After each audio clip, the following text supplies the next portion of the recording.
की ओर से जो प्रस्ताव किया है कि मैं प्रस्ताव करता हूं कि बहुराज्य सहकारी सोसाइटी अधिनियम 2002 का और संशोधन करने के लिए विधेयक को पुनर्स्थापित करने की अनुमति दी जाए।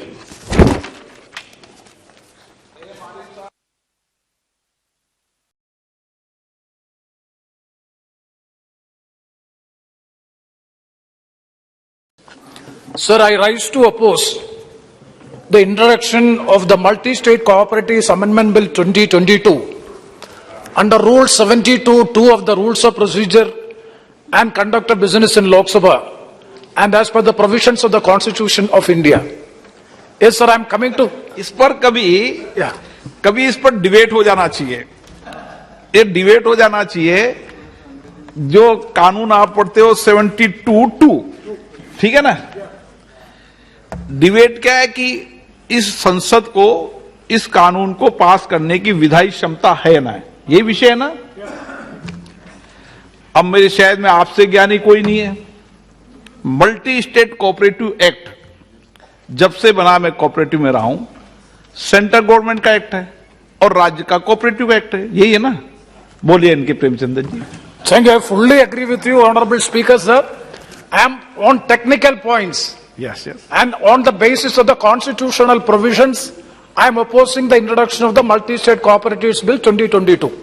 Sir, the first point which I would like to make is, you may kindly go through Article 243, Z capital H, Clause C and Clause D of that definition. That is the Constitution of India. Article 243, capital Z, capital H, and subclause C and D. Subclause C of the provision clearly defines what is a cooperative society. Means a society registered or deemed to be registered under any law relating to cooperative societies for the time being in force in the state. And multi-state cooperative society, as rightly Honorable Speaker has just now mentioned, it is as per the law passed by the Parliament and it belongs to the Union of India. My technical point is, this bill is against the spirit of this definition incorporated in Part 9B of the Constitution, that is newly added amended provision, the cooperative societies. A chapter is also there, in which there is no particular specific provision by which a cooperative society which is incorporated under the state law can be merged into a multi-state cooperative society. That is my technical objection, for which a particular, because Chapter 9B, a newly added chapter in the Constitution, is with a specific provision to distinguish between a cooperative society of the state and a multi-state cooperative society being governed by the Government of India or the Union of India. This is the clear distinction by which a cooperative society is being governed by the state legislature or an act of the Parliament by the multi-state cooperative society, and another one is by the state legislature or the legislative assembly. Here in this case, you may kindly see, my basic political point is, it is against the federal principles of the Constitution, because the federal structure has to be protected. Here in this case, at any time, see clause 6 of the bill. Sir, you have rightly pointed out clause 6 of the bill. If you go through the clause 6, it is very interesting that it is indirectly the central government is encroaching into the rights of a state cooperative society. How it is, see, in clause C, in section 7 of the act is to be amended, in which a new provision is being, any cooperative society may by a resolution passed by a majority of not less than 2/3 of the members present and voting at a general meeting of the society decides to merge into an existing multi-state cooperative society. This is the provision by which we are disputing. That means a state cooperative society can at any time be merged into a multi-state cooperative society, but the state cooperative society is being governed by a law passed by the state legislature, and it is indirectly coming into the domain of the Union of India, by which it is against the basic spirit of the Constitution, by which Part 9B of the Constitution is being incorporated as an amended chapter.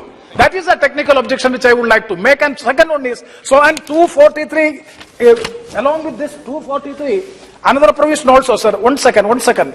In 243 ZI, that is very clearly what is the incorporation of a society.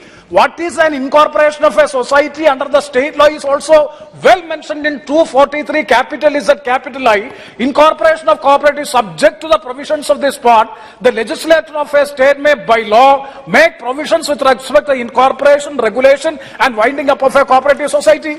That is also being governed by a state law or the legislative assembly's law made by the state legislative assembly. So when a particular specific provision regarding the state cooperative society and distinctly a multi-state cooperative society is there, here indirectly the Union of India, the government of India is coming with a legislation with an intent to make all the state cooperative societies be merged with the multi-state cooperative society, by which the taking the right of the state governments, it is against the federal character and the federal polity, which is a basic character of the constitution. The basic features of the constitution cannot be amended. That is why I am saying that it is outside the scope of the legislative competence of this house. Hence, I am opposing the introduction of this bill. Thank you very much, sir, for providing this much of time.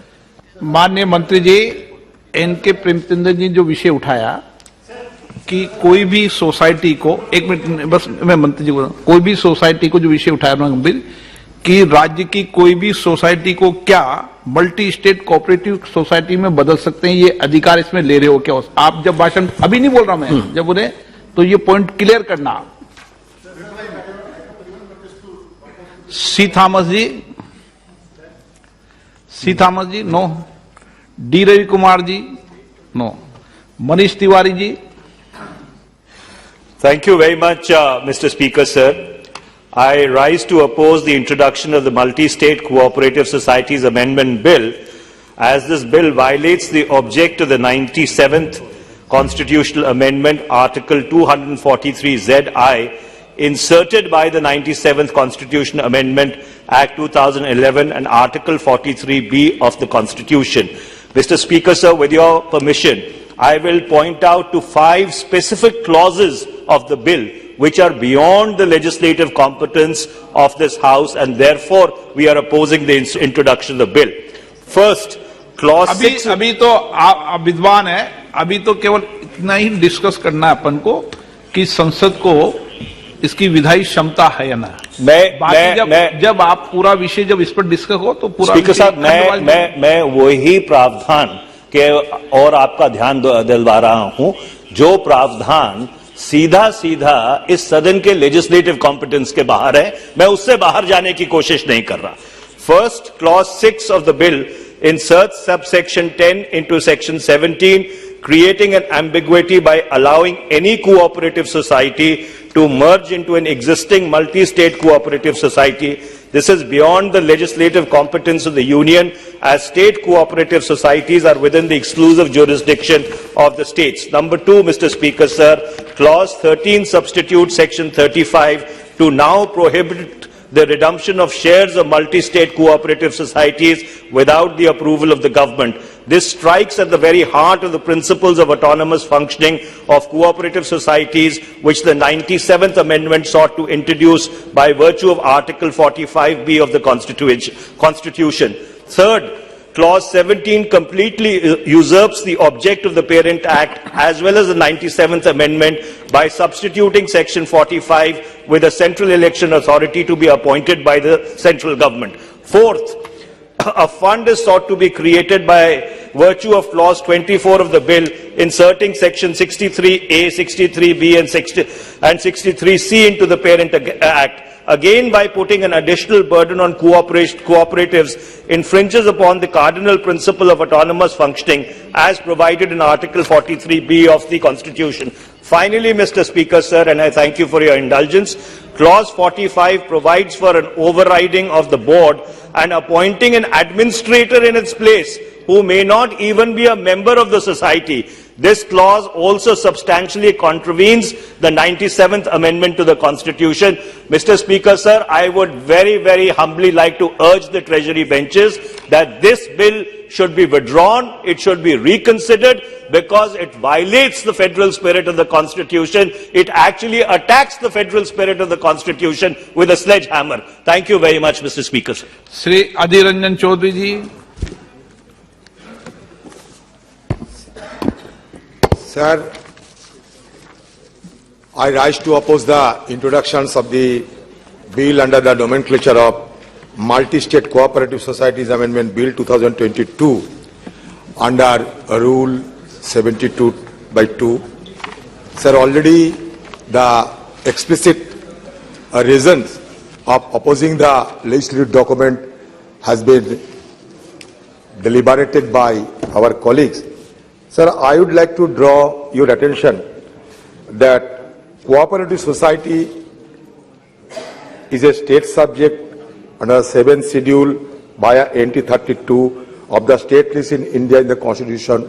It has been already inserted. So it is basically a state subject. Absolutely that you are also raising a very pertinent argument which also needs to be delved into. But here in this issue, so there is a clear indication that the central government has been encroaching upon the territory of the state government. That is why Euror and the uproarious protestation has been cropping up across the nation. Sir, because this government has always been pleading for cooperative federalism, so this should have been reflected before the preparation of this legislation. I don't know whether all the stakeholders, I mean state governments, have been consulted upon before the preparation of this legislation or not. Sir, in the Cooperative Rehabilitation and Construction Fund to be constituted according to this bill, the profit-making multi-state cooperative has to pay 1 crore or 1% of the net profit. Strangely, the government is not paying a single paisa.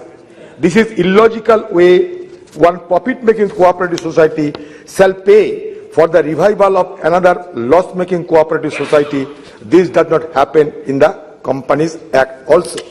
So that is why, sir, we are opposing the bill, because the central government has empowered itself with the vast powers under the present bill. This may lead to concentration of power with the central government, which may impact the autonomy and functioning of multi-sectoral cooperative society and may create potential for misuse. Sir, take for example, under the present bill, the cooperative ombudsman will be appointed directly by the center without any apparent monitoring system to prevent corruption. And ombudsman is supposed to be unbiased. Sir, हो गया? Sir हो गया sir एक minute sir हो गया sir an ombudsman is supposed to be unbiased and keep a check on the government by preventing them from abusing power. However, where an ombudsman is appointed directly by the government itself, it creates scope for undue influence over the decision of the ombudsman. That is why, sir, my only submission before you and the government, that given the intricacies, given the ramification and encroachment upon the state territory, this bill should be referred to the standing committee, sir. This is my only submission before you, so that it could be further scrutinized and all the controversies could be wiped off before presentation of the bill afresh. A.F. Arif ji.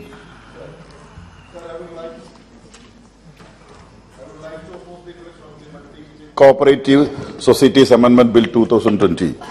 As per the constitutional list and also judgment from Supreme Court, the central government can make any law without the consultation of the states in cooperative societies. The amendments in the bill is a proposal for the complete centralization of authority, and this is a frontal attack on the federal principle of our constitution. Necessary consultation is needed to the state governments.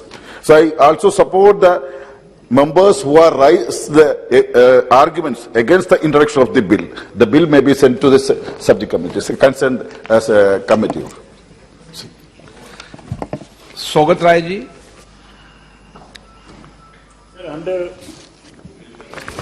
Rule 72(1) of the Rules of Procedure, I beg to oppose the introduction of the Multi-State Cooperative Societies Amendment Bill 2022. Originally, in 2002, when the bill first came, it was intended to facilitate the voluntary formation and democratic functioning of cooperatives as people's institutes. But it seems that with this bill, the central government is planning to take away the powers of the state government with regard to cooperatives. So it has 4 proposals. One, setting up of cooperative election authority. Earlier, cooperative elections were looked after by the state government. It takes that away. 2. No. Sir. चलो आप मैं भी बहुत cooperative में risk रहा है, हूँ, बहुत। इसलिए मैं भी कोऑपरेटिव के सिस्टम को जानता हूँ। मैं जानता हूँ, आप बहुत एक्सपर्ट है।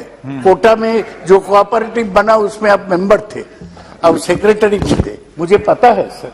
तो आपके बारे में हम लोग सब कुछ जानकारी लेके ही बोलते हैं। Sir, they are proposing a cooperative revival fund, and 3, as Adhin mentioned, they are planning to set up a cooperative ombudsman. 4, they are increasing monetary penalties on multi-state cooperative societies. Sir, एक ही चीज आपको संज्ञान में लाऊं कि 2011 में 97 amendment हुआ constitution का, जिसमें कोऑपरेटिव सोसाइटी आ गया। देखिए, cooperative societies became part of the constitution.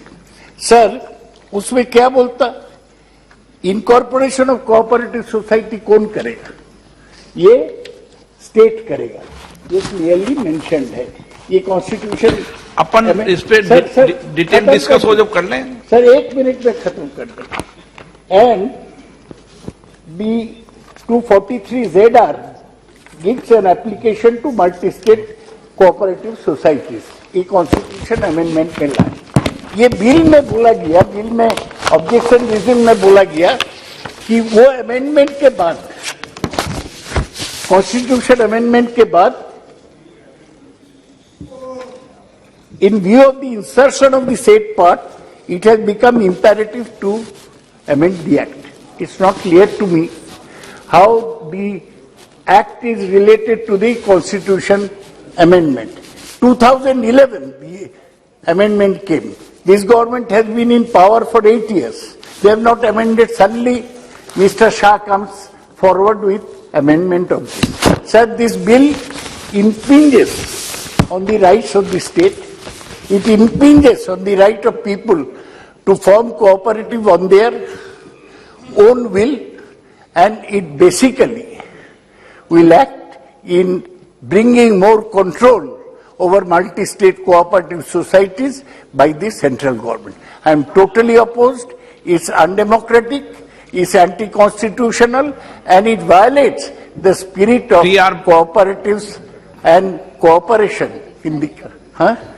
So send it to a standing committee, please. You have the power. If you write one line, then everything will go to standing committee. ये आप कर दीजिए।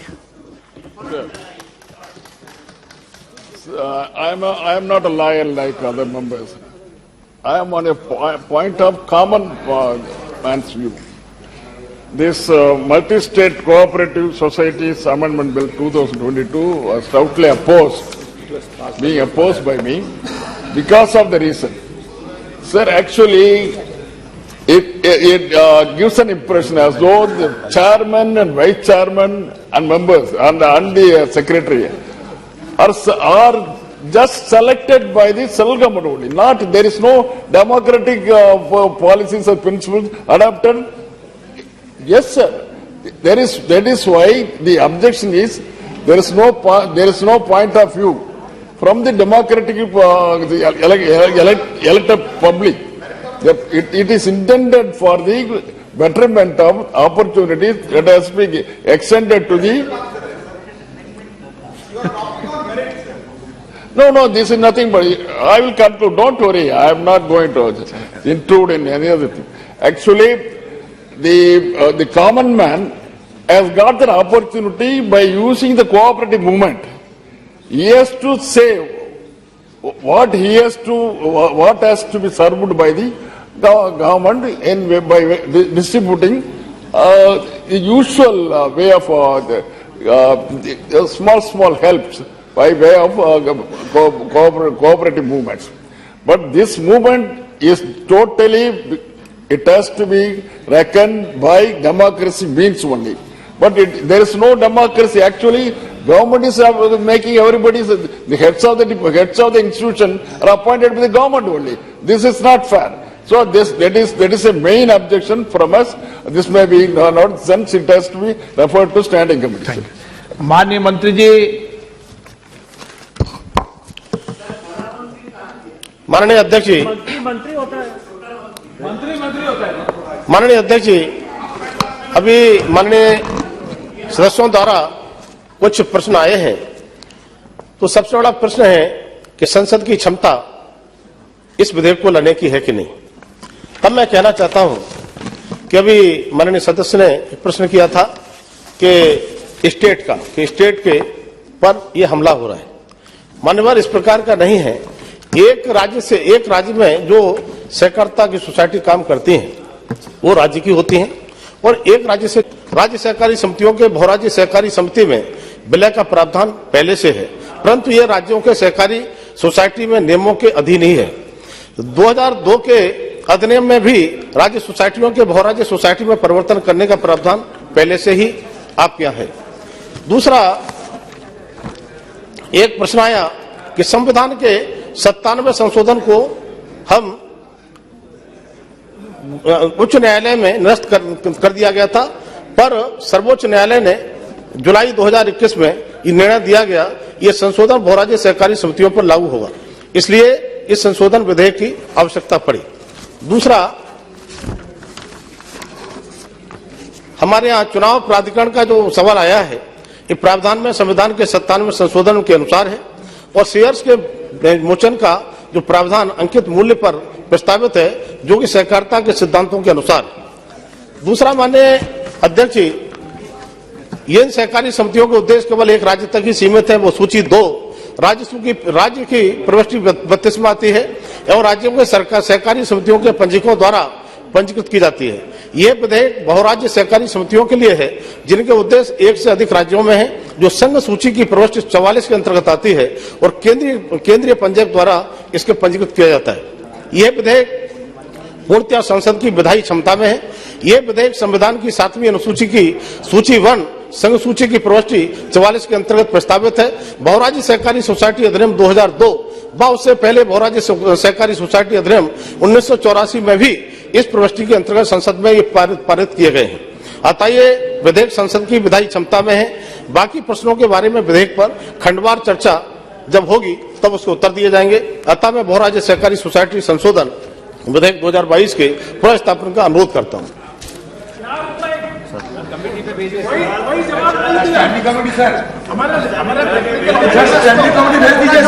बात करेंगे, आप सबसे इस विषय पर चर्चा करेंगे। आप निश्चिंत रहे, नहीं, आपको सबसे विचार करेंगे इस विषय पर लाने के पहले, फिर विचार करेंगे। प्रश्न ये कि विधेयक को प्रस्तावित करने की अनुमति प्रदान की जाए। जो सदस्य इसके पक्ष में हाँ गए, जो सदस्य विरोध में ना गए, मेरे विचार में निर्णय हाँ वालों के पक्ष में, हाँ वालों पक्ष में। अब मंत्री जी विधेयक को प्रस्तावित करें। मैं बहुराज्य सहकारी सोसाइटी संशोधन विधेयक 2022 के पुनर्स्थापन का अनुरोध करता हूं। आइटम नंबर 14 नियम 377 के अधीन आज सभी मामले बोलने का मौका मिलेगा। 377 के अधीन श्री गौरव गोगोई जी। धन्यवाद अध्यक्ष महोदय। The prime reason for India's poor performance in combating air pollution is the insufficient capacity building of municipal corporations and district subdivision administrations under the National Clean Air Program.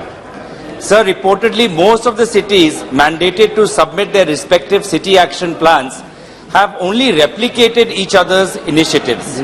Some local governments have either underspent or diverted the majority of funds towards projects not at all related to the National Clean Air Program. Comprehensive monitoring mechanisms must be developed by the Union Government to prevent such activities of the local governments. From the financial year 2022-23, presenting evidence for the increased number of good days and reduction in PM10 annual average concentration, is mandatory to receive the 15 Finance Commission recommended grants. This requirement neglects the need for essentials such as building a robust monitoring framework. Only 69 out of the 132 NCAP cities have real-time monitoring stations. In 2020-2021, the NCAP was clubbed with other items under control of pollution and the budget was marginally reduced. Many mostly polluted cities are provided with reduced NCAP funds or no funds at all. Thus, the states must be provided freedom in NCAP funds allocation since the top-down approach is not apt to reduce air pollution. Thank you very much. Rodmal Nagar जी।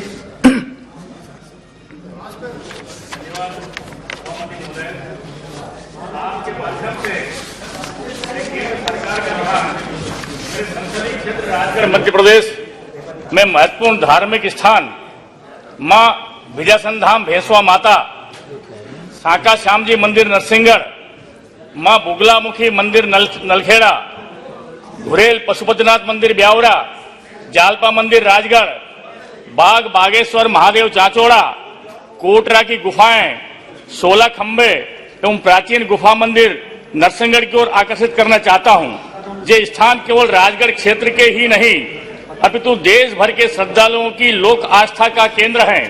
प्रतिवर्ष यहां लाखों की संख्या में देश के विभिन्न स्थानों से श्रद्धालु अपनी मनोकामना पूर्ति हेतु यहां आते हैं। श्रद्धालुओं हेतु आध्यात्मिक एवं पर्यटन की दृष्टि से मूलभूत एवं अधोसंरचनात्मक सुविधाओं की महती आवश्यकता है। अतः मैं केंद्रीय पर्यटन मंत्री जी से आग्रह करता हूं कि लोक आस्था के इन महत्वपूर्ण आध्यात्मिक केंद्रों को और अधिक गतिमान बनाने हेतु प्रसाद योजना, तीर्थ यात्रा, कायाकल्प, आध्यात्मिक समाधान राष्ट्रीय मिशन में शामिल करने की कृपा करेंगे। धन्यवाद। श्री स्वागत राय जी। सर एक मिनट जी, स्वागत दा। हाँ सर जी जी sir, I want to raise the following matter under Rule 377. I would like to draw the attention of the Union Government through this August House towards the pendency of huge amount on account of Job Guarantee Scheme, Mahatma Gandhi National Rural Employment Guarantee Act to the state of West Bengal. The total dues to West Bengal has come to rupees 7,300 crores. These funds have been lying pending despite the submission of proper accounts along with utilization certificates by the state government for the amount received earlier under the MGNREGA Act.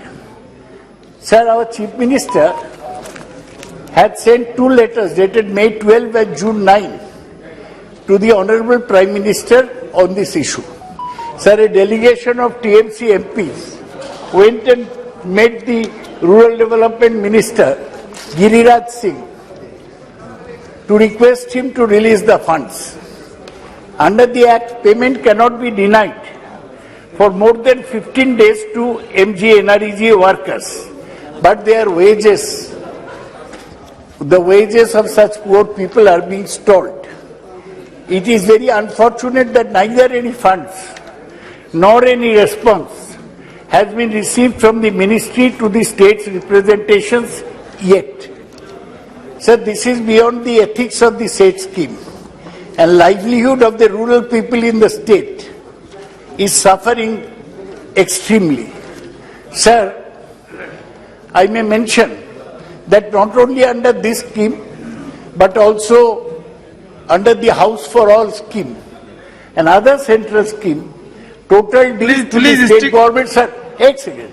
Total dues to the state government amount to nearly rupees 1 lakh crores. How can the state proceed in this way? This is beyond the ethics of the state scheme and the livelihood of the rural people. Considering the above circumstances, we will fervently request the Government of India to take necessary action to release all pending dues of the MGNREGA and other schemes like House for All to the state government to save the weaker section. I would request the central government not to use it as a political tool to beat the TMC government because the ruling party has been Shri Gopal defeated in the Shetty assembly ji. elections. Thank you, sir. धन्यवाद सभापति महोदय जी। महाराष्ट्र सरकार ने वर्ष 1960 में एक आदेश जारी किया था जिसमें स्पष्ट रूप से कहा गया था कि बॉम्बे उच्च न्यायालय अब से महाराष्ट्र उच्च न्यायालय के रूप में जाना जाएगा, लेकिन इस आदेश को लागू नहीं किया गया। वर्ष 1995 में बॉम्बे का नाम बदलकर मुंबई कर दिया गया, लेकिन बॉम्बे हाईकोर्ट का नाम वही रहा। चूंकि बॉम्बे नामक शहर अब मौजूद ही नहीं है, लेकिन हाईकोर्ट बॉम्बे के नाम पर ही है, जो उचित नहीं है। महाराष्ट्र शब्द का उच्चारण एक महाराष्ट्रियन के जीवन में विशेष महत्व को दर्शाता है। अंत इसके उपयोग को उच्च न्यायालय के नाम में भी अभिव्यक्ति मिलनी चाहिए। महाराष्ट्र राज्य के लोगों की विशिष्ट संस्कृति, विरासत और परंपराओं के रक्षण के लिए महाराष्ट्र अनुकूलन कानून राज्य और संप्रति विषय आदेश 1960 के एक खंड के कार्यान्वयन के लिए बॉम्बे हाईकोर्ट का नाम बदलकर महाराष्ट्र हाईकोर्ट किया जाना नितांत आवश्यक है। इस संदर्भ में मैं यह भी दृष्टि है कि बॉम्बे हाईकोर्ट का नाम महाराष्ट्र हाईकोर्ट किए जाने वाली एक जनहित याचिका में माननीय उच्चतम न्यायालय ने अपने आदेश में 3/11/2022 में कहा है कि इस मामले में संसदीय प्रक्रिया है, अतः इसमें न्यायालय द्वारा हस्तक्षेप नहीं किया जा सकता है और तथापि यदि ऐसा परिवर्तन किया जाना है तो इसे संसदीय या विधायी निकाय के माध्यम से ही किया जाना चाहिए। अंत भारतीय संविधान भाग 6 राज्य के अध्याय 5 राज्य के उच्च न्यायालय के अनुच्छेद 214 प्रत्येक राज्य के लिए एक उच्च न्यायालय होगा के स्थान पर प्रत्येक राज्य के लिए राज्य के नाम से एक उच्च न्यायालय होगा। अंतस्थापित किए जाने हेतु संशोधन किए जाए और साथ ही अन्य राज्यों के संविधित अधिकारियों को भी निर्देश दिया जाए कि वह अपने उच्च न्यायालय को के नाम उन राज्य के नाम के अनुसार बदला जाए। धन्यवाद। जय महाराष्ट्र। सभापति जी। श्री राहुल कसवा जी। धन्यवाद महोदय। मेरे संसदीय क्षेत्र के हनुमानगढ़ जिले के नौहर, रावतसर, भादरा तहसील के किसानों की प्रधानमंत्री फसल बीमा योजना के तहत फसल बीमा कंपनी एग्रीकल्चर इंश्योरेंस कंपनी द्वारा किया जाता रहा है। क्षेत्र के किसानों की कंपनी द्वारा खरीफ फसल वर्ष 21, रबी वर्ष 21-22 का बीमा क्लेम आज तक नहीं दिया गया। 35% से अधिक क्रॉप कटिंग की जो कर्मचारी क्रॉप कटिंग हुई है उसमें बीमा कंपनी कर्मचारी, राजस्व विभाग और कृषि के विभाग के अधिकारियों के उपस्थिति में किसानों के सिग्नेचर्स हुए हैं क्रॉप कटिंग की रिपोर्ट को लेकर। इसके बावजूद भी बीमा कंपनी ने स्टैक के अंदर स्टेट जो लेवल टेक्निकल असेसमेंट कमेटी है उसमें क्रॉप कटिंग की रिपोर्ट के आंकड़ों को चैलेंज किया गया और बीमा क्लेम को भुगतान करने से मना कर दिया जा रहा है। वह स्टैक के द्वारा सैटेलाइट के डाटाज मांगे गए सेंट्रल गवर्नमेंट से, जबकि किसानों के द्वारा लगभग मांग की जा रही है कि खरीफ फसल 21 के अंदर और 22 रबी के अंदर जब किसानों ने सिग्नेचर कर दिए हैं तो उसके उपरांत भी सैटेलाइट के आंकड़े क्यों मांगे जा रहे हैं। आपत्ति की सुनवाई के दौरान राजस्थान सरकार ने इस बात को स्वीकारा कि क्लेम सैटेलाइट और क्रॉप कटिंग के एवरेज के ऊपर दिया जाएगा, जिसका किसान आज भी विरोध कर रहे हैं। मेरा आपसे निवेदन है कि कृषि मंत्री जी से अनुरोध करूंगा कि लोकसभा क्षेत्र के अंदर हनुमानगढ़ जिले के नौहर, भादरा, रावतसर में किसानों को खरीफ 21 व रबी 21-22 की क्लेम क्रॉप कटिंग के आधार पर दिया जाए। धन्यवाद सर। श्री राजेश वर्मा जी। मैं आपका ध्यान अपने संसदीय क्षेत्र जनपद सीतापुर उत्तर प्रदेश की तरफ आकृष्ट करना चाहता हूं। मेरा जनपद काफी बड़ा जनपद है और सीतापुर उसका बहुत बड़ा शहर है और प्रदेश की राजधानी लखनऊ से मात्र 80 किलोमीटर की दूरी पर स्थित है। हजारों दैनिक यात्री, मजदूरी करने वाले लोग एवं व्यापारी प्रतिदिन प्रातः सीतापुर से लखनऊ और संध्या में लखनऊ से सीतापुर आते जाते हैं, परंतु प्रातः एवं संध्या में कोई भी पैसेंजर ट्रेन नहीं है। अतः सभापति महोदय, मैं आपके माध्यम से माननीय रेल मंत्री जी से मांग करता हूं कि जनहित में सीतापुर लखनऊ यात्रियों की सुविधा को दृष्टिगत रखते हुए एक मेमो ट्रेन के अप डाउन के संचालन हेतु निर्देश प्रदान करने का कष्ट करें। श्री सुब्रत पाठक जी, श्री सुब्रत पाठक जी, श्री गणेश सिंह जी। धन्यवाद सभापति महोदय, मैं आपके अनुमति से नियम 377 के अधीन अपनी बात को यहाँ पर रख रहा हूँ। आजाद भारत के इतिहास में 2014 से लेकर आज तक भारतीय राष्ट्रीय राजमार्ग मंत्रालय एवं प्राधिकरण ने जो ऐतिहासिक कार्य करके जो कीर्तिमान स्थापित किया है वह अत्यंत सराहनीय है।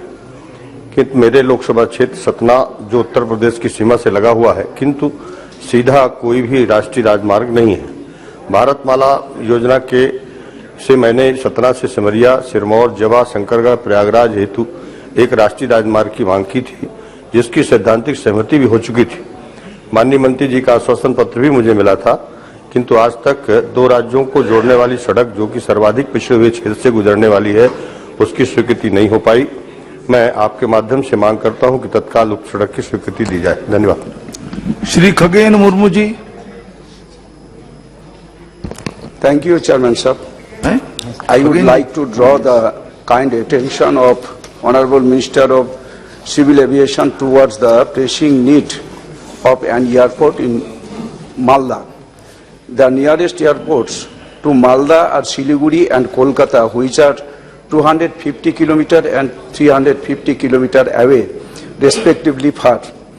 These long distances have hampered economic activities along with loss of thousands of lives during medical emergencies. Since the 18th century, great quality jute, export grade mangoes, mulberry and excellent quality silk have been the main sources of revenue for Malda. The requirement of an airport would not only facilitate the regional and international trade of these products, but also pave a path to realize the one district, one product initiative and would create an effective value chain to meet the actual demand for these products. In this regard, I would request the Honorable Minister of Civil Aviation through you, sir, to expedite the construction of Malda Airport, which has been under construction since 2017. Thank you. Shrimati संध्या राय जी। श्रीमती संध्या राय जी। नहीं। धन्यवाद सभापति महोदय जी।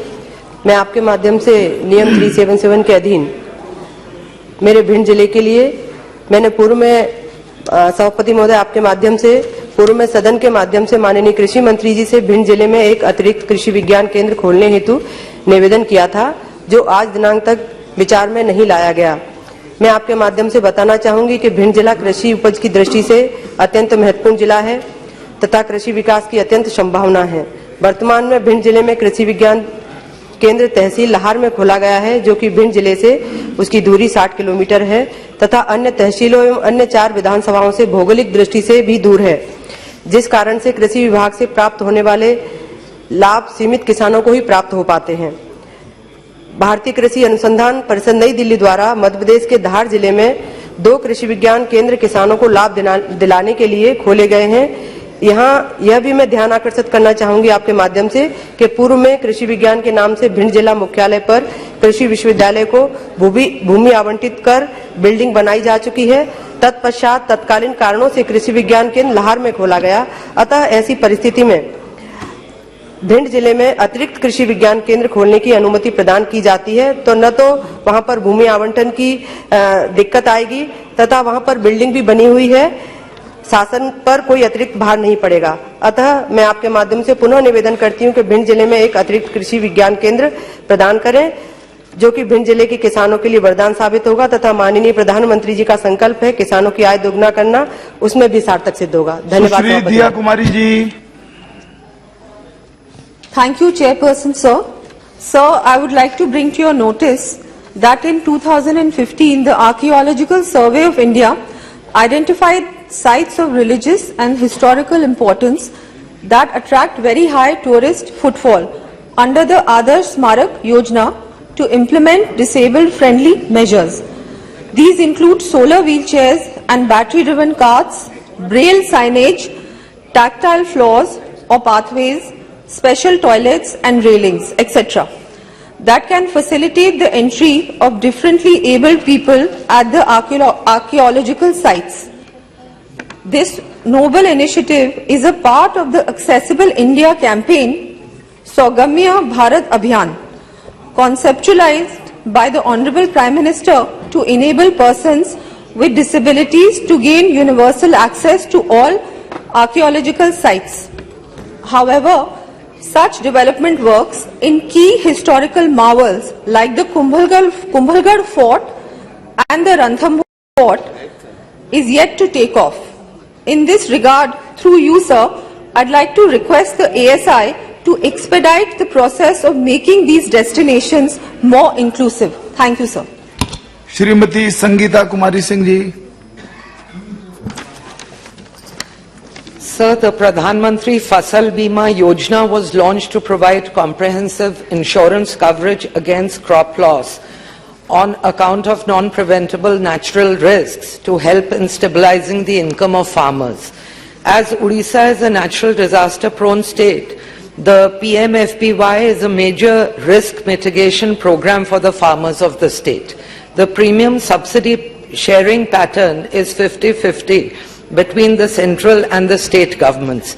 The state's share of the premium has been long delayed while the centre has already released the funds. It is the state government which floats bids for the implementation of the scheme. And it is also the responsibility of the state government to make surveys of crop loss and grant compensation.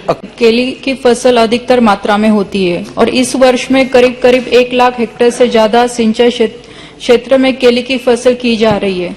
जलवायु परिवर्तन से उत्पन्न हुए प्राकृतिक आपत्तियों तथा प्रतिकूल मौसम के केली की फसल पर अनेक रोग का प्रभाव बढ़ता है, जिससे ज्यादातर सीगाटोका CMV जैसे रोग से केले की पूरी फसल खराब हो जाती है और तथा आसपास के केले की फसल भी प्रभावित होती है। इस रोग का फैलाव उस क्षेत्र में तेजी गति से होने की संभावना भी बढ़ती है। पिछले लगातार 2 वर्ष से केले की खेती करने वाले बहुत किसानों का इसमें भारी मात्रा में नुकसान हुआ है। मैं इस सदन के माध्यम से सरकार से और कृषि मंत्री जी से अनुरोध करती हूँ कि प्रधानमंत्री फसल बीमा योजना में इन रोगों का समावेश हो, जिसके कारण जिन किसानों का नुकसान इन रोगों के रोग होने से उन किसानों का नुकसान हो रहा है, जिसमें से किसानों को इस प्रधानमंत्री फसल बीमा योजना से मदद मिल सकती है। धन्यवाद। श्री तेजस्वी सूर्या जी, श्री सुमेधानंद सरस्वती जी। धन्यवाद सभापति जी। महोदय, देश में कोई भी व्यक्ति जब किसी वित्तीय संस्थान में ऋण हेतु आवेदन करता है तो वित्तीय संस्थान द्वारा उस व्यक्ति की क्रेडिट हिस्ट्री चेक करने के लिए क्रेडिट स्कोर निकाला जाता है। वर्तमान में भारत में 4 क्रेडिट रेटिंग एजेंसी काम कर रही हैं। RBI के नियमानुसार इनमें से सिविल रिकॉर्ड अनिवार्य है, जिसके विवरण के आधार पर ही वित्तीय संस्थान द्वारा आमजन को ऋण उपलब्ध करवाया जाता है। वर्तमान में विभिन्न अनाधिकृत क्रेडिट ऐप व प्राइवेट फाइनेंस कंपनियां कार्य कर रही हैं, जो ऑनलाइन ही लोन स्वीकृत कर देती हैं। इनमें आमजन के दस्तावेजों का गलत इस्तेमाल करके भी लोन लेने जैसे साइबर फ्रॉड की संख्या में बढ़ोतरी हो रही है। साथ ही कई बार आमजन का लोन आवेदन इस वजह से भी रिजेक्ट हो जाता है क्योंकि उसके रिकॉर्ड में ऐसा विवरण आता है जो कि उनसे संबंधित नहीं होता है। यह विवरण क्रेडिट रेटिंग एजेंसी की लापरवाही से दर्ज हो जाता है। मेरा आपके माध्यम से सरकार से निवेदन है कि ऐसे लोन देने वाली अनाधिकृत ऐप पर कार्रवाई की जाए ताकि साइबर फ्रॉड बंद हो। साथ ही क्रेडिट रेटिंग संस्थाओं को भी आमजन से रिकॉर्ड में सही विवरण ही दर्ज करने हेतु बाध्य किया जाए। धन्यवाद। श्री रंजीत सिंह निम्बालकर जी। माननीय सभापति महोदय, धन्यवाद। मैं आपकी ओर से पर्यावरण मंत्री जी का ध्यान आकर्षित करना चाहता हूँ। मेरे लोकसभा क्षेत्र में माढ़ा लोकसभा क्षेत्र से मैं चुन के आया हूँ। पुणे जिले के मुला और मुठा जो नदी है, रिवर है, वहां से जो इंडस्ट्री का जो पोल्यूटेड वाटर है वो मुला मुठा में छोड़ दिया जाता है और वो छोड़ा हुआ पानी आगे जाके भीमा रिवर में मेरे क्षेत्र में आके मिलता है और भीमा रिवर के ऊपर उजनी डैम बना है। आज उजनी डैम का पानी इतना खराब हो चुका है कि पानी के ऊपर एक बड़ा सा लेयर, ऑयल का लेयर और गंदगी का लेयर पैदा हुआ है और वही पानी आगे जाके कई लाखों किसान पानी पीने के लिए इस्तेमाल करते हैं और उजनी से पानी छोड़ा जाता है और वो चंद्रभागा नदी में मिला जाता है। चंद्रभागा नदी जो महाराष्ट्र का भगवान विट्ठल जहाँ की तीर्थ क्षेत्र है, वहाँ चंद्रभागा नदी होती है। जो आपने लिख करके दिया है उसी को कृपया पढ़िए जी, वही रिकॉर्ड में जाएगा। जी जी, उजनी डैम का पानी आगे जाके चंद्रभागा नदी में मिलकर जाता है जो पंढरपुर स्थित भगवान विट्ठल जी की माता रुक्मिणी जी के विश्वविख्यात मंदिर से होकर गुजरती है। विट्ठल दर्शन के बाद आने वाले भक्त यहाँ चंद्रभागा के नदी में पवित्र स्नान करते हैं। ये प्रदूषित चंद्रभागा नदी का जल आके मुख में लेते हैं, फिर विट्ठल के दर्शन के लिए जाते हैं। आगे जाके इस नदी हमारे लोकसभा क्षेत्र से माढ़ा से और सोलापुर जिले अन्य विभागों में पीने के लिए और सिंचाई के लिए इस्तेमाल करते हैं। महोदय, मैं नमामि चंद्रभागा परियोजना के तहत इस नदी का कायाकल्प करने के हेतु उचित कदम उठाने के लिए मैं आपसे कृपा और विनंती करता हूँ। जय हिंद, जय महाराज। श्री अर्जुन लाल मीणा जी। धन्यवाद सभापति महोदय। महोदय, मैं राजस्थान के उदयपुर संसदीय क्षेत्र से आता हूं। मेरे संसदीय क्षेत्र आदिवासी बहुल क्षेत्र है और भारत सरकार के शेड्यूल 5 में आता है। वर्तमान में उदयपुर संभाग से निर्यात आयात कारोबार की काफी संभावनाएं हैं। इस संभाग की प्रमुख निर्यात योग्य वस्तुएं कपड़ा, खनिज, पत्थर, संगमरमर के हल शिल्प, रत्न, आभूषण, खिलौने इत्यादि है। वर्तमान में निर्यात योग्य उत्पाद जयपुर, दिल्ली और अहमदाबाद हवाई अड्डे से भिजवाई जा रही है, जिससे संचालन लागत बढ़ती है। अतः मैं भारत सरकार से मांग करता हूं कि निर्यात आयात व्यापार को आसान बनाने के लिए एयर कार्गो कॉम्प्लेक्स खोलने और उदयपुर हवाई अड्डे पर कार्गो सेवा शुरू करने के लिए उदयपुर हवाई अड्डे परिसर में एयर कार्गो कॉम्प्लेक्स के लिए पर्याप्त जमीन आवंटित करने का श्रम करावे। Thank you sir. Shri Devji भाई पटेल। नहीं, Shri Brajendra Singh ji. Thank you, sir. Sir, Hisar is one of the counter-magnet areas chosen by National Capital Region Planning Board for its regional growth potential. It will also be housing an integrated manufacturing cluster soon.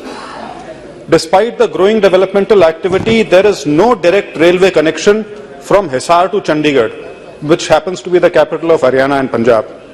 This is a matter of concern not only for the people of Hisar, but for people of all of northwest Haryana, parts of Rajasthan and Punjab, for whom Hisar is important for its health facilities, educational institutions and sporting facilities.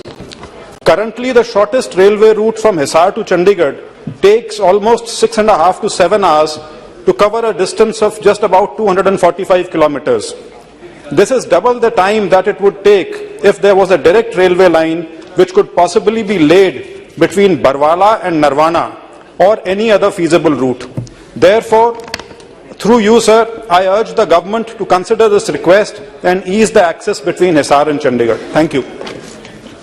Mohan Unnithan ji. Thank you very much, sir. The Life Insurance Corporation has been functioning for the last The Life Insurance Corporation has been functioning for the last 66 years in country successfully. Today the LIC has more than 75% of the market share. It provides employment to more than 12.5 lakh people across the country. Unfortunately, the Insurance Regulatory and Development Authority of India has come up with a draft proposal that it will adversely affect the future of the LIC. The detrimental clause of the proposal aims to hit hard on the commission of the LIC agents by linking it with management expenses and reducing the maximum commission of the agents from 25% to 20%. Sir, it does not stop here. By giving rebates on policy premiums purchased directly from the insurer, it is striking down the role of agents who are key players in this sector. Sir, the LIC is spread over the length and breadth of the country, including the deepest rural pockets where no company and their agents exist. If the IRDA India's proposal comes into implementation, it would gravely harm the whole LIC sector and will demotivate the agents who will eventually be driven out of the sector. This can create a situation, mass employment in the country. Sir, I request the Ministry of Finance to look into the matter and withdraw the unjust proposal of IRDA India. Thank you very much, sir. T.N. Prathapanji. Thank you, sir. Trichy is known as a cultural capital of Kerala for its rich cultural and engagement with arts and literature. Trichy has also a good legacy of many temple arts. At Trichy, a central research institute for temple arts can preserve the legacy of temple arts and it can promote them to international attention. Due to lack of effective attention, many of the temple arts are losing its richness and traditions. The research institute can bring them together and it will facilitate a platform for flourishing their traditions. Trichy currently has a good potential for a network of temple pilgrim centers. It has academies of several performing arts. This atmosphere may strengthen a research academy of temple arts in Trichy. Such an institute can start courses for temple arts, encourage research of them, and facilitate a museum of equipments used for temple arts. Therefore, I request the Honorable Minister of Culture to establish a research institute of temple arts in Trichy. Thank you. Thank you, sir. Dr. Shri Gautam Sigamani Pon. Thank you, sir. So, Ulundurpete Salem National Highway at Kallakurichi Parliamentary Constituency is an accident-prone zone, sir. Accidents take place daily, and in the last 11 years, from 2011 to 22, around 1,036 deaths have been reported, sir. The cause for the accidents is because the four-way national highway track Ulundurpete Salem is incomplete. This project started in July 2008 at an estimate of 941 crores, is still not completed, but was said to be completed in 2013. Fact is, the work is still incomplete.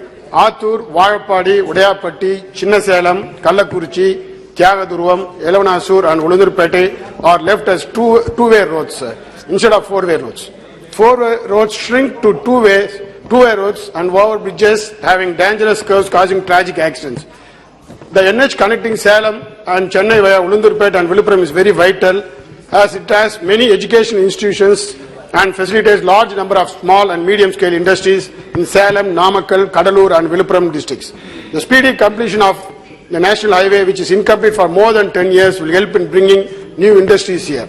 Hence, I request the government should speed up the national highway NH 79 road connecting Salem and Ulundurpete, lying unfinished for several years now, and prevent the loss of unfortunate lives in such accidents. Thank you, sir. Shri Raghuram Krishna Raju.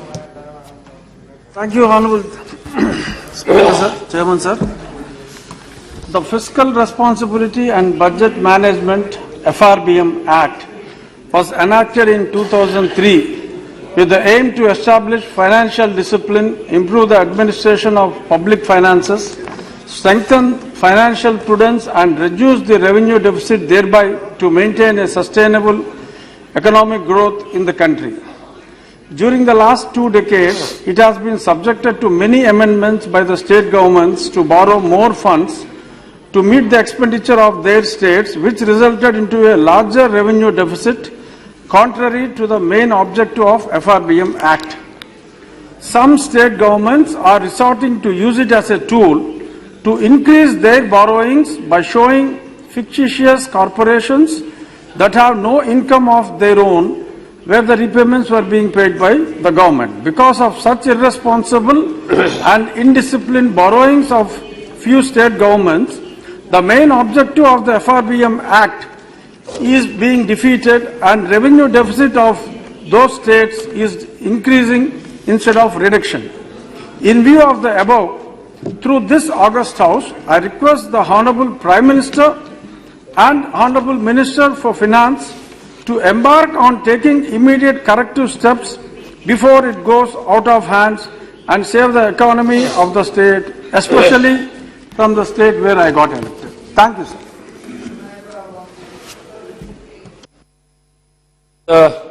सभापति महोदय, देश में मछुआरों की हालत किसी से भी छुपी नहीं है।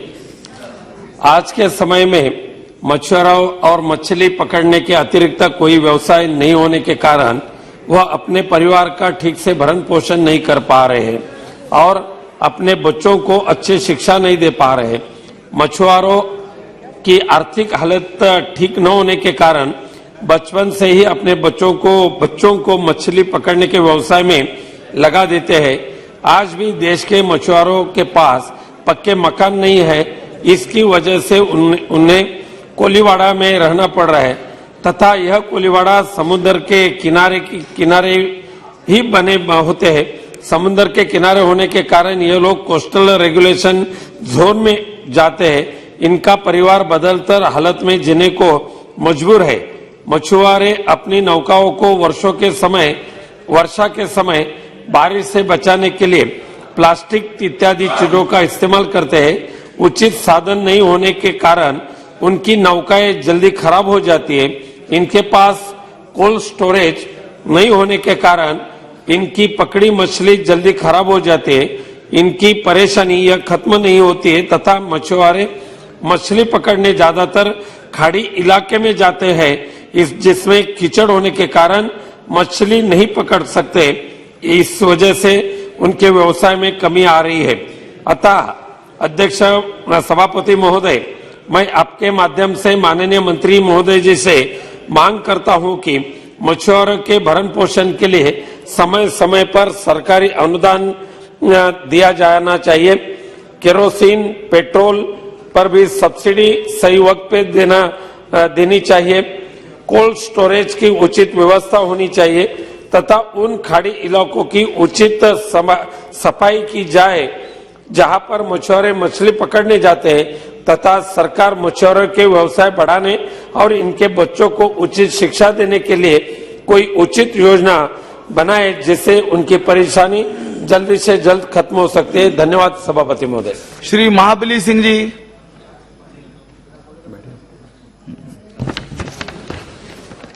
सभापति महोदय, मेरे संसदीय क्षेत्र काराकाट के अंतर्गत नवीन नगर विधानसभा क्षेत्र के Anugrah Narayan road railway station जिला मुख्यालय का मुख्य स्टेशन है सर। जबकि अनुग्रह नारायण रोड से मुंशी बिगहा, जीवा बिगहा सीरीज के रास्ते चरण, रेंगनिया, मझौली, सुनौरा, अकोढ़ा जो BRBCL और NTPC का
at annual average growth rate of 8.1% between 2015-16 and 2019-20 period, significantly higher than the national AGR of 4.7%. During 2020-21 up to September 2020, Telangana exports were valued at 4.1 billion, registering an increase of 14% in compared to 2019-20.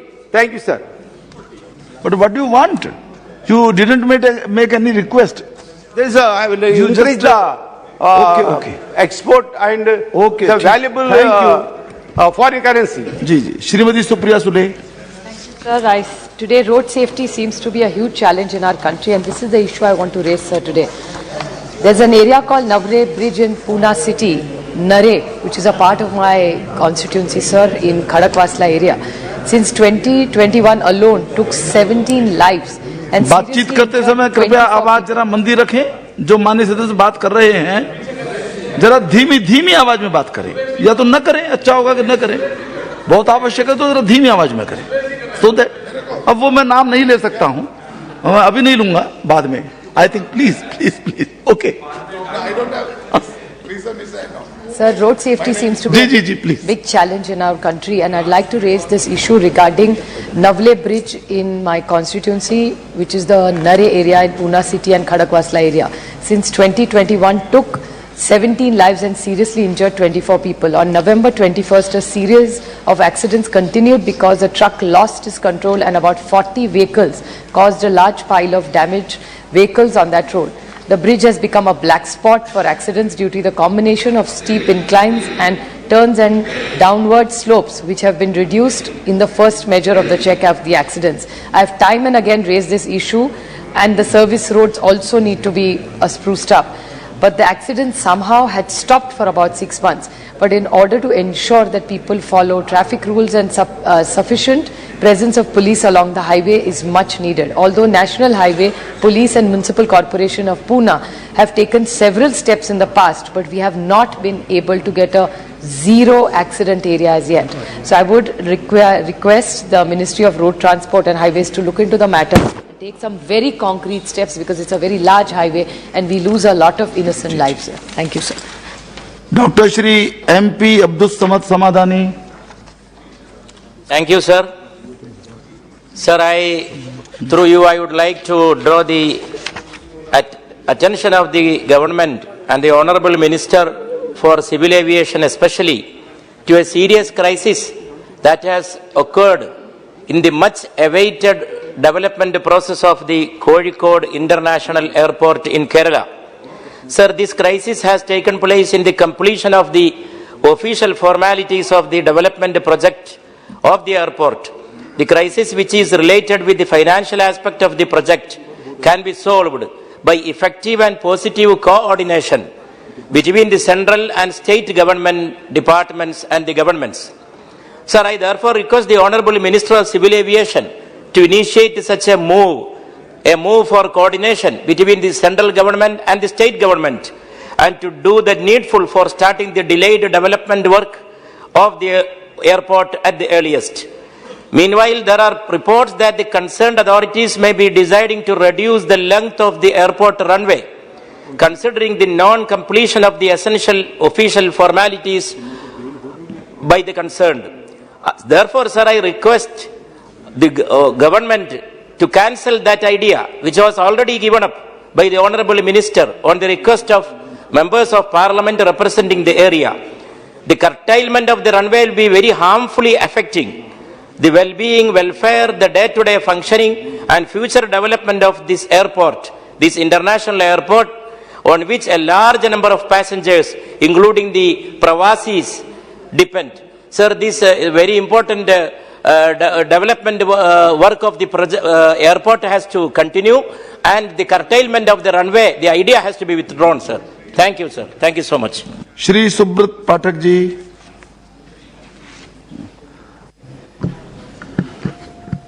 धन्यवाद अध्यक्ष जी। मैं बहुत एक गंभीर समस्या के ऊपर आपका ध्यान आकृष्ट करना चाहता हूं।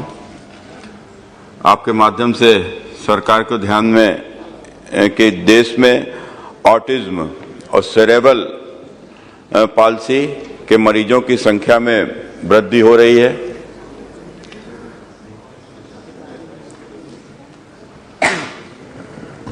एक आंकड़े के अनुसार हमारे देश में 10 वर्ष से कम उम्र के हर 100 बच्चों में से एक बच्चा ऑटिज्म का शिकार है।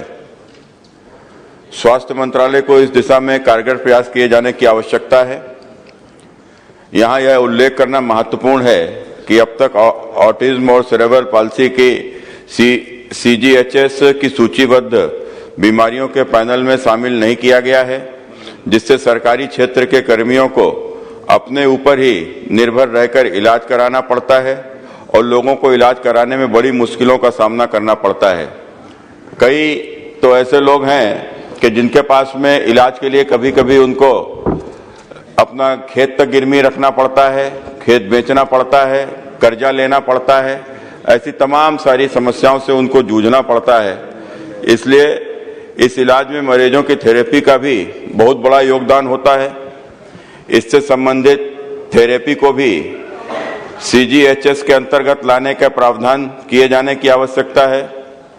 इसके अलावा हमारे देश के कुछ संस्थानों में ऑटिज्म पीड़ित बच्चों का स्टेम सेल थेरेपी के माध्यम से आधुनिकतम तरीके से इलाज हो रहा है, लेकिन इस इलाज में भी अधिक खर्च होता है, जिसे वहन करना सभी माता पिता अभिभावक के लिए आसान नहीं होता है। हमारे क्षेत्र में मेरी जानकारी में कई ऐसे लोग हैं कि जो इसको लेकर उनको या तो प्रॉपर जानकारी नहीं सही से मिल पाती है और उसके बाद में वो जाते भी हैं तो कई बार भटकते रहते हैं, और चूंकि ये इलाज सभी जगह उपलब्ध नहीं है तो इसलिए भी बड़ी समस्या होती है। तो इसलिए खर्चे का भी उनको अधिक खर्चा करना पड़ता है। इसलिए इस बीमारी को अविलंब CGHS की सूचीबद्ध बीमारियों के पैनल में शामिल किए जाने की आवश्यकता है, ताकि लाभार्थियों को ऑटिज्म पीड़ित अपने बच्चों को इलाज कराने की अनुमति मिल सके।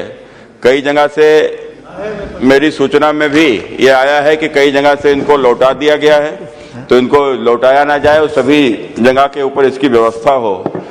इसके अलावा आपके माध्यम से मेरा यह भी अनुरोध है कि ऑटिज्म और सेरेब्रल पाल्सी को CGHS के साथ साथ अनिवार्य रूप से निजी चिकित्सा बीमा योजना में भी शामिल किया जाए, जिससे देश के लाखों लोगों को इसका लाभ मिल सके, क्योंकि लाखों लोग इससे पीड़ित हैं। इसलिए अध्यक्ष जी इस ओर विशेष ध्यान दिया जाए, यही आग्रह करूंगा। धन्यवाद। हमारे श्री तेजस्वी सूर्या जी नहीं है, देवजी भाई नहीं है। अभी माननीय विदेश मंत्री जी का राज्यसभा में वक्तव्य चल रहा है, कुछ समय उनको लग सकता है, तब तक हमारे कुछ माननीय सदस्य शून्य प्रहर में रहने बोलने से वंचित रह गए थे, उनको कुछ अवसर देते हैं। Shri NK Premachandran ji. Thank you very much, Chairman sir. I would like to raise a very serious matter of urgent concern in which the involvement of the Ministry of Labour is required, that is regarding the Employees Pension Scheme 1995.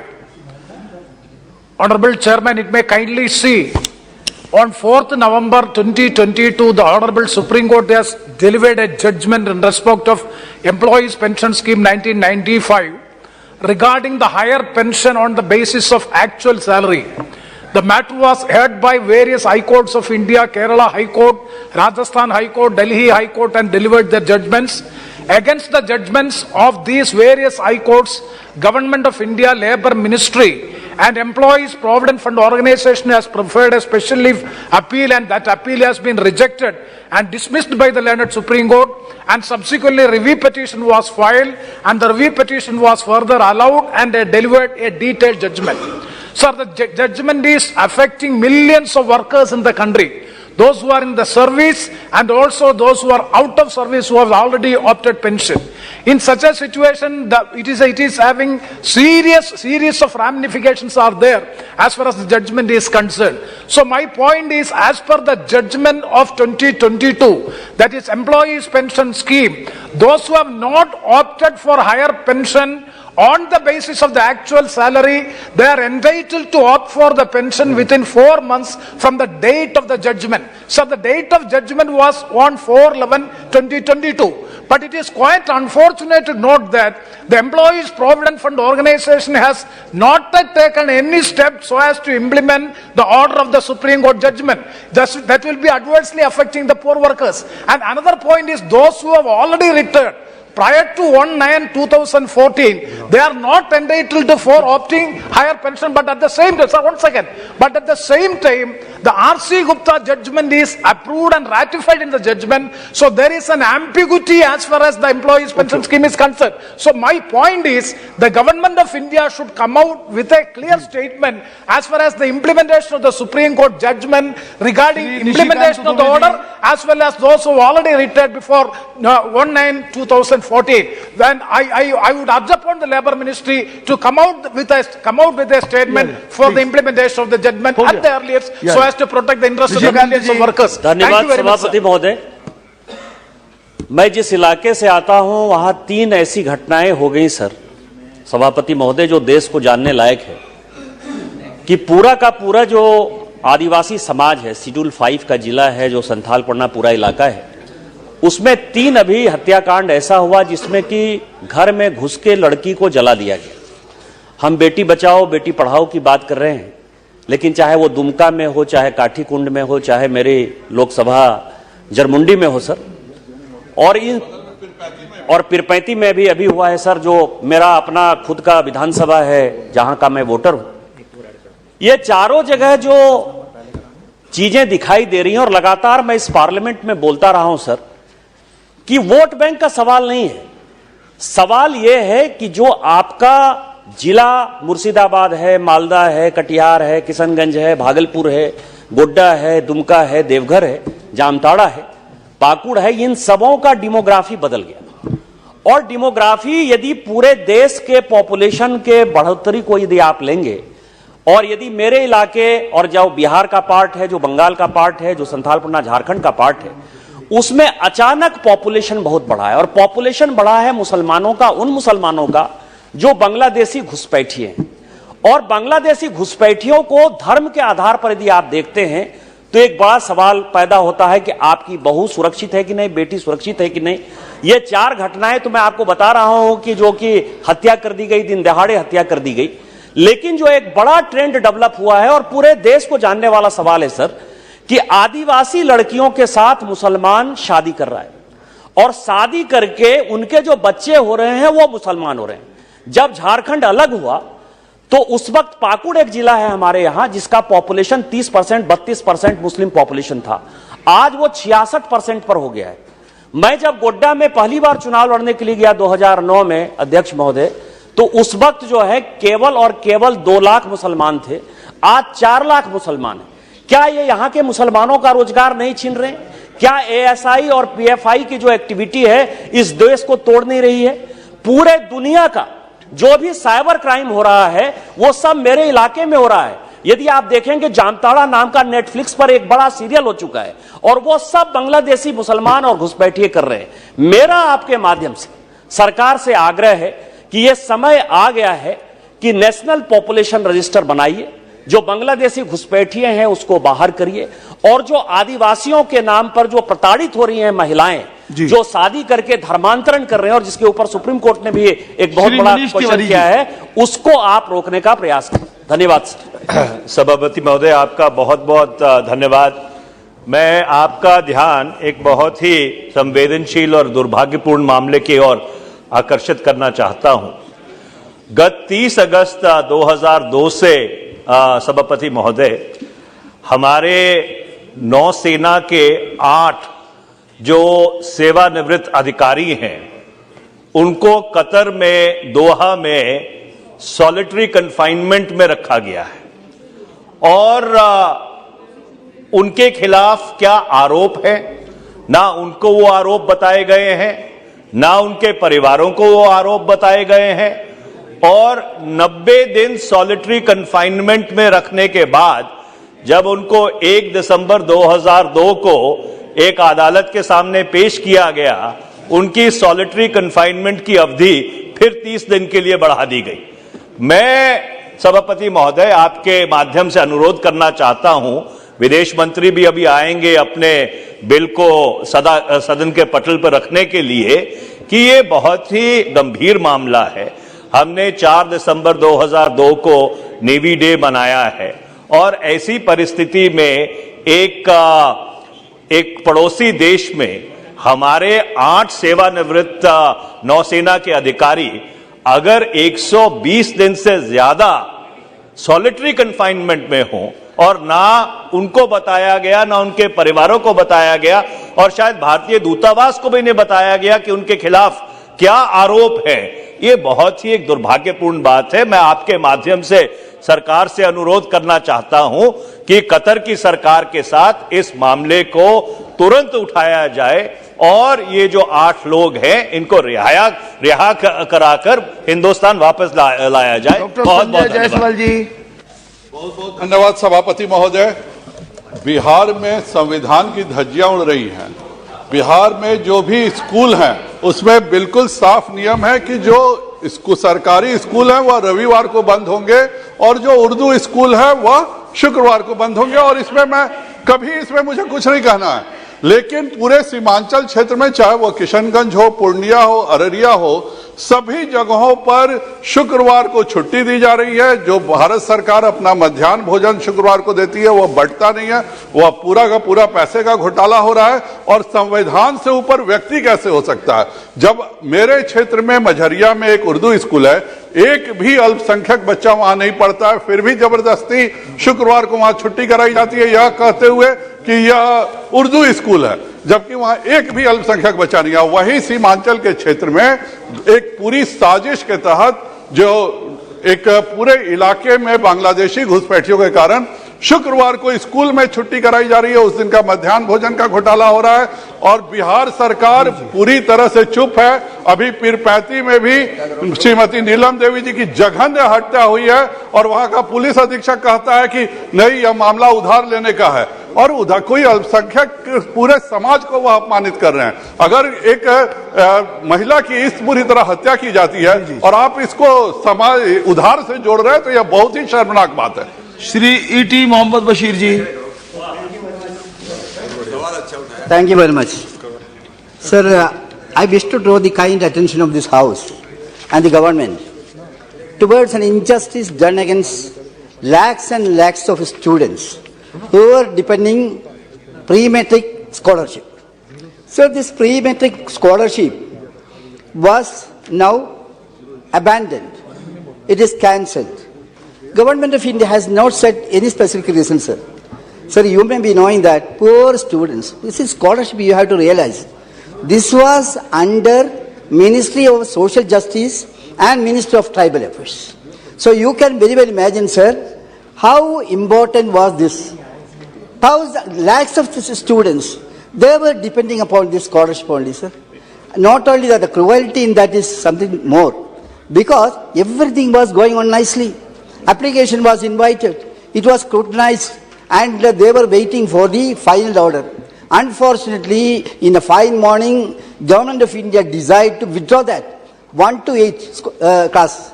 1 to 8 class, poor students. These poor students, they were depending this because, sir, this was a very, very important motivation for the students, relief for the students. Such poor students were enjoying that, sir. We have to realize one thing more, sir. Government, I would like to ask the Honorable Minister, what is that you are going to gain out of this? What benefit is you are going to have it, except doing some hardship to the poor students? Sir, I humbly submit, it's a humanitarian kind of question. I humbly request the government not to proceed this kind of these things. Kindly restore that and clear the backlog. These are my humble submissions, sir. Thank you very much for giving me this opportunity. सभा, देश के लिए बहुत अच्छा दिन है। पिछड़ों में से जो उपराष्ट्रपति बने, आज उन्होंने राज्यसभा में नेतृत्व किया, ये बहुत ही सौभाग्य की बात है। और पिछले दिनों देश के लिए सौभाग्य की बात है कि एसटी क्लास से राष्ट्रपति बनाए गए। उसी क्रम में जम्मू कश्मीर से संबंधित पिछड़ों में से, जिसमें जाट, गुजर, यादव, पाल, सैनिक, कश्यप, सुनार, लोहार, कुम्हार, तमाम पिछड़ी जातियां आती हैं और दलित जो 22% के करीब हैं, तो जम्मू कश्मीर में आजादी से अभी तक उनका शोषण होता रहा, पिछड़ों का भी और दलितों का भी। और 370 हटने के बाद जो खास करके वहां एसटी क्लास में आते हैं, गुजर मुसलमान या गुजर बकरवाल, उनके लिए सरकार ने बहुत अच्छा सोचा और 10% का उनके लिए रिजर्वेशन दिया, जो पहली सरकारों ने कभी रिजर्वेशन नहीं दिया। उनका शोषण हुआ, वोट ली, रिश्तेदारियां करी, पर करा कुछ नहीं। ये बहुत ही अच्छी बात है। लेकिन पिछले दिनों कांग्रेस और नेशनल कॉन्फ्रेंस और पीडीपी ने उनको गुमराह करने के लिए एक चाल चली है कि तुम्हारा जो आरक्षण हो 10% हुआ है, उसमें 10% जो आरक्षण हुआ है उसमें दूसरी जातियों को लेके आ रहे हैं। तो मैं आपके माध्यम से कहना चाहता हूं सरकार से, सरकार सहानुभूति पूर्वक उनके बारे में सोचे और जो 10% आरक्षण उनका है वो कम ना करा जाए। अगर कुछ जातियां ली जाए तो प्रोपोर्शनेटली प्रो डेटा बेसिस अलग से उनका आरक्षण कराया जाए। बहुत बहुत धन्यवाद। धन्यवाद, धन्यवाद सभापति महोदय। चलिए आप स्लिप भेजिए, स्लिप भेजिए जी। धन्यवाद सभापति महोदय। मैं अपने लोकसभा क्षेत्र के अति महत्वपूर्ण विषय आपके समक्ष रखना चाहता हूं। पिछले कई बार मैंने इसको सदन में रखने का काम किया। मेरा लोकसभा क्षेत्र के अति महत्वपूर्ण जो धलभुंगड़ एयरपोर्ट है वो उड़ान स्कीम में है और लगातार हम लोग प्रयास कर रहे हैं कि उसका काम शुरू किया जाए। पिछले सरकार जब हमारे थे उस समय हमारे माननीय aviation minister state Jayant Sinha ji भी यहाँ बैठे हुए हैं। 2019 में जनवरी महीना में उसका भूमि पूजन भी किया गया था, लेकिन आज तक इसका शुरुआत नहीं हुआ क्योंकि स्टेट गवर्नमेंट का अनदेखी का चलते आज तक शुरू नहीं हुआ। क्योंकि जमशेदपुर एयरपोर्ट इसलिए जरूरी है क्योंकि वहाँ टाटा जैसे घराना 8-10 बड़े उद्योग है, वहीं आदित्यपुर इंडस्ट्री बेल्ट में लगभग हजारों उद्योग है जो कि विभिन्न क्षेत्र में लोग अपना बिजनेस का पर्पस में जाते हैं। वही यूरेनियम जैसा, कॉपर जैसा माइंस भी है, आयरन और का है। तो मेरा आपके माध्यम से ही कहना है कि सिर्फ ये झारखंड के सीमावर्ती इलाका नहीं बल्कि उड़ीसा के बालेश्वर वो औद्योगिक क्षेत्र है, आदित्यपुर उद्योग क्षेत्र है, पश्चिम बंगाल के खड़गपुर वो भी औद्योगिक क्षेत्र है और मात्र 72 किलोमीटर, 59 किलोमीटर, 46 किलोमीटर में। मैं आपको आपके माध्यम से माननीय एविएशन मंत्रालय से आग्रह करना चाहता हूं कि राज्य सरकार से अविलंब बात करके उनका मनसा साफ करते हुए, क्योंकि झारखंड में जो अति आवश्यक है उसको नजरअंदाज करके अभी देवघर में हमारे निशिकांत दुबे जी अभी नया नया एयरपोर्ट खोले, वो अभी दुमका का बात कर रहे हैं। तो दुमका महज 32 किलोमीटर है और जमशेदपुर अति महत्वपूर्ण है, उसका तरफ नहीं जाते। लेकिन आपके माध्यम से मैं माननीय मंत्रालय और माननीय मंत्री से निवेदन करना चाहता हूँ, टाटा जैसा जमशेदपुर सारे उद्योग घराना है, इंडस्ट्री बेल्ट के साथ साथ माइंस इलाका है, उसके जल्द से जल्द। और चाकुलिया में भी एयरपोर्ट है, वहाँ पूरी उद्योग नगरी है। इसलिए आपके माध्यम से अनुरोध करना चाहता हूँ कि धलभुंगड़ का एयरपोर्ट जो हमारे उड़ान स्कीम में है उसके जल्द से जल्द शुरू किया जाए। धन्यवाद। श्री रवनीत सिंह जी। नहीं चेयरमैन साहब, थैंक यू। तो आप बहुत अच्छी तरह से जानते हैं पंजाब में हमारे बहुत ही मशहूर नामवर सिंगर सिद्धू मूसेवाला बहुत बुरी तरह उन्हें एक बहुत बड़ी गैंग वॉर में पंजाब में मार दिया गया और कुछ ही दिन पहले राजस्थान में बहुत बड़ा शूट आउट हुआ है। सर, एक पंजाब गैंगलैंड बन के रह गया है। वहां पे सरकार रोज आना, वहां पे कत्ल हो रहे हैं और दोबारा पुराना माहौल जैसे था पंजाब में टेररिज्म वाला माहौल लाया जा रहा है। सर, मेरी आपसे गुजारिश है, क्योंकि सेंट्रल गवर्नमेंट, होम मिनिस्टर भी उसमें मिनिस्ट्री लगी हुई है और जो उसके मारने वाले हैं वो कनाडा, अमेरिका में बैठे हैं, पाकिस्तान में बैठे हैं। सर, उसके ऊपर लुकआउट नोटिस भी जारी किया हुआ है, क्योंकि पंजाब सरकार, पंजाब पुलिस बहुत अच्छी है लेकिन सरकार वहां की बिल्कुल फेल हो चुकी है। सेंट्रल गवर्नमेंट को अपने हाथ में ये लेके, क्योंकि वो बहुत बाहर के देश, वहां से वो ये काम कर रहे हैं, क्योंकि उनके मां बाप रोज तड़फ रहे हैं। सर, इतने बड़े नामवर सिंगर और अनेकों उसकी तरह जो नौजवान मारे जा रहे हैं, उनको न्याय मिले, उनके मां बाप कहीं ये तो सोच सकें भी हमारा बेटा चला गया और उसका हमें जिसने मारा उनको सजा तो मिली। तो इसलिए सर, सेंट्रल गवर्नमेंट को आपके माध्यम से मैं गुजारिश करता हूं, ये पंजाब में कत्लेआम बंद हो और दोबारा जो टेररिज्म वाले हालात बने हैं वो उनको ढूंढ के यहाँ पे सजा दिलवाई जाए, जिससे सिद्धू मूसेवाले जैसे परिवारों को आराम आ सके। फसल बीमा योजना, ये जो केंद्र सरकार किसानों के लिए जो योजना लाई है सर, इसमें आपने अगर किसानों से डायरेक्टली हम जब बात करते हैं तो मेजॉरिटी प्रॉब्लम्स ही उसमें आती हैं। एक तो 72 आवर्स में जाके आपके नुकसान जहां पर हुआ उसकी फोटो क्लिक करके आप पहले कंपनियों को भेजिए, जहां इंटरनेट चलता है, हमको कनेक्शन मिलता है, वहां से तो फोटो भेज दिए जाते हैं। पर आप एक जगह बोलते हैं घरकुल इसलिए कैंसिल किया जाता है क्योंकि इनके पास एंड्रॉइड फोन है, और किसान अगर एंड्रॉइड फोन स्मार्ट फोन चलाता है और उसके बाद भी अगर कनेक्शन नहीं मिलता है तो 72 घंटे में जाकर वो अपनी फसल की फोटो नहीं भेज पाता है, कंपनियों को नहीं पहुंच पाता है। फसल बीमा में सर 1 मिनट बहुत इंपॉर्टेंट है क्योंकि किसानों का मुद्दा है और जहां हमारी सरकार उन्हें बहुत मदद करना चाहती है, इसलिए ये योजना का लाभ डायरेक्टली उनको पहुंचना चाहिए, पर उसमें इतनी त्रुटियां हैं कि उसे सॉल्व करना बहुत जरूरी है। डायरेक्टली वो बेनिफिट कंपनियों को हो रहा है, किसानों को नहीं हो रहा है सर। किसान अगर 50,000 भरते हैं, लाख रुपया भरते हैं, 1.5 लाख रुपया भरते हैं, उसके रिटर्न में 0 पैसे उन्हें मिले जा रहे हैं। तो इसके लिए इस पे डिस्कशन करके इसकी त्रुटियां निकालना बहुत जरूरी है। हमारे कृषि मंत्री जी भी यहाँ पर बैठे हैं। मैं विनंती करूंगी सर, जहां पर हम सभी को फायदा पहुंचाने की बात करें, किसानों को इसमें लाभ नहीं हो रहा है, सीधा उनका नुकसान हो रहा है। पैसे देने के बाद कंपनियों को डबल मुनाफा होता है और हम हमारे किसानों को 0 से हम रह जाते हैं। तो आपसे विनंती करूंगी किसानों को इसके ऊपर कुछ ना। बहुत शुक्रिया जनाब, एक बड़ा ही अर्जेंट मसला उठाने के लिए। जनाब आजकल कश्मीर में सब 0 टेम्परेचर है, 0 से नीचे पारा गया था, तो आज ही वहां पर जो फराहमी है बिजली की वो सबसे कम है और ये अनप्रेसिडेंटेड है इस साल। और अनरेगुलेटेड जो पावर कट्स हैं, जो शटडाउन से स्ट्रीमलाइन करिए, ये तवक्को की जाती थी कि पावर स्ट्रीम किया जाए और उसकी जो सप्लाई है वो ज़्यादा बेहतर बनाई जाए। उसके मुकाबले में जनाब इस साल तो हालत और भी बदतर हो गई है।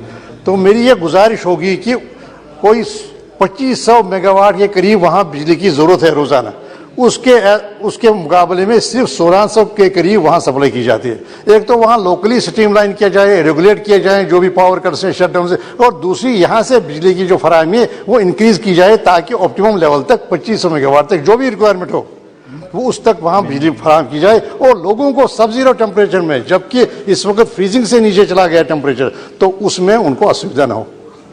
श्रीमती जसकौर मीणा जी। बहुत बहुत धन्यवाद सभापति जी। मैं एक ऐसे अति महत्वपूर्ण और वर्तमान में चल रहे एक बहुत किसानों के प्रति अन्याय को दिखाना चाहती हूं कि भारत जोड़ो यात्रा के अंतर्गत राजस्थान के 3 जिलों में जहां 23 लाख पौधे अमरूद का फल देते हैं, यहां 3000 गाड़ियां उनकी यहां दिल्ली में आती हैं, नेशनल हाईवे बंद कर दिए, स्टेट हाईवे बंद कर दिए। ऐसी परिस्थिति में किसान अपने फलों को रास्ते में ही पटक रहे हैं और किसान बर्बादी के कगार पर हैं। मेरा आपसे अनुरोध है कि नेशनल हाईवे और हाईवे बंद नहीं होने चाहिए और ना ही राजस्थान की सरकार ने कोई प्रोसेसिंग यूनिट वहां स्थापित की ताकि वो अपने पके हुए फल को वहां दे सके। मैं आपके माध्यम से ये कहूं कि भारत जोड़ो यात्रा, ये जोड़ो यात्रा नहीं, किसानों के लिए, भारत किसानों को तोड़ने की यात्रा जो चालू हो रही है, इसमें राजस्थान की सरकार का पूरा हाथ है और वहां रंगारंग कार्यक्रम करते हैं और उधर किसान बर्बाद हो रहे हैं। Thank you, Honorable Chairman. My submissions regarding the Sabri project. So, Angamali-Erimeli railway line will provide connectivity to the National Pilgrim Center, Sabrimala, with many other pilgrim centers, including Kaladi, the birthplace of Shankaracharya, Baranangaram, the shrine church of St. Alphonsa, Erimeli, the center of religious fraternity. The railway line will connect 14 commercial and industrial centers of Kerala. It will have a great impact on the pilgrim tourism potential of the state, overall development of the Ernakulam, Idukki, Kottayam and Pathanamthitta district. Honorable Prime Minister Sri Narendra Modi has directed to include this railway line project into the Pragati 4 platform on 26th October. However, due to various reasons, the project did not progress and led to the freezing of the project by the railway on September. Sir, Government of Kerala has informed Railway Board the willingness to share 50% of the cost of Angamali-Erimeli Sabri new project. Considering the importance of the project, the overall development of the state, boost the pilgrim tourism, commerce, industries, urbanization, public transport, etc., and the fact that Government of Kerala has agreed to bear 50% of the cost of the project, I urge on the government to include Angamali-Erimeli Sabri railway line to the Prime Minister's Gati Shakti project and approving the revised estimate with a facility of Vande Bharat rail service. Thank you. Shri Vinayak Raut जी। धन्यवाद सभापति महोदय।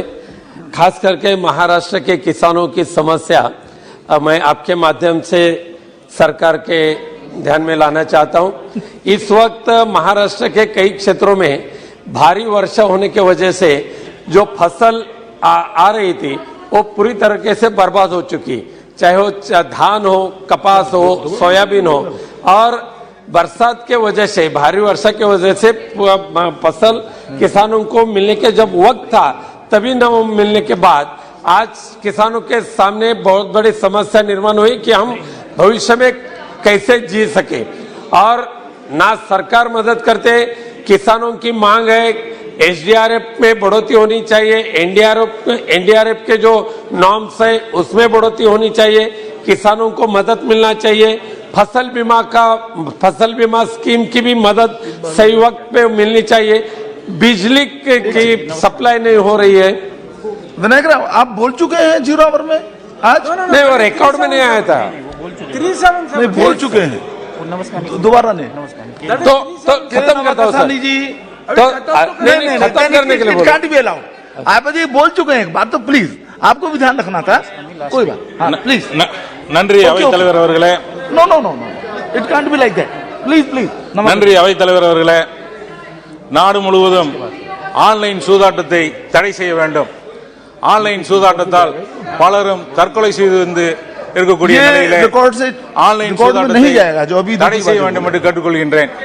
தமிழகத்திலே online சூதாட்டத்தை தடை செய்வதற்கு மக்கள் பிரதிநிதிகள் சட்டமன்றத்திலே சட்டம் இயற்றி தீர்மானம் நிறைவேற்றி ஆளுநருடைய ஒப்புதலுக்கு அனுப்பி ஆளுநர் அதற்கு ஒப்புதல் அளிக்காமல் இன்னும் அந்த தற்கொலை உயிரிழப்பு அதிகரித்துக் கொண்டிருக்கின்றது। மக்களால் தேர்ந்தெடுக்கப்பட்ட பிரதிநிதிகள் எல்லாம் இணைந்து பெரும்பான்மையாக ஒருமனதாக இயற்றப்பட்ட தீர்மானத்தை ஆளுநர் ஒப்புதல் அளிக்காமல் அங்கே உயிரிழப்பு அதிகரித்துக் கொண்டிருக்கின்றது। எந்த விதத்திலும் மக்களால் தேர்ந்தெடுக்கப்படாத ஆளுநர் இந்த மசோதாவை இழுத்தடித்து கொண்டிருக்கின்றார்। கிட்டத்தட்ட இந்த ஆன்லைன் சூதாட்ட தடை மசோதா உள்ளிட்ட 22 மசோதாக்களுக்கு மக்களால் தேர்ந்தெடுக்கப்பட்ட சட்டசபையில் நிறைவேற்றிய மசோதாவை ஆளுநர் ஒப்புதல் அளிக்காது தமிழக சட்டப்பேரவை மட்டுமல்ல 8 கோடி தமிழர்களையும் அவமதிக்கக்கூடிய செயல் ஆளுநரை, ஒன்றிய அரசினுடைய பிரதிநிதியாக இருக்கக்கூடிய ஆளுநரை அரசு। माननीय मंत्री श्रीमती मीनाक्षी लेखी जी।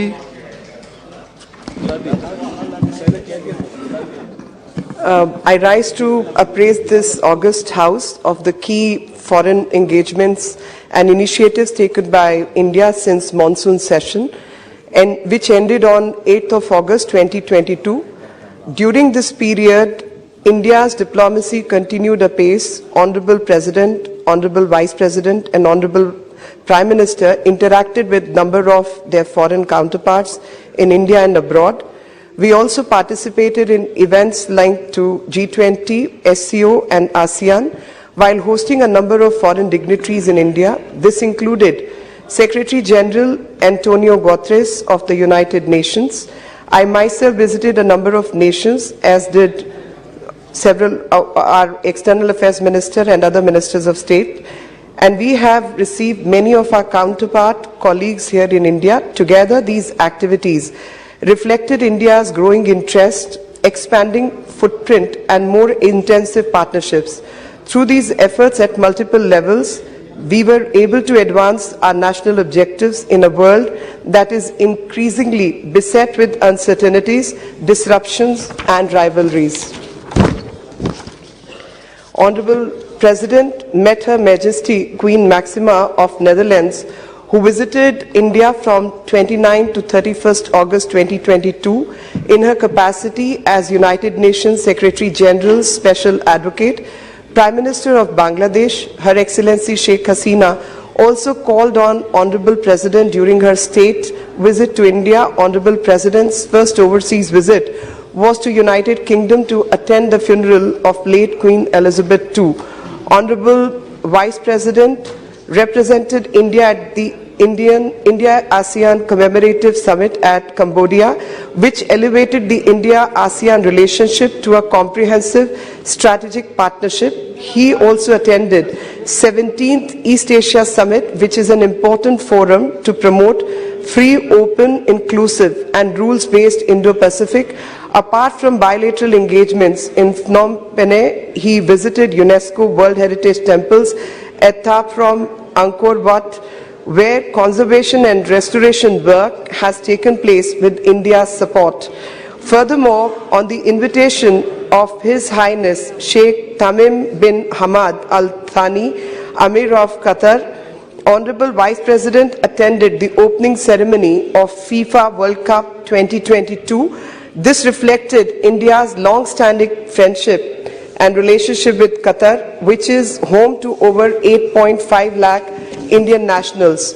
Honorable Prime Minister participated at Samarkand Summit of Shanghai Cooperation Organization Council of Head of States, where India assumed the chairmanship of SCO. As chair of SCO, India's priorities are to advance the theme of secure, articulated by Prime Minister initially at the SCO Summit in Guangdong in 2018. Secure stands for security, economic cooperation, connectivity, unity, respect for sovereignty and territorial integrity and environment.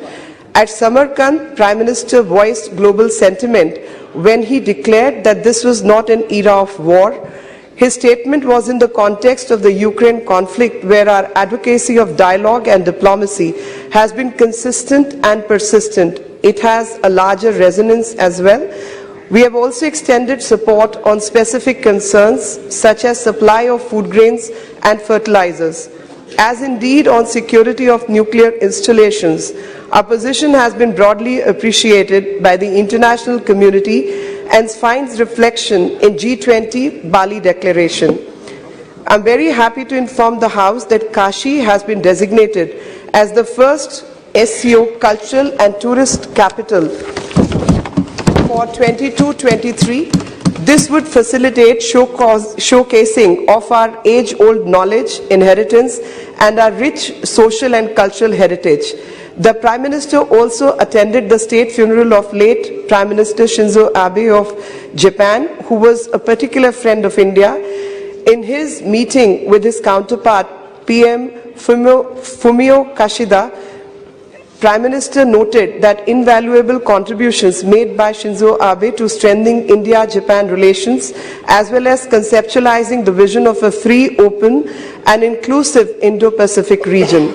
Both PMs renewed their commitment towards enhancing India-Japan strategic and global partnership and to work towards promoting regional and international cooperation. The Secretary General of the United Nations, His Excellency Antonio Guterres, paid an official visit to India from 18th to 20th October and joined Prime Minister in Kevadia to jointly launch the Lifestyle for Environment initiative.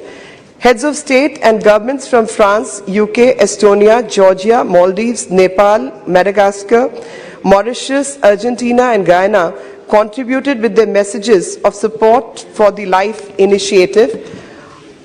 Allow me to turn now to the subject of G20. As the House is aware, the Prime Minister attended the Bali G20 summit recently, and we therefore thereafter assumed its presidency. G20 is the premier forum for global economic cooperation, representing around 85% of the global GDP, over 75% of the world trade, and about 2/3 of the world population. Prime Minister had noted that India's presidency of the G20 during the year of Azadi Ka Amrit Mahotsav is a matter of pride for every Indian. The G20 meetings have already commenced in India, and our endeavor is to organize about 200 of these meetings in 32 different sectors in multiple locations across India.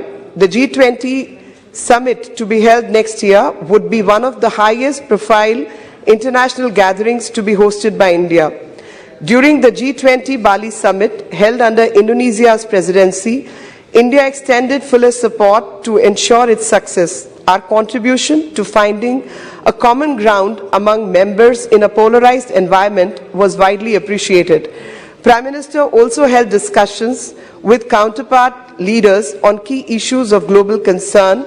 They focused mainly on reviving global growth, ensuring food and energy security, promoting technology, preserving environment and addressing public health and digital transformation. As is customary, many of these opportunities also provided an occasion to take stock of our bilateral relationships. Since we were assuming the responsibility, this was also the time to seek the support and cooperation of all G20 members for the success of India's presidency. Honourable members are aware that the G20 is taking place in the largest context of geological crisis, food and energy insecurity, slow progress of sustainable development goals, mounting debt burden and challenges to climate action and climate justice. Our endeavour is to build consensus within the G20, champion causes, especially of the global south, and shape the setting up of the agenda. This will also be an occasion for us to highlight the 3 Ds of India: development, democracy and diversity. In our global engagements, we have discerned strong interest in India's digital delivery, public health response, green growth and development, as well as the empowerment of all sections of society. There is also an enhanced interest in our democratic traditions, which go way back in our pluralistic and consultative culture. We envisage the G20 presidency as an occasion to showcase India to the world. This will be done through cultural activities, regional festivals, technology programs, sustainability initiatives, millets promotion, one district, one product, community engagement and civil society activities. Our presidency will witness a Jan Bhagidari, where all of India would not only participate but celebrate this occasion. As the House is aware, government has briefed leaders of political parties in this regard. We see this as a truly national endeavour and seek the cooperation of everybody to make it a success. I would also like to highlight that India will provide stronger voice to the issues of interest to the global south. This is very much part of our DNA. It was in evidence most recently during the vaccine Maitri. Our emphasis will be on sharing the India story, caring of all and taking collective action. It will focus on emphasizing our achievements and priorities such as digital India, clean energy, sustainable lifestyles, women-led development and multilateral reforms. Prime Minister's initiative on lifestyle for environment movement and India's millet initiative, which has resulted in UN declaration of the year 2023 as the International Year of Millets, would also be prominent in India's approach towards addressing the Sustainable Development Goals. Today, we are building stronger bridges with both developing countries and advanced economies. Apart from our G20 presidency, we are members of a growing number of groups and mechanisms. Some of them are relatively established, like the BRICS and Commonwealth. Others have been more recent, like the Quad and SCO. And still others are emerging, like the 12 IUT and Indo-Pacific Economic Framework. We are also increasingly engaging the world in group formats, reflecting the growing interest on their part in cooperating with India. This could be with the ASEAN, Africa or Pacific Islands, or indeed the Nordic nations, CARICOM, SELEC or Central Asia. Our growing collaboration with the European Union is of particular importance. I would also like to share with the House that the ministers of MEA have been equally active during this period. EM has hosted foreign ministers of Maldives, France, Singapore, Botswana, United Kingdom, Ghana, Gabon, Belarus, Syria, UAE and Germany in this period. I would also like to highlight the India-Singapore Ministerial Roundtable and the collective interaction with 12 African ministers dealing with education and skills that took place in New Delhi. It would give the honourable members a sense of the breadth of our engagement and the growing global interest in India. This was also in evidence during the outgoing visits of the EM to Thailand, Brazil, Paraguay, Argentina, UAE, Japan and Saudi Arabia, Uzbekistan, USA, Australia, New Zealand, Egypt and Russia. It was our privilege to represent India at the UN General Assembly high-level segment this year. It took the occasion to engage with G4, the L69, Quad, IBSA, BRICS, SELEC and CARICOM and hold multiple trilaterals and bilaterals. Our ministers of states have been equally vigorous in promoting the interest of India abroad. Shri Muralidharan went to Brazil, Senegal, USA, Oman, Djibouti, Kenya, Eritrea and Nigeria. I represented India at SICA Summit at Kazakhstan and visited Georgia, Norway, Iceland and Malta. Dr. Rajkumar Ranjan Singh was our representative at IRA Ministerial and visited Indonesia. The House should also be aware that as chair of the Counter-Terrorism CTC of UNSC, India hosted its special meeting in October. All the 15 members participated and paid homage to victims of 26/11 Mumbai terrorist attack at Memorial Wall in Taj Mahal Palace Hotel. This was the first time that the UNSC held a meeting in India. Their Delhi declaration emphasized the need to display zero tolerance towards terrorism and combat it in all its forms and manifestations. I'm happy to inform the House that after a gap created by COVID, India will be hosting 17th Pravasi Bharatiya Divas at Indore from 8th to 10th January 2023. This year's theme acknowledges the contributions of Indian diaspora as diaspora reliable partners for India's progress in Amrit Kal. The 32 million Indian diaspora is a great source of support for our country. India's 4C commitment of care, connect, celebrate and contribute would be on display during the celebrations. His Excellency President Mohammad Irfan Ali Goyana of Guyana will be the chief guest at Pravasi Bharatiya Divas 2023. Where Republic Day 2023 is concerned, we have invited His Excellency President Abdel Fattah al-Sisi of Egypt as the chief guest. He has graciously accepted the invitation. Honorable members would also be glad to know that 12th World Hindi Conference will be held jointly between India and Fiji from 15th to 17th February 2023 at Fiji. This will be the first occasion of hosting this event in Pacific region. Foreign policy today is no longer just an excuse of a ministry or just an exercise of a ministry or even that of the government. It has a direct impact on the daily lives of all Indians. This may be in ensuring that our products have market access or that our talent gets into the global workplace, but it is equally an effort to ensure that technology, best practices and capital flow into India. Our endeavour in a difficult global situation is that the welfare of Indian people is ensured. However challenging the circumstances may be. This may be in exceptional situations like Operation Ganga in Ukraine, or the ability to access key necessities like energy and fertilizers on affordable terms, or indeed in concluding migration and mobility partnerships as we have just done with Germany. Indian foreign policy is there to serve the Indian people. We will do whatever it takes to discharge that responsibility. It could be in ensuring international support for our policies or in acceptance of our interests and objectives. These may be difficult times, but it is also an occasion to display our leadership and make a strong contribution to global peace, stability, growth and security. Honourable members know this well and understandably approach the ministry with their particular concerns and issues. It has been our earnest effort to respond as effectively and sincerely to their communications. We are extremely conscious that foreign policy must respond to the requirements and demands of our society. We demonstrate that as much through the activities of our embassies abroad as we do at home, through improved passport and immigration services.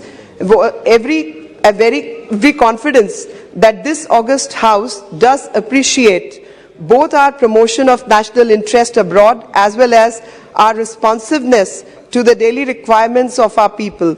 I conclude with the expectation that the House will continue to extend its fullest support to our efforts and encourage our success in G20 presidency. Thank you, Chairman, sir. No. Item number 15. समुद्री जल दस्युता रोधी विधेयक 2019 माननीय मंत्री जी. No queries. You no. Please sit down. No. Honorable. चलिए. Item number 15 now. Item number 15. Please. No. Nothing. Please. चलिए. Please sit down. Please. Honorable Speaker, sir.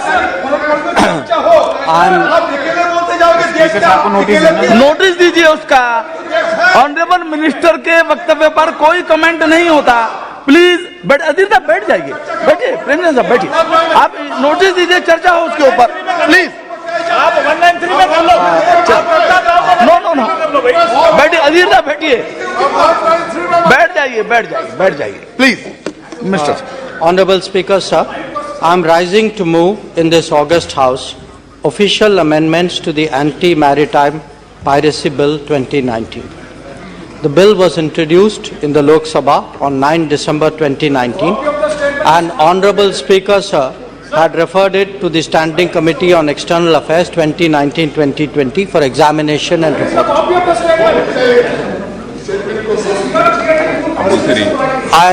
I thank the committee for examining the bill in detail and making very useful recommendations and observations. To suitably incorporate these recommendations, the Ministry of External Affairs held several rounds of ministerial consultations with concerned ministries and departments. The amendments have been drafted and finalized in consultation with and concurrence of the Ministry of Law and Justice. Sir, I am happy to note that out of the 18 recommendations of the committee, 14 have been incorporated suitably.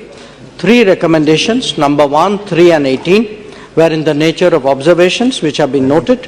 1 recommendation, number 2, is to define clear-cut roles of various departments to be reflected in the rules for the effective coordination mechanism.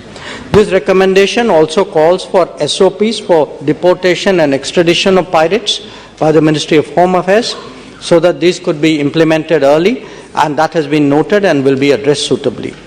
So regarding the issues raised by the committee, the provision of trial in absentia has been dropped. Keeping in mind the observations of the committee regarding the Supreme Court of India's ruling on awarding mandatory death punishment, the provision regarding death punishment has been amended in the bill to also include imprisonment for life. Honorable Speaker, sir, India does not have a specific law or legal provision in the IPC or the CRPC on piracy.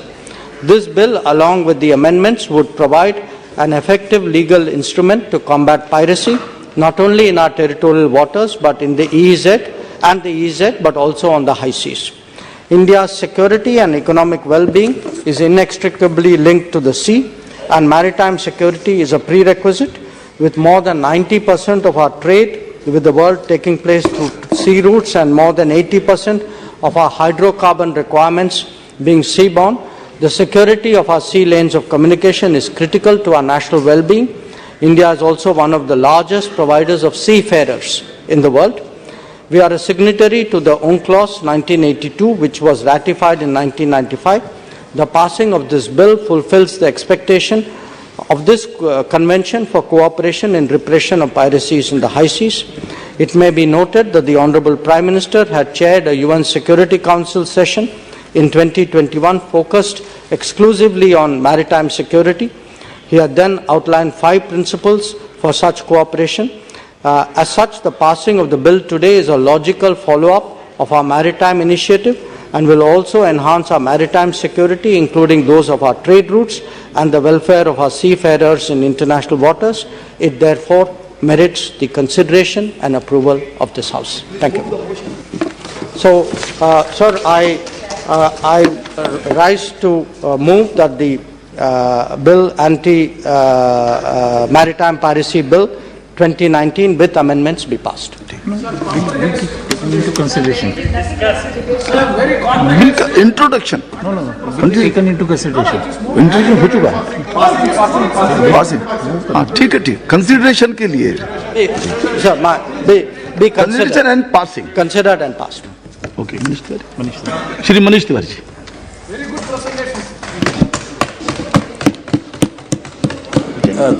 Thank you very much, Mr. Chairperson, sir. I rise to speak on the Anti-Maritime Piracy Bill 2019. If I understand correctly, the official amendments which are sought to be moved by the government, you plan to amend the title of the bill to perhaps read Maritime Anti-Piracy Bill 2019, which of course would make it sound better. As the Minister was explaining, Mr. Chairperson, that the bill was introduced in this House on the 9th of December 2019, was referred to the Standing Committee on 23rd December 2019. The Standing Committee reported back on the 11th of February 2021, and official amendments were proposed by the government on the 22nd of July 2022.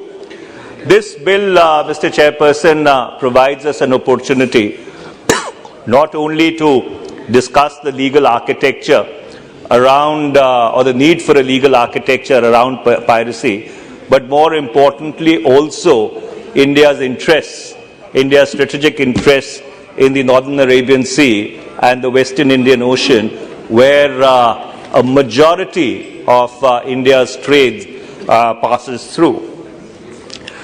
It would be a trite to say that ungoverned spaces actually create the conditions for pirates to operate. And unfortunately, since 2008-2009, Somalia and Yemen have been in a rather disturbed state of affairs, and so therefore the Gulf of Aden, the North Arabian Sea, the coast of Somalia and Yemen have been piracy prone now for almost a decade and a half or not more. And for India, as the Minister was correctly pointing out, that the sea lanes of commerce, especially the ones which transit through these seas and also the ones which then transit from the Hormuz to the Malacca, really constitute the lifeblood of our global trade. And it was in the year 2009 that when the problem of piracy was really at its zenith, that a combined task force was set up, Task Force 151, 152 and 153. They were established and they were given a mission mandate in order to combat the problem of piracy. 34 nations, 6 countries got together to patrol almost 8.3 million square kilometers of international waters. And I must say that this mission has been successful in mitigating the impact of piracy to a great extent. India, of course, at that point in time, chose not to associate itself with the Task Force 151, 152, 153, which was operating out of the combined maritime headquarters in Bahrain, primarily because of the presence of Pakistan on these task forces. But I'm given to understand, I would be very interested to know from the Honourable Minister that I believe India has changed its mind and now we have decided to associate ourselves with these task forces. So it would be interesting to really understand from the Minister as to why this change of heart and change of mind has really come about. However, Mr. Chairperson, sir, something which is of extreme significance to our national security is the growing Chinese presence in these waters. China has operationalized its port in Djibouti. In fact, a recent report which was given by the Department of Defense to the US Congress on China's military power very, very specifically flagged the question of of China's naval presence, and especially that the base in Djibouti would be able to host Chinese aircraft carriers and other Chinese PLA Navy assets in this particular region in a rather elevated or enhanced manner. Therefore, under those circumstances, more than piracy, it is actually the Chinese naval presence in the Northern Arabian Sea and the Western Indian Ocean which is going to become our foremost challenge. And therefore, I would like to ask, and interestingly, the Honorable Defence Minister is also here, and I had raised this in the Consultative Committee when we met in Mumbai just a week before, that perhaps India needs to really reconsider its forward-basing policy also, because you cannot have a secure Northern Arabian Sea and a Western Indian Ocean if you do not have bases to be able to forward deploy. And China has very, very successfully leveraged its debt diplomacy in order to expand its basing presence around the rim of Africa. So they are exploring bases in Madagascar in addition to various other countries. And I would like to ask the Honorable Minister, India had been in talks with Mauritius. I think we were doing something on the Agliga Islands.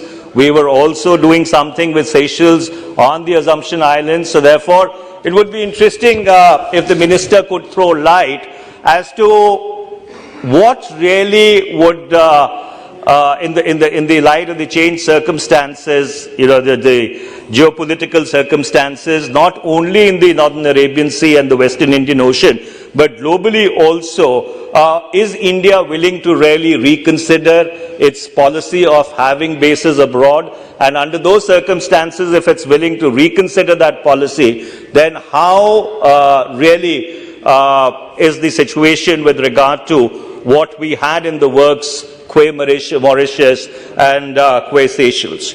Coming to the specific aspects of this bill, between 2016 and 2020, given that there have been 900 incidents of piracy globally, and India has about 10%, 10% जो लोग हैं जो इस merchant activity में भाग लेते हैं, वो भारतीय मूल के हैं, क्रूमैन और अफसर, और पिछले 5-7 वर्ष में 500 से ज्यादा भारतीयों को पायरेट्स द्वारा बंदी बनाया गया है।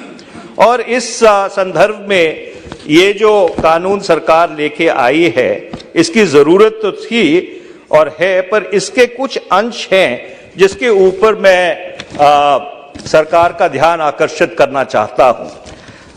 अगर मैंने माननीय मंत्री जी को सही सुना तो उन्होंने ये कहा कि जो स्थायी समिति ने सिफारिशें की थी, कुछ अंशों के ऊपर उनको उन्होंने संज्ञान में लेकर उसमें तब्दीली करने की कोशिश की है।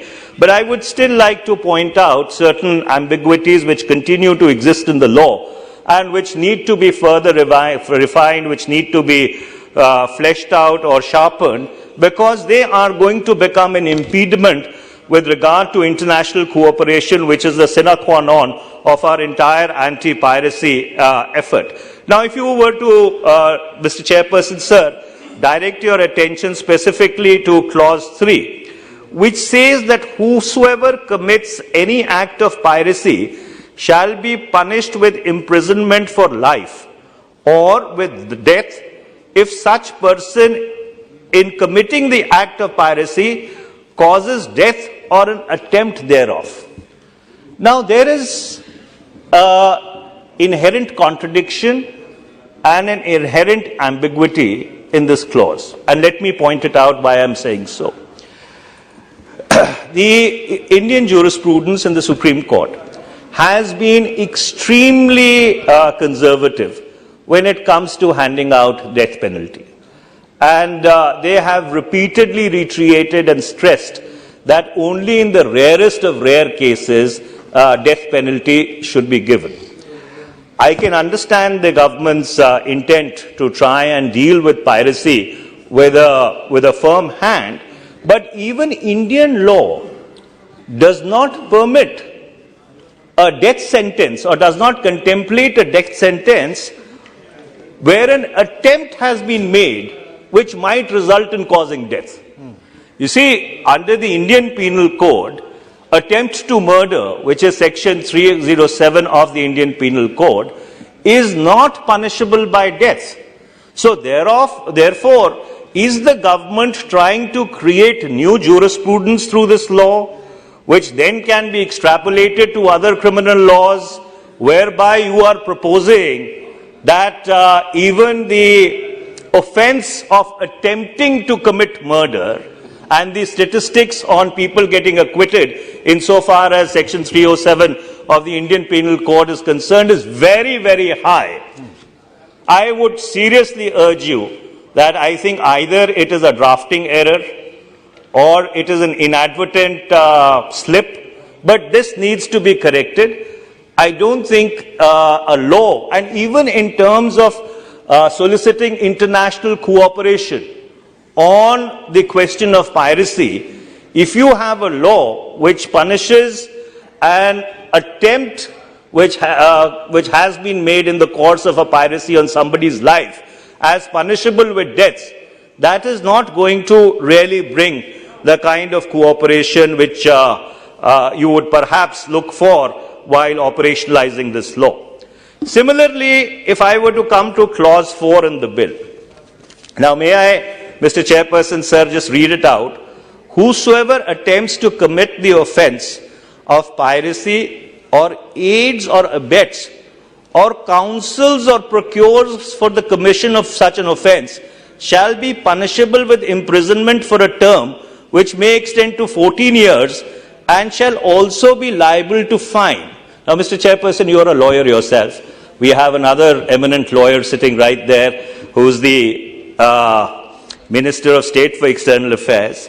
I can understand the word aid, I can understand the word abets, but counsels, how can you counsel an act of piracy? I have not been able to wrap my head around the word counsel. That, well, if somebody, aids in an act of piracy, he abets an act of piracy, he procures equipment which then is used in operationalizing that act of piracy, whether it is a boat or it is weapons, it is ammunition, etc. It's understandable, but counsels an act of piracy, I think there needs to be an explanation from the government as to, the minister wants to say something. So I just want to clarify, possibly the member is reading from the earlier version of the bill, because in the official amendment which we have moved, the word counsel is replaced by conspired. So I just want to point it out. I think there is possibly some misunderstanding here. I think possibly the revised version with the amendments has not been circulated, because when our office last checked, this was the only version of the bill, Mr. Chairperson, which was at least available to the members. You may have moved the amendment separately. No. No. So far not moved, and it has not been circulated. Yes. Not to our knowledge. How we are able to discuss? Honourable Minister, please check whether it has been circulated or not. No. Where? With whom? No. And passing in the last session, and at that time it could not reach, and it was circulated. All the official amendments have been circulated to at least to all the. If I have received it, then you must ask. Well, Mr. Chairperson, then I think I think with great respect to Mr. P.P. Chowdhury, there seems to be some special treatment for the Treasury benches, but insofar as the opposition benches are concerned. But insofar as the opposition benches are concerned, when I checked it in the morning, the official amendments were at least not available to us. Honorable Speaker, sir, my understanding is it was circulated on the 6th of December. However, it is corrected now. Mr. Chowdhury, please. Wait. Honourable Minister, the only thing is, now Minister is No, no, all the notices. No. Bray, 1 minute. Your point is, notwithstanding the correction made in this house, whether the due process has been taken or not. That is the question. Yes, he is the chairman of the standing committee, unfortunately misleading the house. All the notices of amendments which were given during the last session will lapse on the day in which the house is withdrawn. So that amendments won't give any effect. The amendments have to be given in this session after issuance of the summons by the President of India. Please, Minister. That is our point. On 6th of December. No. Minister is categorical that it has been circulated on 6th itself. You want to reiterate it? Please. Chairman, sir, the official amendments were circulated on 6th of December. So it is, what had happened was, I don't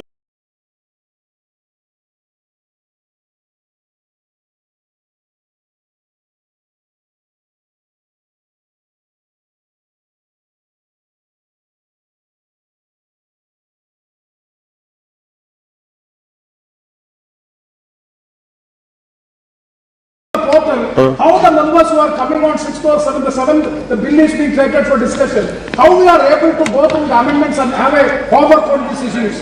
It's very unfortunate. At least circulate among the members. At least the amendments may be circulated among the members, the hard copy. Okay, but point is noted. We'll direct the minister. No, Mr. Chairperson, I think... No, Mr. Please talk to Mr. I think that we come to end. That it has been circulated. The time is the crux. Time is the crux. Such a delay should not be happening in future, please. No, Mr. Chairperson, please, I don't think... We can continue the debate. No, Mr. Chairperson, I don't think the delay is the crux. What Mr. Premachandran was trying to say, and I would like to reiterate. The fact is that if amendments are circulated on 6th of December 2022, and the discussion is taking place on the 7th of December 2022, it is not a pro forma circulation which is important, that we've put it on the portal and we've done our job. I think it is also a question of propriety. If you are discussing a bill on the very next day, you should at least circulate the official amendments to the members, because not everybody goes on the portal every day to check as to what government has put on the portal and what has not been put on the portal. So therefore, going back to what I was saying, so if the government or if the minister has clarified that the word councils has been replaced by the word conspire, then, well, that makes it a full provision. Let me come to my next point, Mr. Chairperson.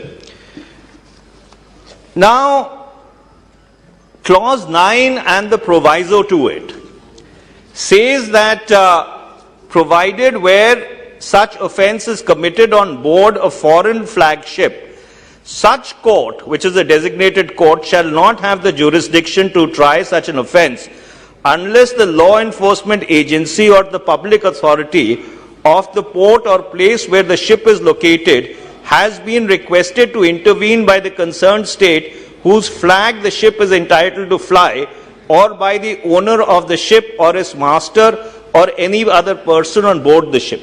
Now, this has very profound implications.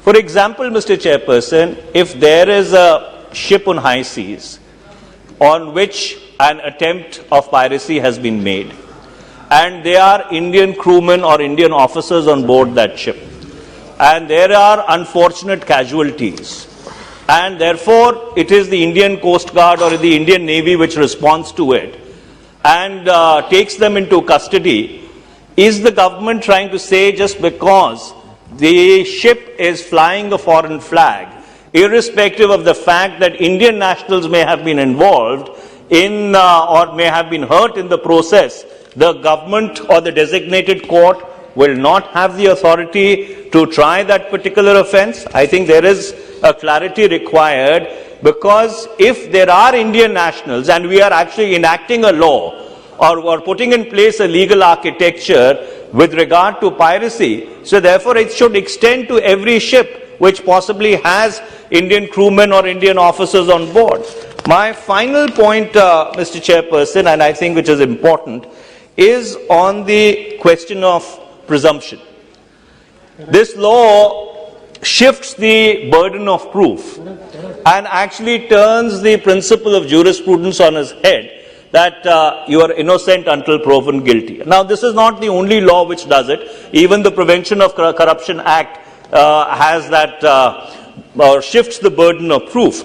However, my concern is that when you are talking about piracy, you are also implicitly talking about cooperation with other countries.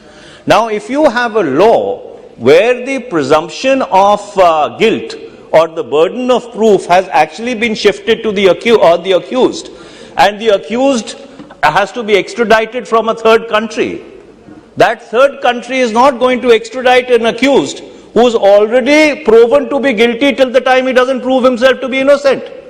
This is actually going to become detrimental to your larger international cooperation in order to combat piracy rather than being an enabler. I would request the Minister to really reconsider this particular clause in the light of its practical implications when it comes to implementing it. Finally, Mr. Chairperson, I would just like to conclude by saying that this particular bill, when you look at it in its entirety, is a bill which India requires. But yes, there are certain specific issues which I have flagged, and there are a couple of more, since we are running out of time, which require the reconsideration of the government, because, as I earlier said, they are going to become a problem when the operationalization of this bill takes place. Thank you very much. Thank you. Sri P.B. Chowdhury. Thank you very much, sir. I rise to support the Maritime Anti-Piracy Bill. This bill was in fact needed much before, because the United Nations Convention on Law of Sea, that was Convention of 1982, and thereafter India ratified in 1995. So almost 166 countries are member states. So I would like to, before I start, I would like to refer the speech of Honorable Prime Minister remarks at the United Nations Security Council high-level open debate on enhancing maritime security, a case for international cooperation. The ocean quote, "The ocean is our joint heritage. Our sea routes are the lifeline of international trade. And the biggest thing is that these oceans are very important for the future of our planet. But today, our shared maritime heritage is facing many challenges. Sea routes are being misused for piracy and terrorism.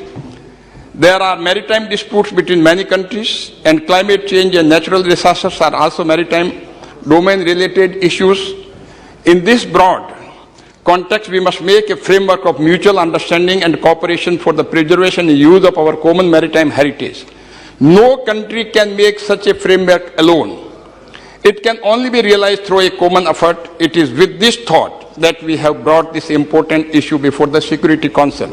I am confident that today's high-level discussion will guide the world on the issue of maritime security." Unquote. So, keeping in view these aspects, I extend my thanks to Honorable Minister that this is a very important legislation, because if we see the Indian Ocean region, almost 50% of the global sea trade and more than 1 lakh of the ships carried through this Indian Ocean region. And we are witnessing, and this from the long time, the robbery or hijacking for payment of ransom, and not only one particular part of the globe. In the sea, the Gulf of Guinea, Malacca, Red Somalia waters, all there are shipping routes. And after 2008, the Gulf of Aden and Seychelles and Mauritius are also subjected to many pirates. And this 2009 to 2019, almost 1,173 piracy and robbery were committed. Now, because we see that there is no separate legislation in our country. Because the jurisdiction problem, and there are so many problems, this is the reason that because in the IPC and CRPC, the piracy has not been treated as a crime. And the questions also because one of the case arose in this jurisdiction of the Indian courts, the Alondra Rainbow case of 1999, where the trial court prosecution was successful, but the High Court struck down and overruled on the jurisdictional ground, on the ground that the piracy is not a crime under the Indian Penal Code, and Indian courts are not having any jurisdiction with respect to exercise the jurisdiction with respect to any offence committed on the high sea. So this is the reason. So now question is, why this bill? What is the reason why government is bringing this bill? Because to arrest, investigate, and prosecute and provide the punishment, inflict the punishment, there is no provision in Indian Penal Code and there is no procedure in the Criminal Procedure Code. And this is the reason. And moreover, the word piracy has not been defined under the Indian Penal Code, therefore it has not been treated as punishment. The Indian courts are not having any jurisdiction with respect to the piracy committed on the high sea. And there is a jurisdiction problem. And apart from this, it is also a United Nations obligation, because the United Nations Convention on Law of Sea was adopted in 1982 and India ratified in 1995. Since there is no law on that in this area and this field is unoccupied, and for repression of the piracy, this law is needed. So if we go by chronological order, so earlier the bill was introduced before this House in 2012. It was sent to the Standing Committee. Standing Committee reported, it gave its recommendation, and again it was redrafted in 2018, redrafted after consulting this Law Ministry, Shipping, Ministry of Home, Ministry of Defence, Navy, Coast Guard, and legislation has also taken into consideration the law which is prevalent, the law made by the Australia, New Zealand and Sri Lanka. And we have also taken the guidance from the international this maritime organization. So if we see the objective of the bill overall, so basically it is the foremost objective is repression of the piracy on the high sea and empowering the competent authority for arrest, investigate, prosecute and inflict the penalty on the guilty. And it is also obligation of the United Convention on the Law of the Sea. And the piracy was not criminalized earlier. Now criminalizing the piracy is also one of the objectives of this bill. And apart from this international support anti-piracy operation by the Indian Navy, it will also help them. So apart this applicability of the bill. So if we, from the coastline, the territorial water, we have exclusive jurisdiction, we can deal with under the Indian Penal Code and CRPC. But beyond the territorial water, in exclusive economic zone, we can utilize and this for the purpose of research and other purposes. But we don't have any jurisdiction and we can't invoke the provision of the Indian Penal Code and CRPC for prosecution and punishment. So that's why this law is needed, and so far as the territorial jurisdiction, it goes up to 12 nautical miles, that is equivalent to 22 kilometers, and exclusive economic zone, that is 200 nautical miles, that is equivalent to 370 kilometers. So in 370 kilometers, we were not having jurisdiction. That has also been treated in the high sea. So we are having the sovereignty. So far the territorial water is concerned, we don't have any sovereignty and we don't have any jurisdiction with respect to the exclusive economic zone and high sea. And this, if we see the bill, the definition of the piracy is as defined under the United Nations Convention on Law of Sea, adopted in 1982. There are 4 mandatory conditions. If we bifurcate the whole definition in 4 parts, then these are the 4 mandatory conditions for this, whether a particular act is this crime or not. First, this crime should be committed for private ends, number 1, by any person or by crew or any passenger of a private ship. Number 3, the place can only be the high sea. Number 4, against another ship or any person or property on board such ship. Now question arises, if the crime is committed by the foreign ship, by the government ship, that is this non-commercial and this warship, then it is not included. So if it is a commercial ship, it may be a government ship. I think, to my mind, then this, because this is not clear on this issue, then on the basis of interpretation we can say, even if it is a government ship, it is involved in commercial operation and piracy is committed, then it is also comes under the jurisdiction. So the punishment of piracy, Mr. Manish Tiwari was referring about the committing of the piracy under this clause 3. So far the clause 3 is concerned, clause 3, whoever commit any act of piracy shall be punished with imprisonment, because it has been, official amendment is there, imprisonment for life or with fine or with both. And who causes the death or attempt, then with death or with life imprisonment. So I think this has been, official amendment is on the reason that the mandatory death penalty can't be inflicted. In one of the cases, the Supreme Court has taken the view that the mandatory death penalty is unconstitutional, and reason being, it is violative of Article 14 and 21 of the Constitution of India, that no person shall be deprived of life and liberty except in accordance with law. But law must be reasonable. So the no discretionary power has been given to the court to inflict that penalty, whether that penalty in the given facts and circumstances is needed or not.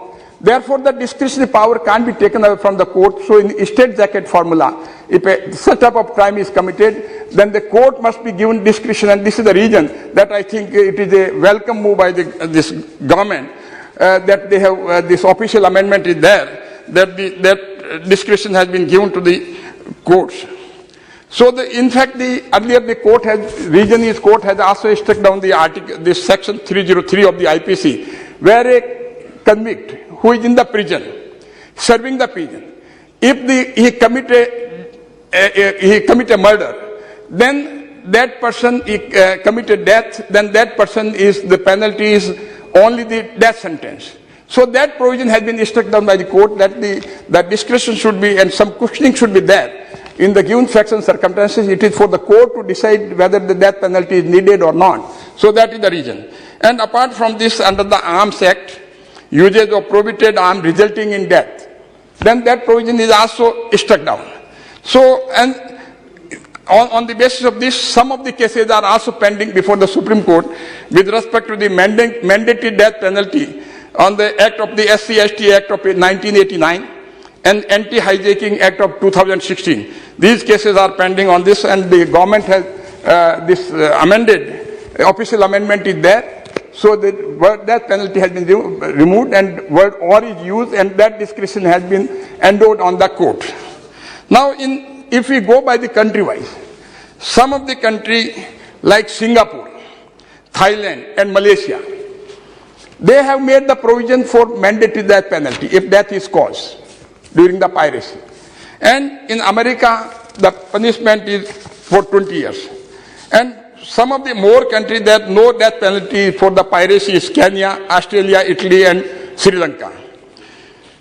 My suggestion to this Honorable Minister about this, some of the provision, because I think so far as clause 3 is concerned, whoever commit any act of piracy, I think thereafter the official amendment may be brought on it. Act of piracy, this is reference to the act of piracy, but it is not with reference to aids or abet or conspires or procures, because the action and conspiracy both should be added, but in clause 3 only the commission is added, not this conspirator. So this is missing, I think. And second part is second suggestion about it. And whereas in clause 4, if we read clause 3 and clause 4, then in clause 4, if we read clause 4, sir, then whoever attempt to commit the offense of piracy or word, this rightly used, word or aids or abets or counsel, instead of counsel it is conspire, or procures. These words should also be there in clause 3, immediately after the any act of piracy, commit any act of piracy or. Because this clause 3 and clause 4, they must have the similarity, because in clause 4 the proper words are used, but in clause 3 these words of the aids, abets or conspiracy. The conspiracy part is missing in clause 3, which should be there. And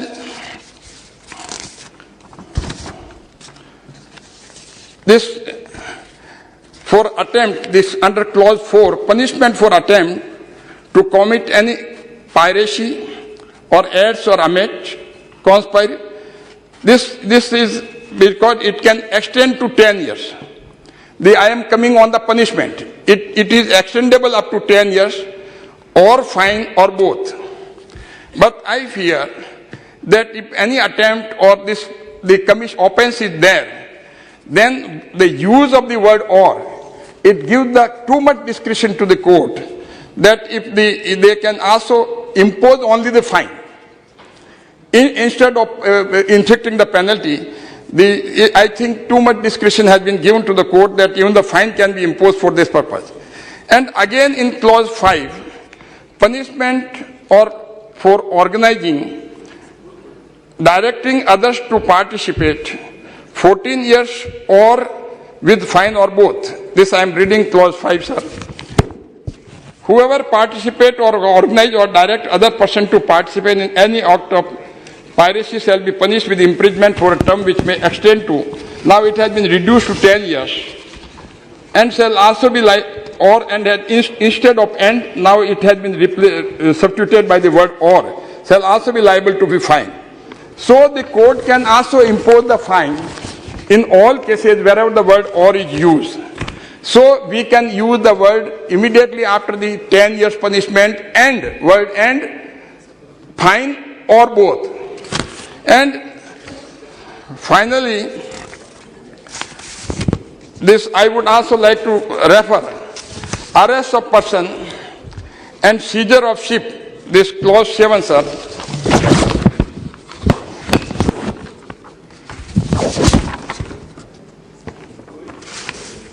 Clause 7 says,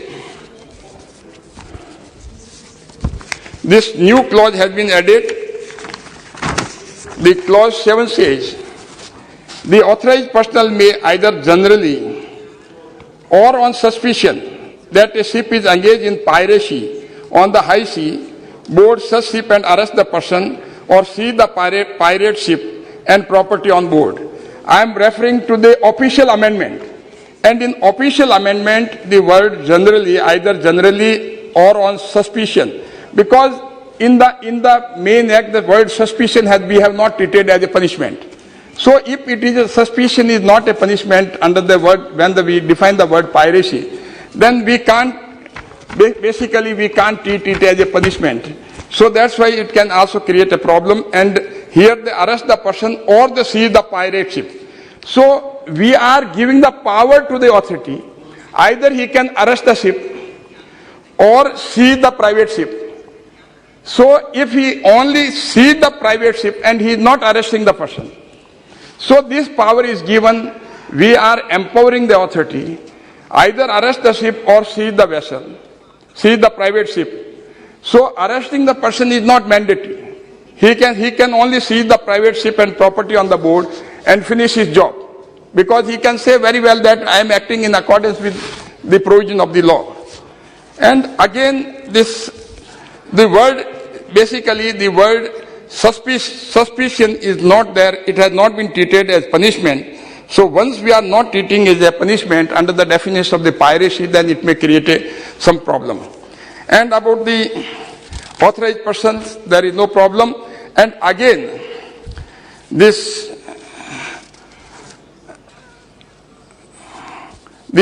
about the presumption, because Mr. Manish Tiwari ji has referred about the presumption.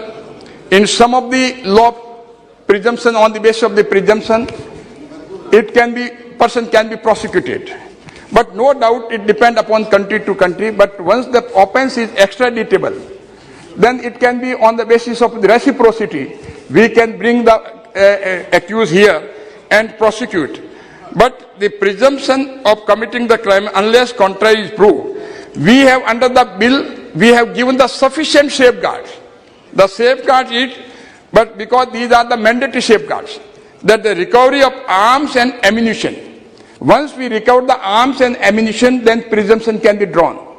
In absence of arms and ammunition, no presumption can be drawn. But so therefore, the sufficient safeguards have been provided under the bill that once the arms and ammunition have been recovered, or those are used or intended to be used, the evidence of force and threat is there, the evidence of intended threat is there. So in the bill, the sufficient safeguard have been taken with respect to the presumption. No doubt the presumption is that presumption of the guilt. So some of the enactment we have in this Prevention of Corruption Act like that, that is a valid enactment.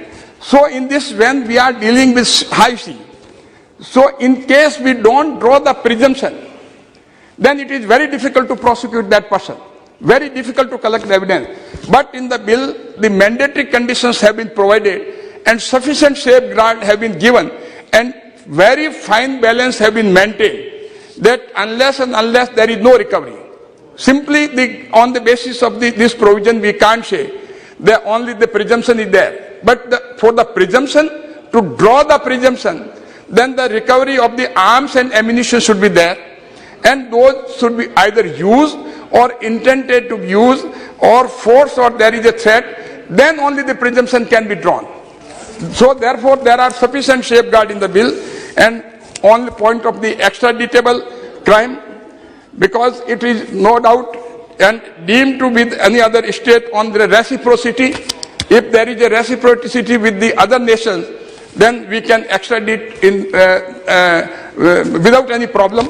But keeping in view, because every state must have their own legislation, but once we enter into this agreement is there, bilateral treaty is there, then there will be no problem for extraditable the crime. Basically, we have treated this crime as an extraditable crime. So on the basis of the reciprocity, there we can bring him back. Thank you very much, sir. And I support that the bill may be passed. Steve, Mehta. Yes. Sorry. I had requested. For a flight. And especially speaking after two legal luminaries, it is always a difficult part on my case, because I have, though I am been elected to frame law, I have not studied law, nor any degree I have got from the law colleges or university. And second point which I would like to mention after hearing two colleagues of mine, piracy has not been there in the IPC. You yourself know, sir. The Indian Penal Code is just another version of Irish Penal Code. CRPC, of course, was framed in 1948, then subsequently number of amendments on. The greatest pirate of this world were Britishers. Why would they frame a law to apprehend pirates? And that is the basic reason, and we have woken up after such a long time that we need to have a piracy law, and Prime Minister raised it in the United Nations. So coming to this bill, I'm really astonished by my predecessor, P.P. Chaudhary, my friend. Perhaps he was also heading that standing committee which went through this bill, and now his number of amendments have been accepted by the government, and still certain amendments have not been. But anyway, he must have gone through in detail, unlike Manish Tiwari, who is very much aware about it. There are certain apprehensions and also certain suggestions which I would like to make in a very brief manner. I would say Indian Penal Code provisions pertaining to armed robbery have been involved in the past to prosecute pirates apprehended by the Navy and the Coast Guard. But in the absence of a specific law on the offense of maritime piracy in India, problems were being faced to ensure effective prosecutions of pirates. This is the basic reason for which this law has been framed. I would say, under this bill, if a person while committing an act of piracy causes or attempts to cause death, he will be punished with death or imprisonment. That amendment has come. Supreme Court has in Dalbir Singh versus State of Punjab and Mithu versus State of Punjab in 1983, this was in 2006, earlier one, ruled that mandatory death penalty for an offence violates Article 14 and 21 of the Constitution. The court has held that a provision that imposes a mandatory death penalty is arbitrary and unfair. The Supreme Court has in Vachan Singh versus State of Punjab also narrowed the application of death penalty to the rarest of rare.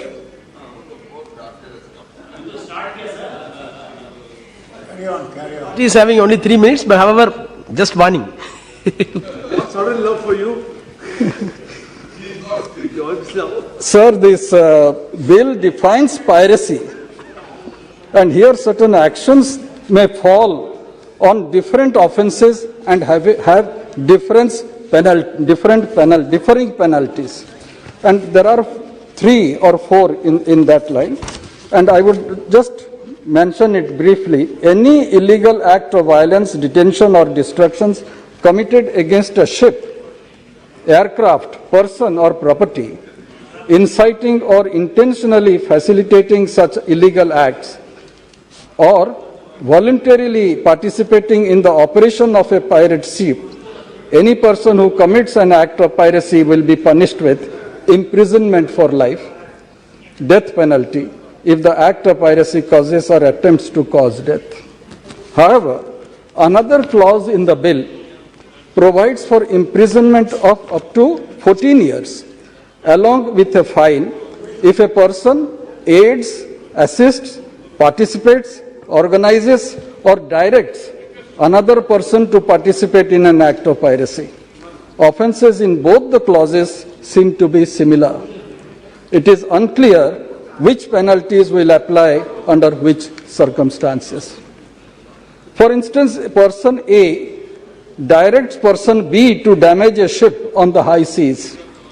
There could be 2 ways in which person A is charged: committing an act of piracy by inciting such act and thus be charged with life imprisonment or death, or directing another person to participate in an act of piracy and punished with imprisonment of up to 14 years along with a fine. Sir, the next point which I would like to mention is the geographical applicability of the bill. And the minister very rightly mentioned about exclusive economic zone. But India has limited rights in the exclusive economic zone, such as the rights to explore, exploit and manage natural resources.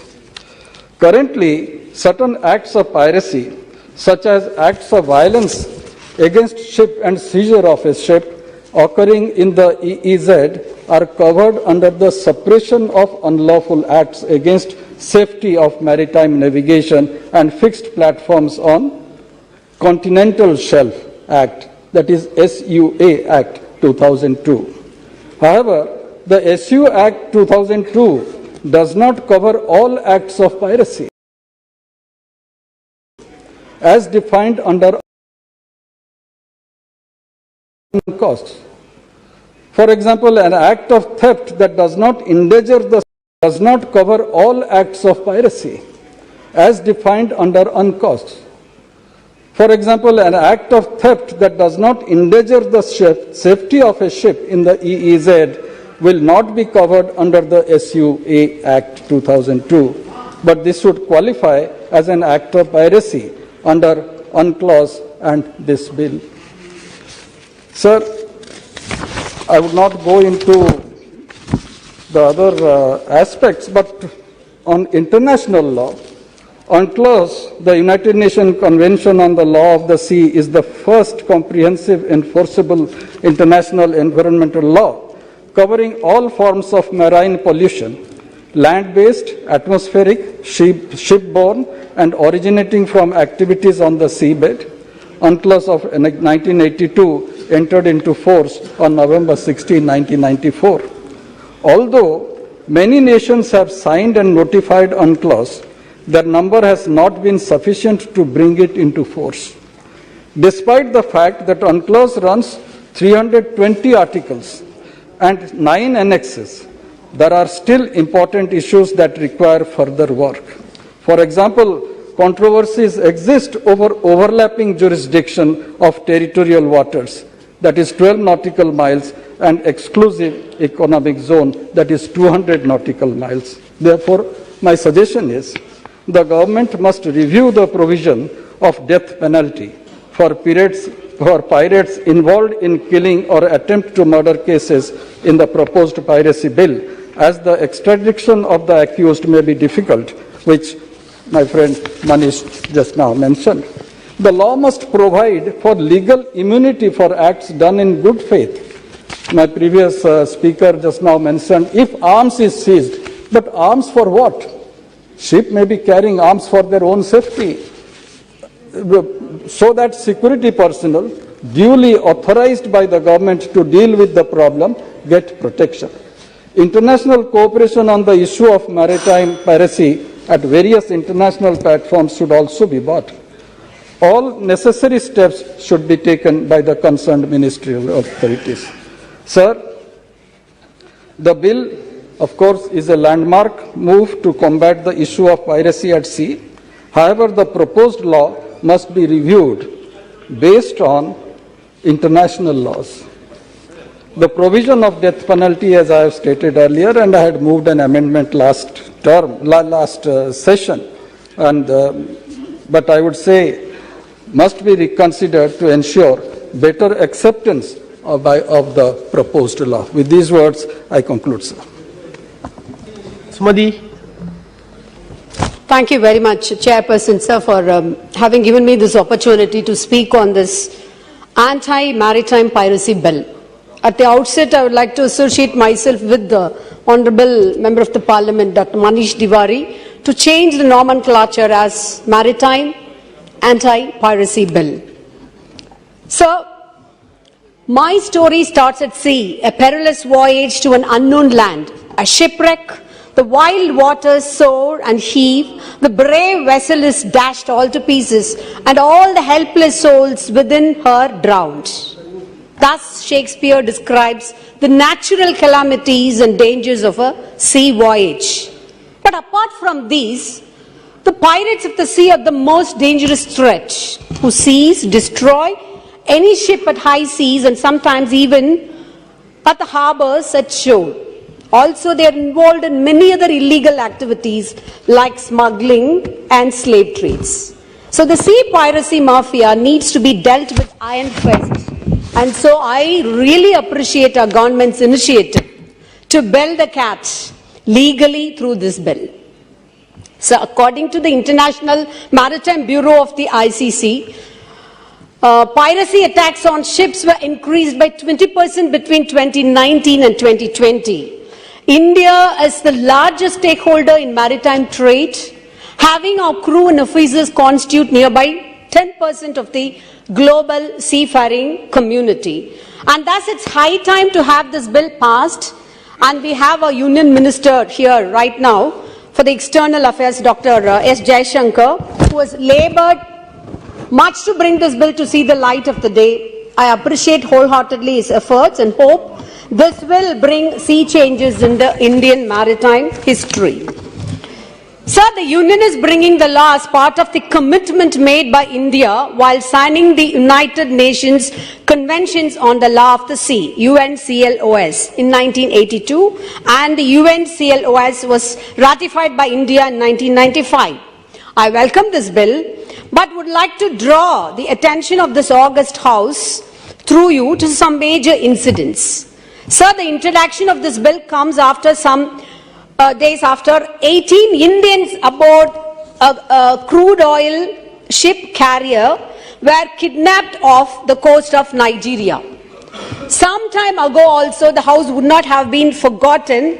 An incident had been reported about our fellow Keralite fishermen being killed by the authorities in an Italian naval ship.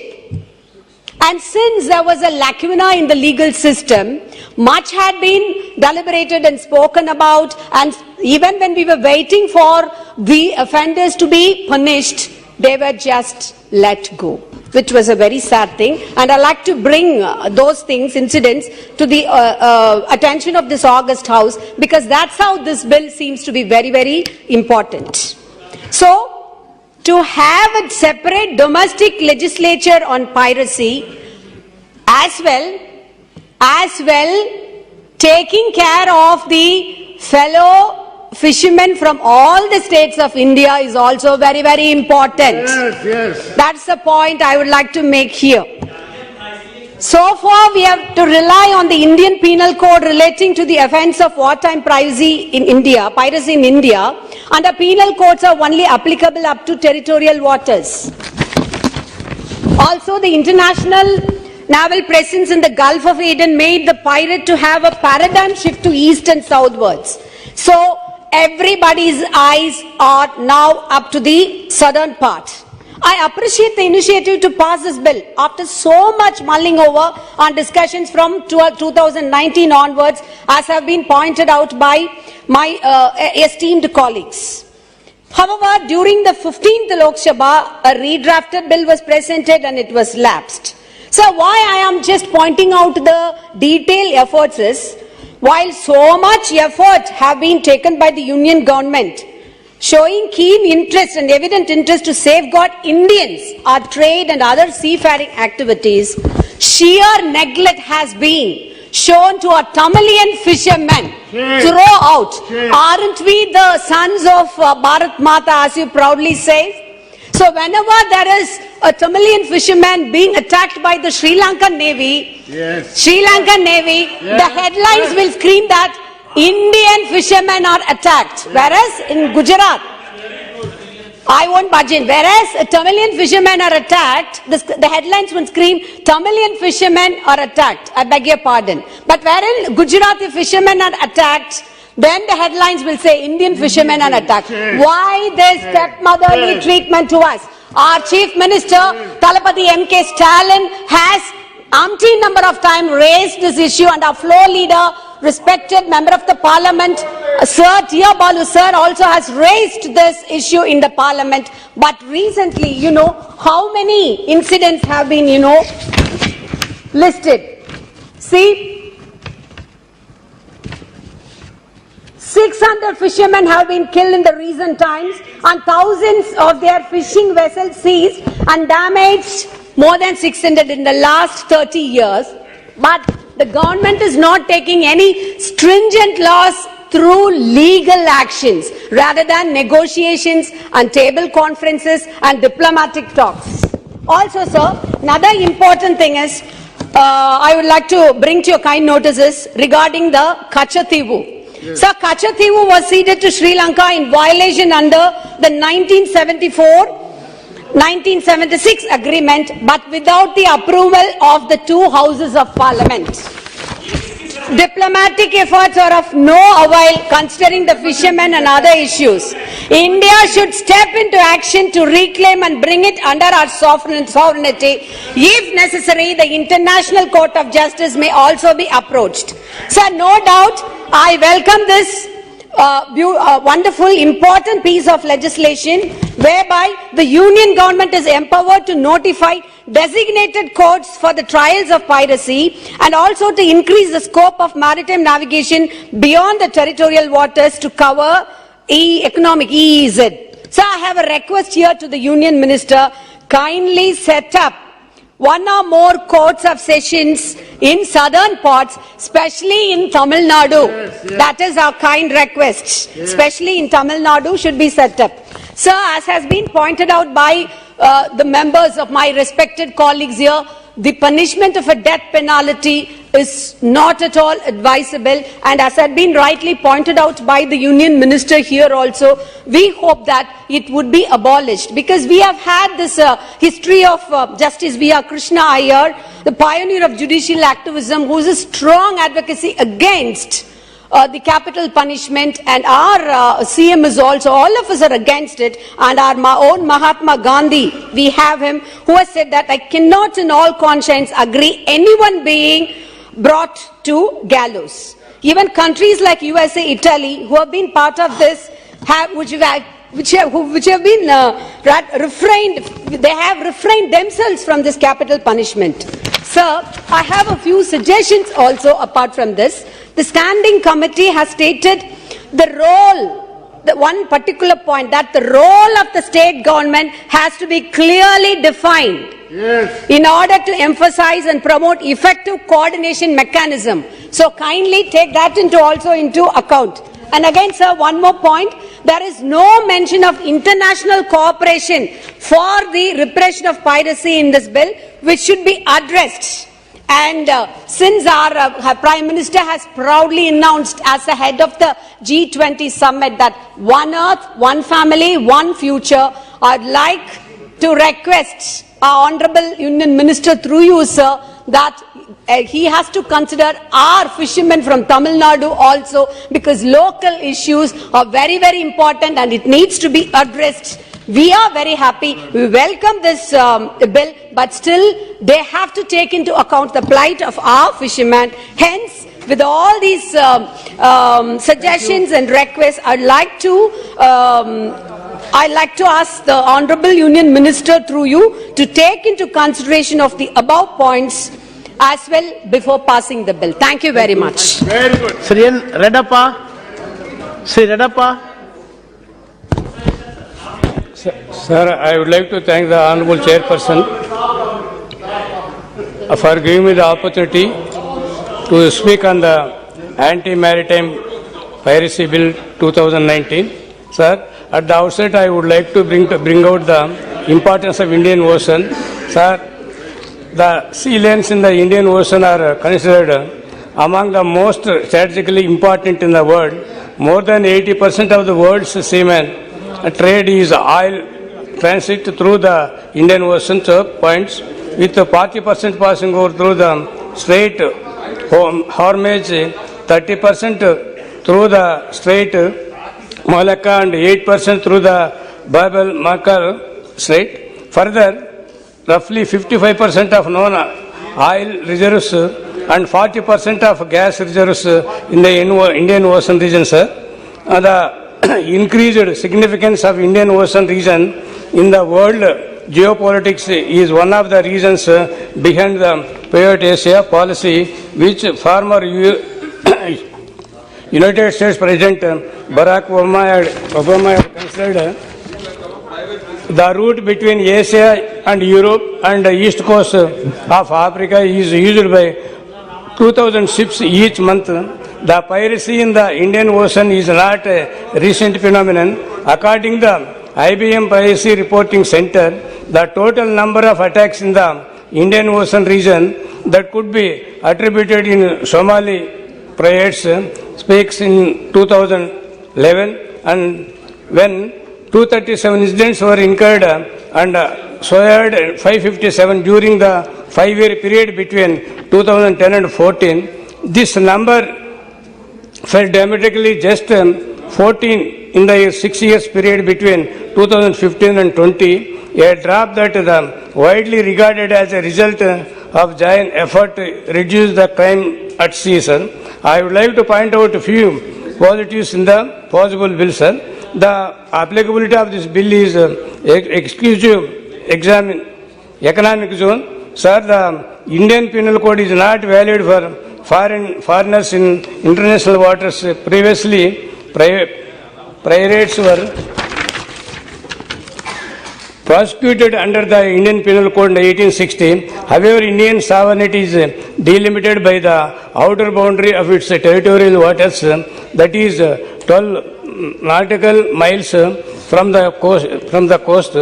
Acts of piracy committed by a foreigner outside the Indian's territorial waters cannot be an offence under the IPC, and those accused piracy cases have been acquitted due to the lack of jurisdiction. However, the said legislation, if once implemented, will extend the scope of our jurisdiction to exclusive economic zone that is beyond 200 nautical miles from the Indian coastline, sir. The bill is necessary for economic development, sir. Sir, India's economic development is crucially dependent on the sea because of the the seaborne trade in the increasingly interlinked world, as well as because the potential of the vast economic resources of the ocean, sir. Indian maritime interests involved in safeguarding of our coastline and island territories, as also our interest in our EEZ, as well as in maintaining open, secure sea lanes in communication, sir. The third point is human risks, sir. The last year, 18 Indians abroad and crude oil carrier were kidnapped off the coast of Nigeria. Therefore, the risk attacked the lives of innocent Indians sailing in this region due to piracy incidents needs to be curbed at the earliest. Finally, Speaker, sir, India can become Vishwaguru with the implementation of this bill, sir. High seas are not under anyone's control. Most priorities that used to be captured till now used to be kept in a jail in Kenya administered by the United States. Thus, since right now no other country in the world has such laws in place, therefore implementation of such law will make India lead to the other nations in the collective fight against maritime piracy, sir. Hence, for all these reasons, I express our party's support for the bill. Thank you very much, sir. Thank you. Vinayak Raut, Mr. Vinayak Raut. धन्यवाद सभापति महोदय। एक समुद्री व्यापार और व्यवसाय के लिए एक बहुत बड़ी समस्या बनती थी समुद्री डकैती, उसके ऊपर सही इलाज निकालने के लिए और परमानेंट उसके ऊपर सॉल्यूशन निकालने के लिए इस बिल के माध्यम से एक सही कानून बनाने का प्रयास माननीय मंत्री महोदय जी ने किया है। इसके लिए मैं उनको सबसे पहले धन्यवाद देता हूं और सभापति महोदय इस विषय के ऊपर बोलने के लिए मुझे अवसर दिया, इसके लिए आपको भी मैं धन्यवाद देता हूं। समुद्री डकैती उच्च समुद्रों पर व्यापार और वाणिज्य के लिए प्रमुख खतरों में से एक है। हिंद महासागर विश्व के तेल उत्पादन और वैश्विक समुद्री व्यापार में एक महत्वपूर्ण भूमिका निभाता है, लेकिन समुद्री लुटेरों, तस्करों और आतंकवादियों के कारण हिंद महासागर अत्यधिक असुरक्षित और अस्थिर है। यह पाया गया है कि समुद्री लुटेरों के हमले में दक्षिण पूर्व एशियाई देश सबसे अधिक प्रभावित बन चुके थे। यह अदन की खाड़ी में बढ़ी हुई नौसैनिक उपस्थिति के परिणाम स्वरूप है, जिसने समुद्री डकैती के संचालन को पूर्व और दक्षिण की ओर स्थानांतरित कर दिया और भारत के पश्चिम तट से उनकी निकटता बढ़ा दी है।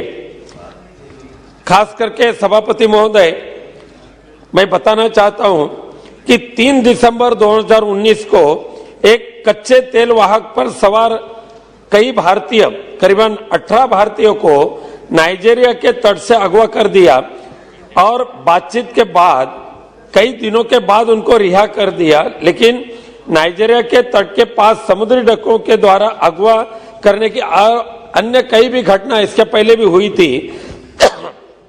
2020 में भी दशकों से भारत को समुद्री डकैती के अपराध से संबंधित किसी विशिष्ट कानून के अभाव में ऐसी कई घटनाओं को सामना करना पड़ रहा था और इसीलिए 1995 में United Nation convention on the law of the sea में एक महत्वपूर्ण संशोधन किया गया और यह बिल उसी प्रतिबद्धता का एक परिणाम है। एंटी मैरीटाइम पायरेसी बिल 2019 जो समुद्री डकैती से संबंधित अपराधियों के लिए व्यक्तियों के खिलाफ मुकदमा चलाने और हमारे जहाजों और चालक दल को सदस्य की सुरक्षा सहित भारत के समुद्री व्यापार को सुरक्षा को बढ़ावा देने के लिए एक अंतर्राज्यीय समुद्री डकैती विरोधी कानून बना रहे, ऐसा मैं खुद मानता हूं।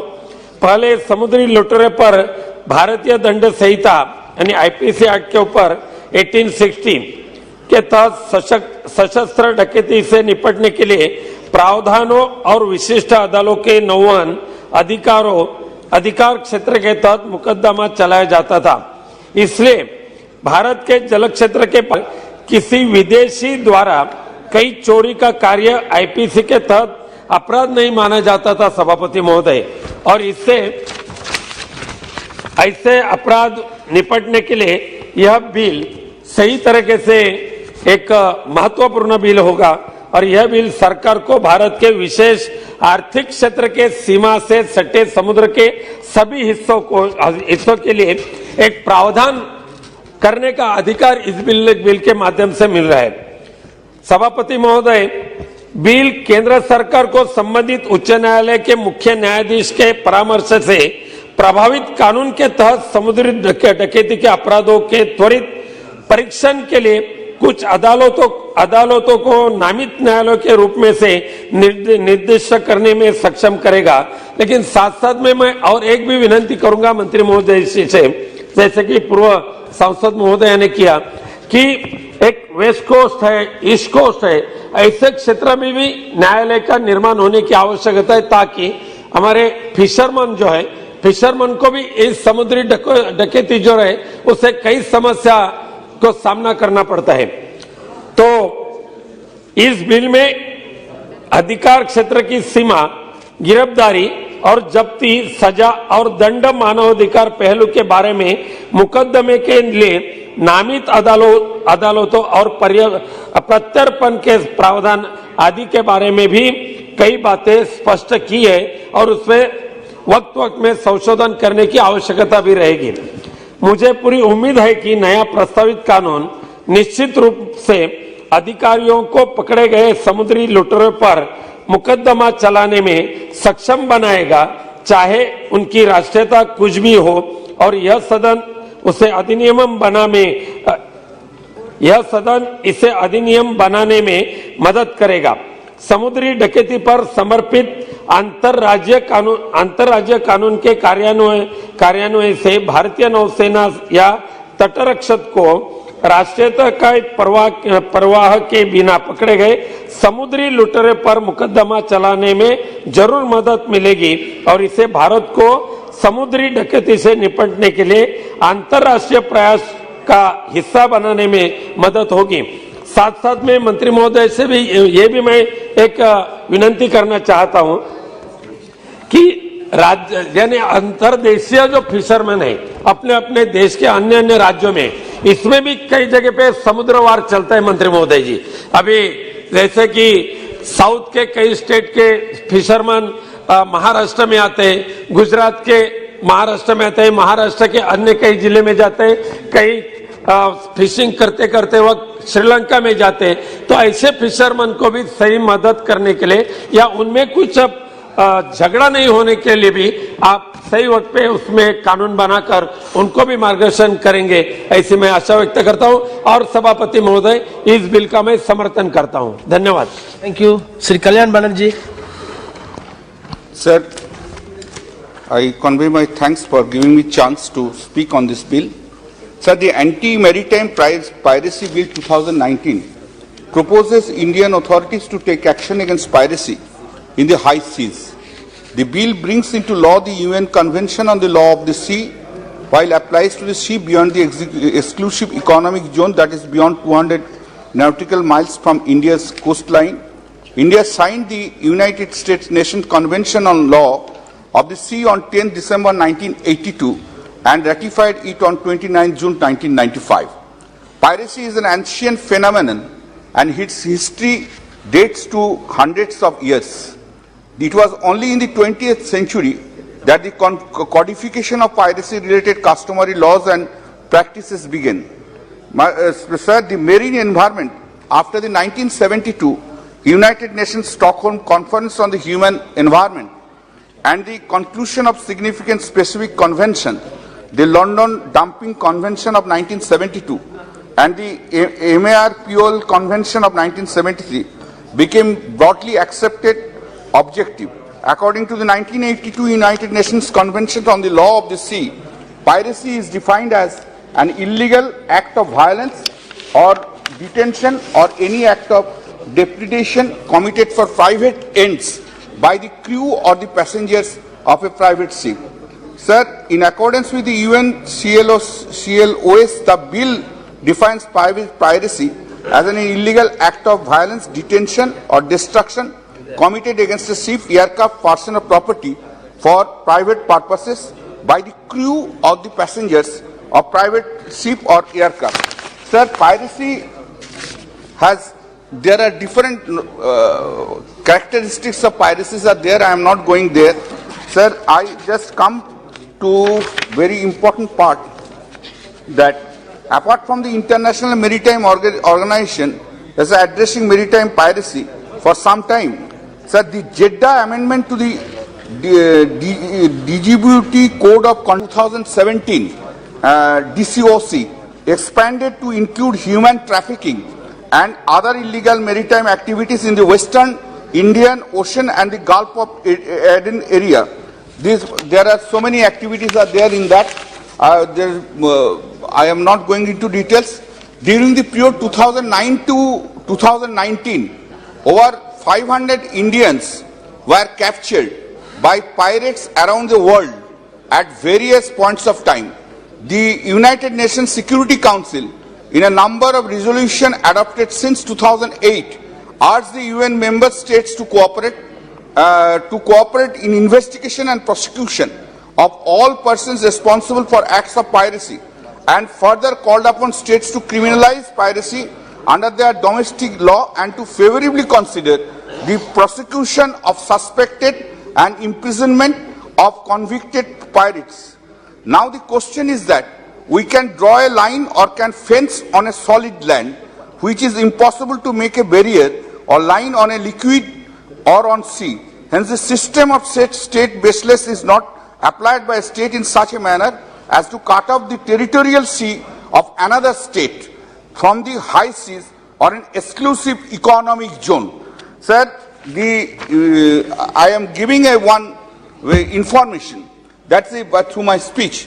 The creeks along the coast in Gujarat and Sundarbans in West Bengal are the most preferred routes for smuggling and infiltrations. The security in EEZ is also very important, for which state police has no role to play. It is therefore important that imperative and corrective measures are implemented to address the inadequacies to realize the potential of maritime sector. ASG SCAG in its report has said that manpower shortage proved to be the major hindrance in functioning of marine police stations to vigilance of long coastline. The surveillance must be strengthened on international border, on high seas maritime border, and also special training to coastal police for posting in coastal police station.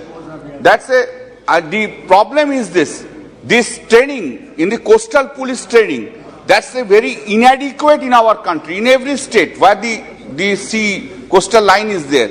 I will request the Honorable Minister to give stress on that, to see that these maritime police who are posted there, they should be well trained. Unless they are well trained, it cannot be detected, it cannot be captured. This is one of the arena which I have found, according to me, still we are weak in that.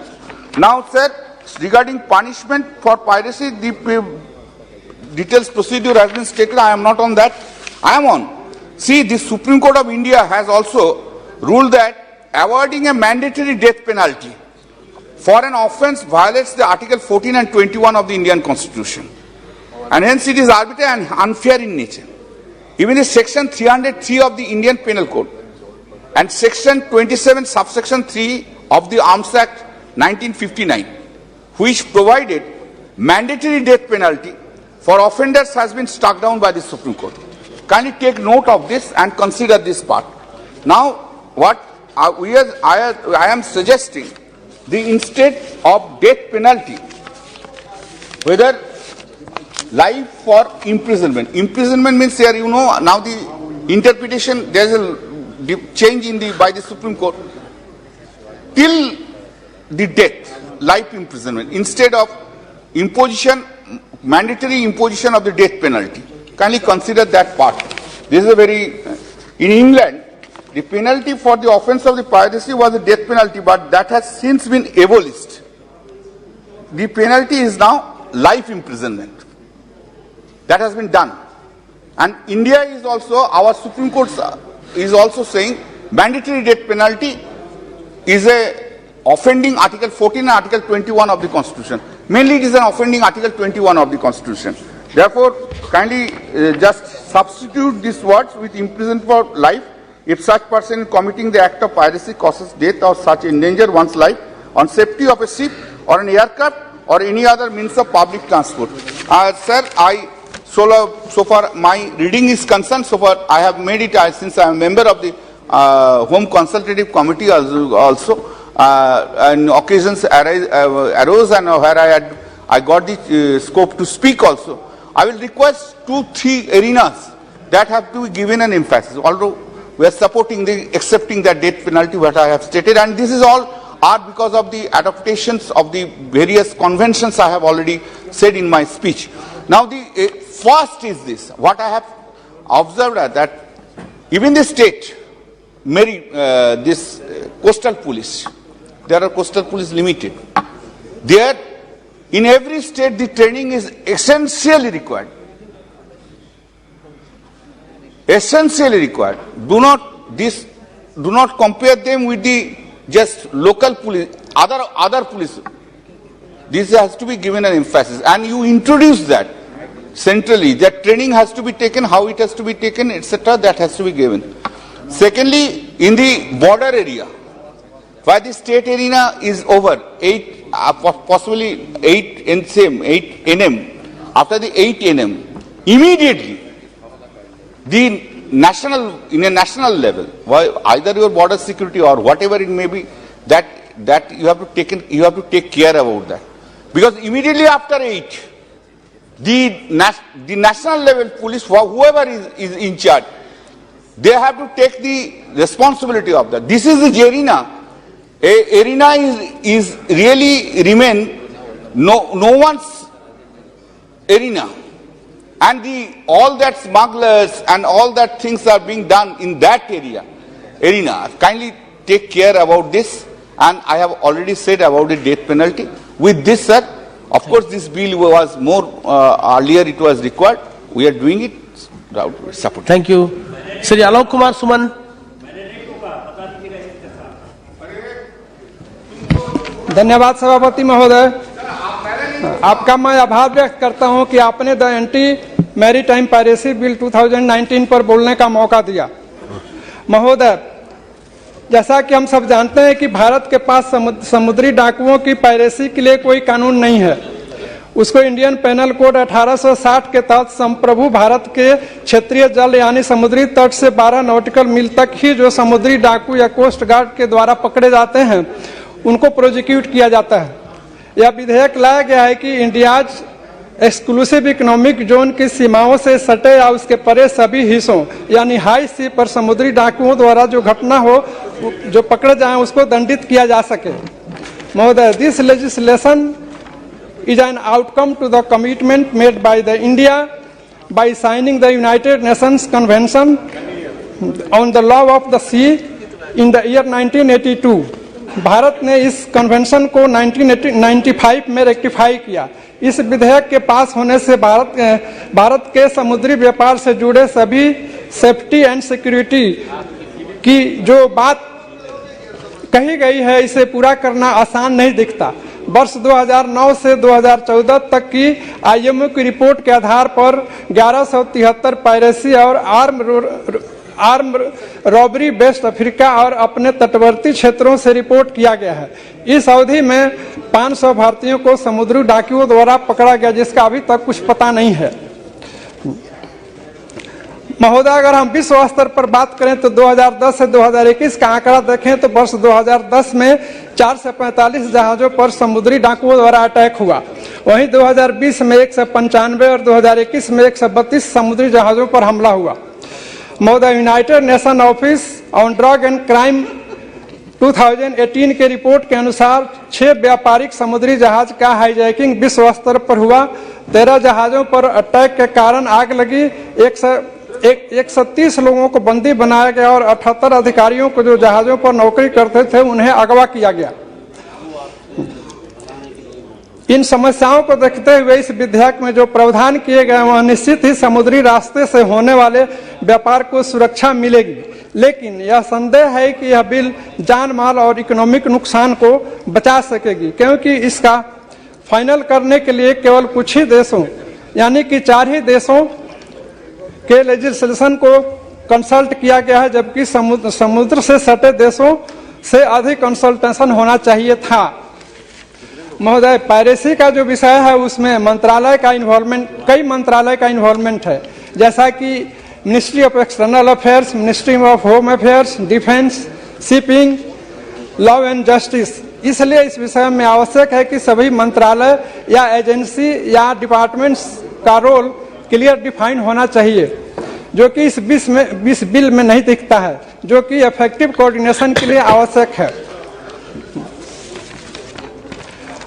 महोदय, मेरा इस bill में यह सुझाव है कि collaborative international counter piracy उपाय United Nation Security Council, international maritime organisation and contact group of the coast and Somalia के साथ हो तथा इसका प्रावधान भी इस बिल में शामिल किया जाए। साथ साथ ये भी मेरा कहना है कि national command control communication intelligence network, interlinking 51 IN and ICG station, joint operation centres, national AIS chain और कोस्टल रडार को इस बिल के माध्यम से मजबूत किया जाए ताकि समुद्री व्यापार रास्ते को सेफ्टी और सिक्योरिटी मिले। इस बिल के अध्ययन से यह भी महसूस हो रहा है कि इंडियन ओरिजिन के जो सस्पेक्टेड और हाई सी में एक्ट ऑफ पायरेसी में इन्वॉल्व हैं, उनका एक्स्ट्राडिशन के लिए इंटरनेशनल कोऑपरेशन के प्रावधान में सुधार की आवश्यकता है।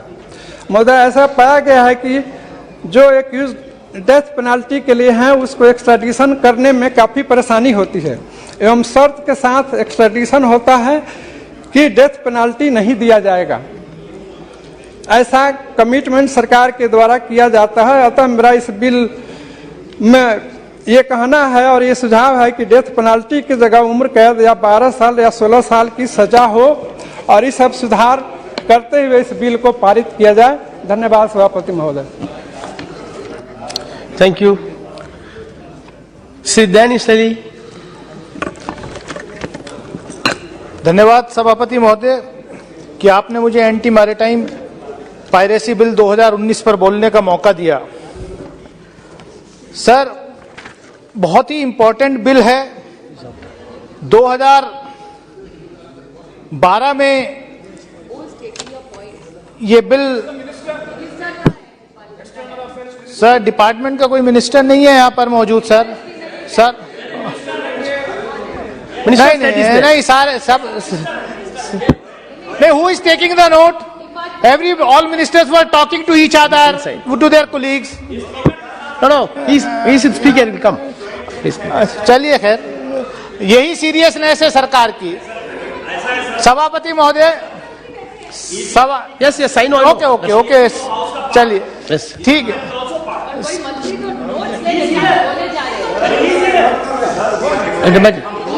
यही सीरियसनेस है सरकार की।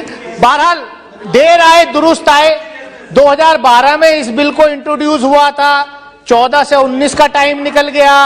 अब ये बहुत ही इंपॉर्टेंट बिल है, इसकी सीरियसनेस को इस तरीके से खत्म ना किया जाए।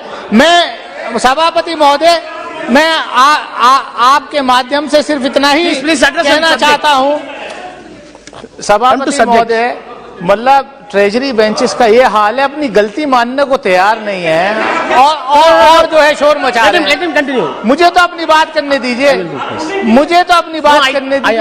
I have already agreed. Please address the chair, please. सभापति महोदय, मैं तो आप ही को एड्रेस कर रहा हूँ, प्लीज। अब ये जो है बार बार डिस्टर्ब करें, मैं तो ये कह रहा हूँ ये इतना अच्छा लेजिस्लेशन है, बहुत जरूरी लेजिस्लेशन है। मैं सरकार को कॉम्प्लीमेंट कर रहा हूं कि देर आए दुरुस्त आए, ये बहुत जरूरी है, बहुत जरूरी था।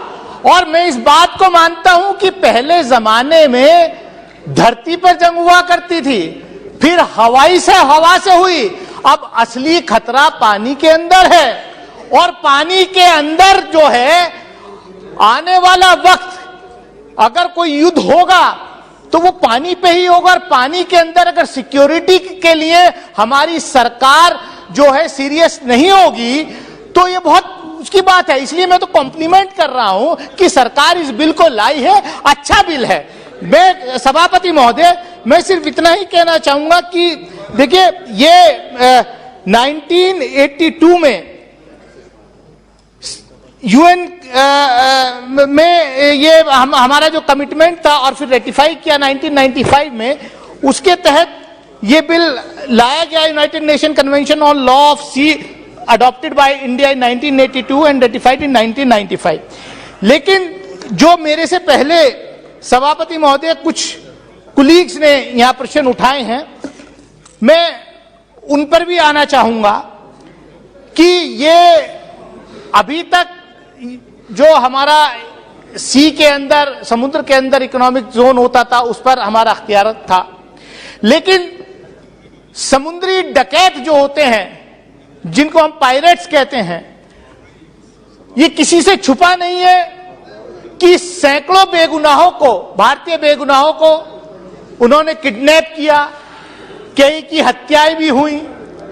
लेकिन क्योंकि कानून ना होने की वजह से वो सब, उन पर कोई बड़ी कार्रवाई नहीं हो सकी।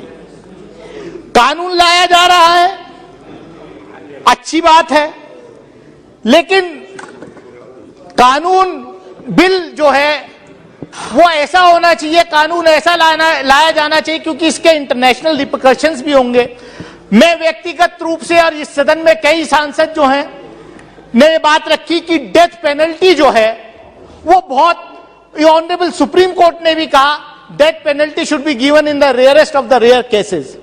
लेकिन यहां हम अगर अटेम्प्ट टू मर्डर अटेम्प्ट को भी डेथ पेनल्टी उसका जो है क्राइम तय कर रहे हैं तो वो वाकई चिंतनीय है। मैं ये चाहूंगा क्योंकि जो लॉ बने उसको, क्योंकि इसका इंटरनेशनल लेवल पर भी इसकी स्क्रूटनी होगी, तो हम ये चाहेंगे कि डेथ पेनल्टी ना रह करके जो लाइफ इंप्रिजनमेंट है, life imprisonment mean life imprisonment होना चाहिए पूरी लाइफ के लिए। और इसमें ये क्लॉज भी हो जाए कि सरकार को कोई रिमिशन देने का अख्तियारात ना रहे। जैसे इटली के 2 नागरिकों को जो पकड़े गए फिशरमैन्स की डेथ में, उनको छोड़ दिया गया। और यह जैसे गुजरात के अंदर अभी बिल्किस बानो के केस में सरकार ने लाइफ इंप्रिजनमेंट को 14 साल की सजा को रिमिशन किया, इस बिल के अंदर ऐसा क्लॉज डाला जाए कि जिनको सजा दी जाए वो लाइफ इंप्रिजनमेंट किया जाए, डेथ पेनल्टी ना हो, लेकिन सरकार के पास रिमिशन का कोई अख्तियारात नहीं रहना चाहिए। इन्हीं शब्दों के साथ मैं अपनी बात खत्म करता हूं। बहुत बहुत शुक्रिया। Shrimati Supriya Sule. What is it? 352 point of order है सर कि जो मामला सब जुडिस है वो डिस्कस नहीं हो सकता। किस बानों का मामला है सर, वो सब जुडिस है। जो इन्होंने बात किया उसको एक्सपंज कर दीजिए सर, आपसे ये रिक्वेस्ट है। I will look into. Chair will look into. Supriya Sule. You made your submission, chair will look into, don't worry. Supriya Sule. Nothing will go on record except Supriya Sule. Please. What's wrong in it? Sir, thank you very much. I stand here in support of this very important bill that we are all discussing today. I appreciate all the points and the clarifications the Honourable Minister has given. So there's really very little left in the scope of the bill. I would, on the outset, like to thank the External Affairs Ministry, which is always very indulgent. Every time there is a crisis of anybody, either from my state or my constituency, every time I've reached out to them via a tweet, they've been most helpful. So I would like to put it on record and thank the Minister and the entire External Affairs Mantralaya for all the good work that they do. But there are a few suggestions. Dekho, अच्छे को अच्छा बोल रहे हैं. There are just few suggestions and clarifications I would like to ask the Honourable Minister. Most points are already covered, so I won't repeat them. But look at the Russia and the Ukraine war. During this war, there has been an incident where there is a boat which was full of food, which was attacked. Now, how do we deal? We all know, and many people before me have talked about it. Now, the next wars are not going to be physically attacking each other. These are going to be cyber attacks. So in this bill, there is nothing that has really come clearly about cyber attacks or how you're going to address cyber attacks in the future, because this bill is not only about today or yesterday, it's about something we want. Legislation also has to be very futuristic for 25 years, 30 years. Of course, we can change it and we evolve while the journey goes on. But in today's day and age, the only disappointment for me is there's no mention of any cyber attacks or how are we going to handle a situation like that. Because still that boat with food was attacked and nobody still knows who's taken it, how it's gone, where is it gone, and millions of people are hungry because of this gap or disruption that has come. The other point is talking about extraditions. Also, a lot of people did talk about extradition. Sir, extradition treaties are something, because if we arrest somebody or we want to arrest somebody and the person leaves the country, how are we going to bring them back in a time-bound manner? Because otherwise they'll be going. And I didn't want to make it political, but I would just like to give a small example. And please, I'd like to put it on record. I'm just drawing parallels for laws that we have made. And I'd like to give two examples. It's like the Nirav Modi case. Have we been able to extradite him and bring him back? The answer is not yet. So this is not a political point, but if we not been able to bring somebody back who has created such a big fraud, is what we hear from the government for so many years, how are you going to implement this law is my first question. That's the parallel I'm drawing. So, and the second parallel I'd like to draw, because my colleague and friend P.P. Chaudhary as well as Manish Tiwari both talked about it, you are drawing a parallel of this law when you talked about clause 11 where you talked about presumption, and you both took the example of PMLA. Now, I'm just broadening the scope. Again, this is not a political point. Again, I reiterate, I'm drawing a parallel. I'm not making an allegation. But in PMLA, again, it goes the same way is what I understand from what P.P. Chaudhary, and these are all lawyers. I'm not a lawyer, so I don't understand law as well as these two lawyers understand it or interpret it. I am just a novice at all this. So my question to the Honourable Minister is that if PMLA, like you rightly, both of you drew parity in it, that the whole, you have to prove that you're innocent. Now, I'll give you a small example of Sanjay Raut, who happens to be a part of this thing. He was arrested, he was left after 103 days, and the order which came out said that, I'm just using it as a parallel, I'm not making an allegation. So all that he said was, the order says, I'm not saying, this is what the judge and the court says, that there was no case against him, and how was he arrested? So my limited question to you is that you yourself, I mean people from the Treasury as well as the opposition, has drawn the same parity that PMLA has ambiguity and it has presumption. So I think we should be careful while making laws, and I clearly remember I'm so glad Mr. Dubey is in the house right now, because he talked about this ambiguity when this bill of PMLA was discussed. And I still remember, and he said it can. Now I'm not getting into the merits whether this government is using it on the opposition or not. That's not what I'm here for. That's not what I want to debate here or discuss here. My limited point is that when we make laws which are so important, and if we feel, and like a consensus of the House, that everybody is supporting this law, but if there is ambiguity and there is presumption, then should we make maybe mistake, maybe a wrong word, but should we follow, if we have doubts about what we did in PMLA, should we repeat those ambiguities and presumptions so that no law should get misused? That's my limited point. So I just want this clarification about the death penalty. Plenty has said about clause 3, the Chinese naval presence, but I know these are very sensitive issues, and I do respect that the Honorable External Minister may not be able to speak freely about these relationships. This is not also the agenda for it or the place for it, but I would like to request him on this occasion that there is always in society and in newspapers, if you read, there is always this sort of, the pot is boiling somewhere. So if the External Affairs Ministry would have a broader discussion on our relationships, because Meenakshi Lekhi ji was very kind enough by reading out all the accolades of this government and so many wonderful things that they have done and hosted so many people and been hosted by so many people. We're all very proud of it as Indians. But we would like to know, and why not have a broader discussion on China-India relationship? I think this bill is welcome, but we can't leave China and our relationship with all our neighbors when we discuss these kind of bills. So my only request to you is, if while I draw these two parallels, one, you missed my one point, so I'll just repeat it quickly, is about cyber attacks. Because in Russia and Ukraine, in that entire fight, there were food ships which were taken. Now, how do you bring accountability, or who do you really punish in such a situation, which is not covered here? So just two short points, either cyber attack clarification, and Mr. Chaudhary and Manish Tiwari drew the parallel of PMLA. So if you could kindly clarify. And I support this bill. Thank you very much. Sri Mohammed Bashir. Sir, I support this bill. I feel that this is in the best interest of the nation. With coming to the bill, sir, with regard to definitions, there are clarity in this. There is no ambiguity in this. And in that way also, it is drafted nicely. Sir, the Committee on External Affairs, which scrutinized this bill, has said, I quote, committee therefore desired to cover all means of transport on water and sea. The word vessel should be added along with the ship and aircraft.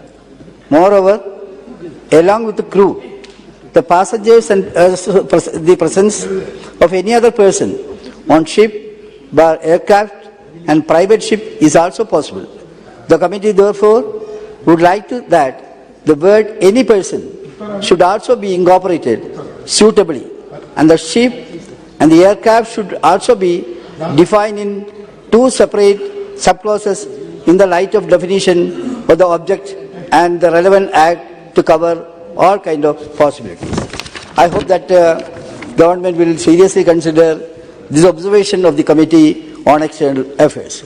Sir, this Act stipulates volume of punishment, and India's need to have a separate legislation on this, and necessity of establishing the designated courts to address this issue. All these kind of things are most welcome. Sir, this widen the scope of lawmaking. The bill has been drafted in accordance with the United Nations Convention of Law and Sea adopted by India in 1982 and ratified in 1995.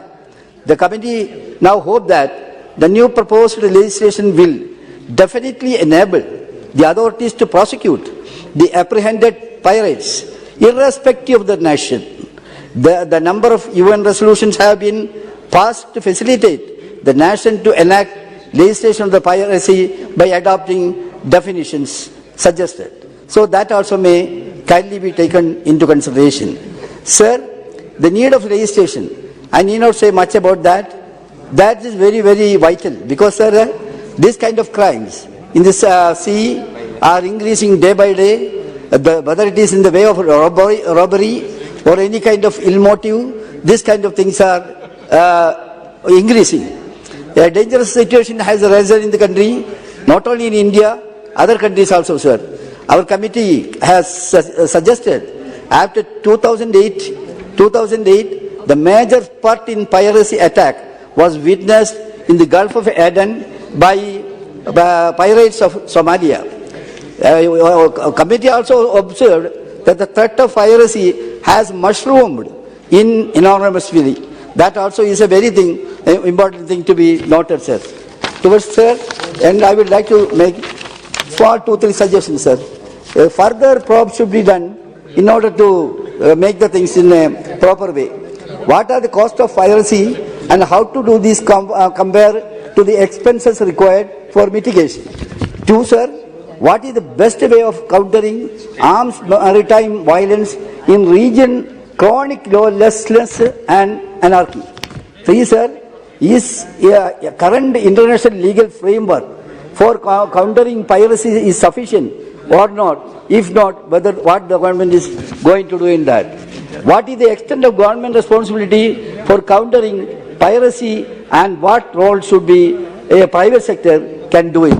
These are all certain things which I would like to say, sir. Anyhow, sir, it's a very good legislation and it is a very good intention. I support this wholeheartedly. Thank you very much, sir. के Suresh ji 5 minute N के प्रेमचंद जी 6 बजे प्रेमचंद्र छुट्टी करेंगे 6 बजे Thank you. Thank you, Mr. Speaker, sir, for affording me this opportunity to speak on this anti-maritime piracy bill 2022. Sir, I fully support the bill. Honorable Minister, please.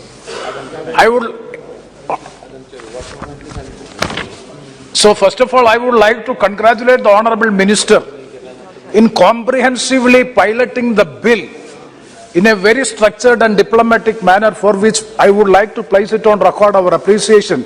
It's really a model to all other ministers also, the way in which it was presented. And also I would like to take this opportunity to thank to the Honorable External Affairs Minister for accepting my amendment. My amendment number 6 is accepted in your official amendment, for which also I am thankful to the Honorable Minister for accepting my amendment and moving it as an official amendment. Pardon? Yeah, other 5 amendments I will be moving, it will be accepted in future. Sir, it is quite unfortunate to note that India, as such a larger country, is having no separate, distinct domestic legislation in dealing with the piracy issues. The menace of piracy is increasing like anything, and we are adversely being affected because of the reason by which we are not having a domestic legislation so as to combat the piracy in the seas. Sir, our country, especially the Indian Navy and the Coastal Guard, is facing big difficulties in combating the maritime piracy only because of the reason by which we do not have a comprehensive legislation to combat this piracy in the maritime piracy. So my first suggestion is, sir, I would like to draw the attention of the Honorable Minister regarding the Italian Marines case, that is Enrich Lexica case, which was well agitated in the international courts of justice, and even the Supreme Court has also dealt in detail. I would like to draw the attention of the Honorable Minister, in which also still the judicial proceedings are going on. When 2 fishermen belonging to my constituency in Kollam, Nindagara, was brutally killed by the Italian Marines, big controversy has come regarding the jurisdiction where the case has to be agitated or the case has to be instituted. Such a big problem was there, big controversy was there, unfortunately, and the justice was given to the victims or the relative successors of the victims after a long time. So my suggestion to the Honorable Minister and the government is, we should have a comprehensive legislation so as to determine the jurisdiction in the case of this international waters or waters according to the norms and guidelines of the International Convention. Because United Nations Convention on Laws on the Seas UNCLOS is specific. So if the country, the domestic countries or the signatory countries or the signatory states are having ample freedom to have legislation of their own, but it should be within the stipulated norms of the convention, rules and regulations. If that be the case, my first suggestion is the government of India should have a comprehensive legislation in respect of the crimes in the seas. Sir, coming to the bill, I fully endorse the views, and it is a scrupulous scrutiny of the provisions of this bill by Manish Tiwari ji regarding clause 3, clause 4, clause 6 and other provisions of the bill. So regarding the clause 3, it is absolutely a correct fact, because the death penalty, it is being disapproved by the Honorable Supreme Court. It is in the rarest of the rare cases it is being given. Now, by way of the official amendment, you are providing a discretionary right to the Supreme Court or to the concerned court. Yes, it is absolutely okay, and we fully welcome the official amendments. But at the same time, we have to be more clear regarding the jurisdiction of the cases and the way by which the case is to be investigated. So regarding clause 6, you are defining a police officer. That is, notwithstanding anything contained in the code, the central government, for the purpose of this act by notification, confer the powers of arrest, investigation and prosecution of any person exercisable by a police officer under the code.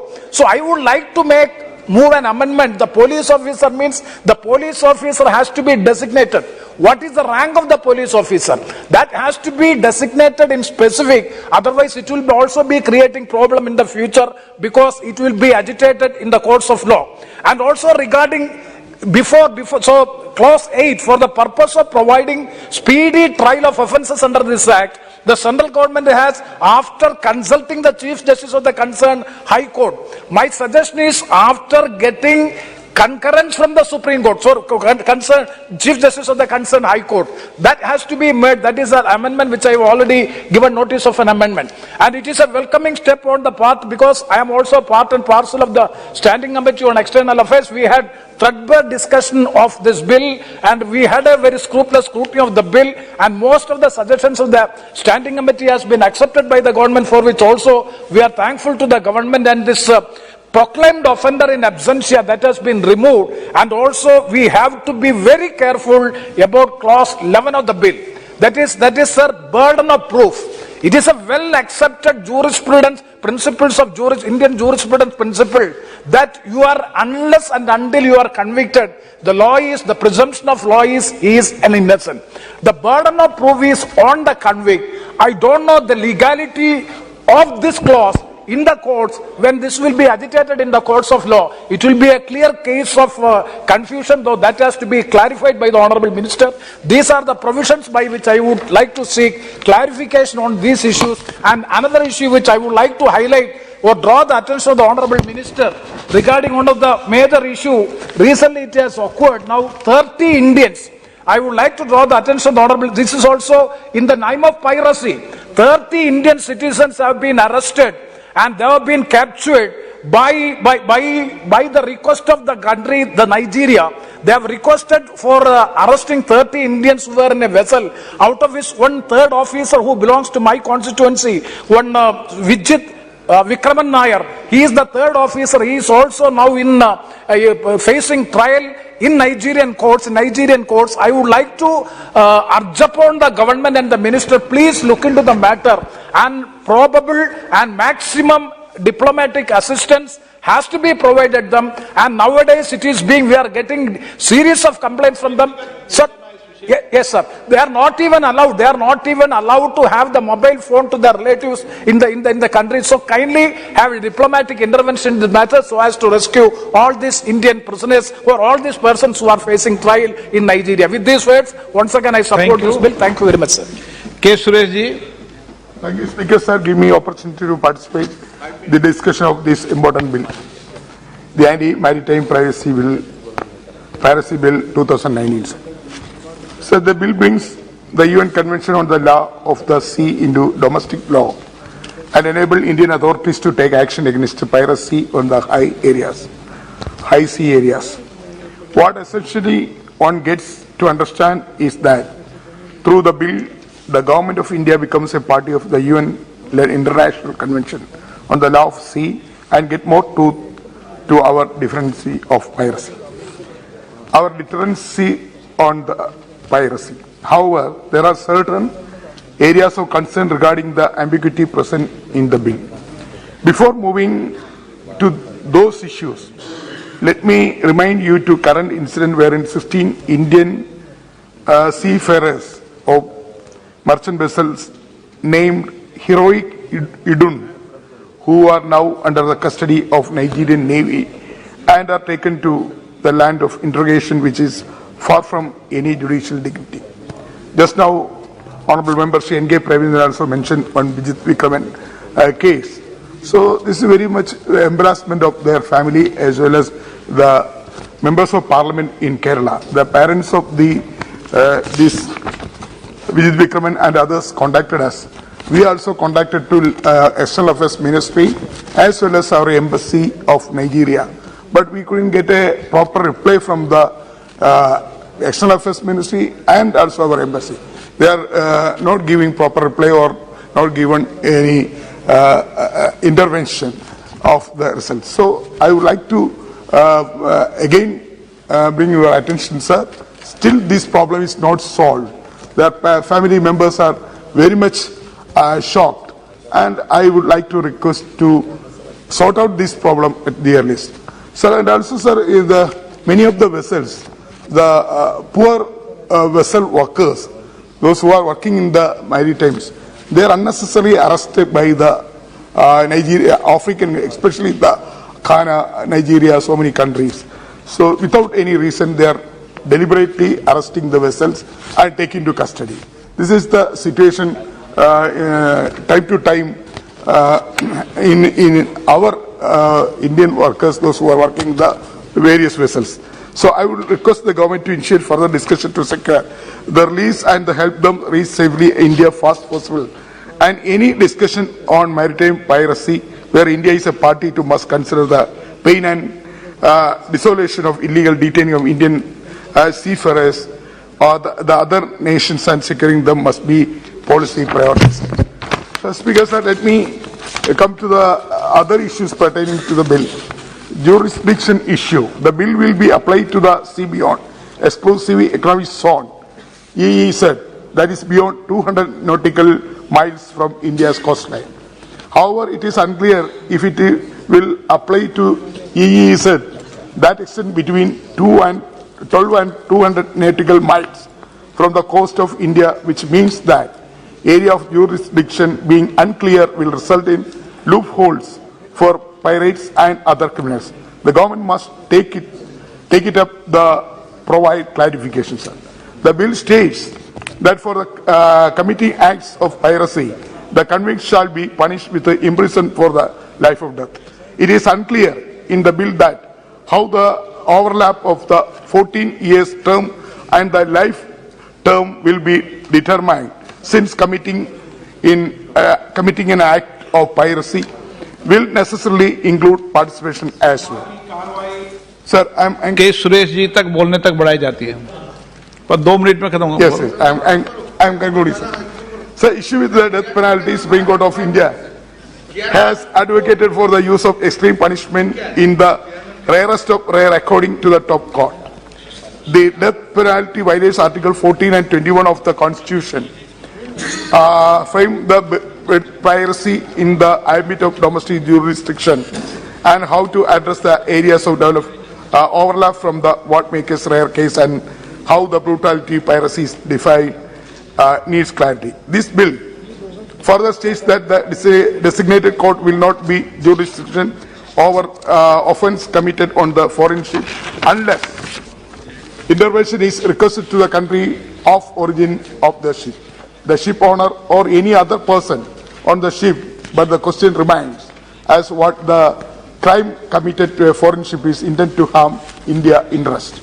So finally, these questions need to be answered by the rights of Indian fishermen who are illegally detained and brutally assaulted by the Lankan Navy is a case point as how would be the law treat the action by foreign governments, naval force, whether as an act of crime or an act of their national maritime security policy and under the new law.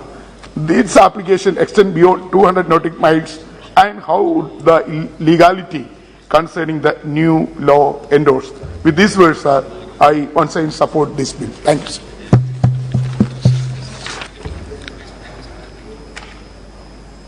इस विधेयक को हम फिर debate और आगे भी करेंगे और उस समय मंत्री जी का जवाब मिलेगा। सभा की कार्रवाई कल गुरुवार दिनांक 8 दिसंबर 2022 को 11 बजे तक के लिए स्थगित की जाती है।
Minister of Tribal to via the Honorable Chairman in this special mention under the 180A to approve the allocate funds for this project for the betterment of the ST people at Holy Hills, Namakkal district, Tamil Nadu under the Article 275/1 of Tribal Development Grants. Thank you, sir.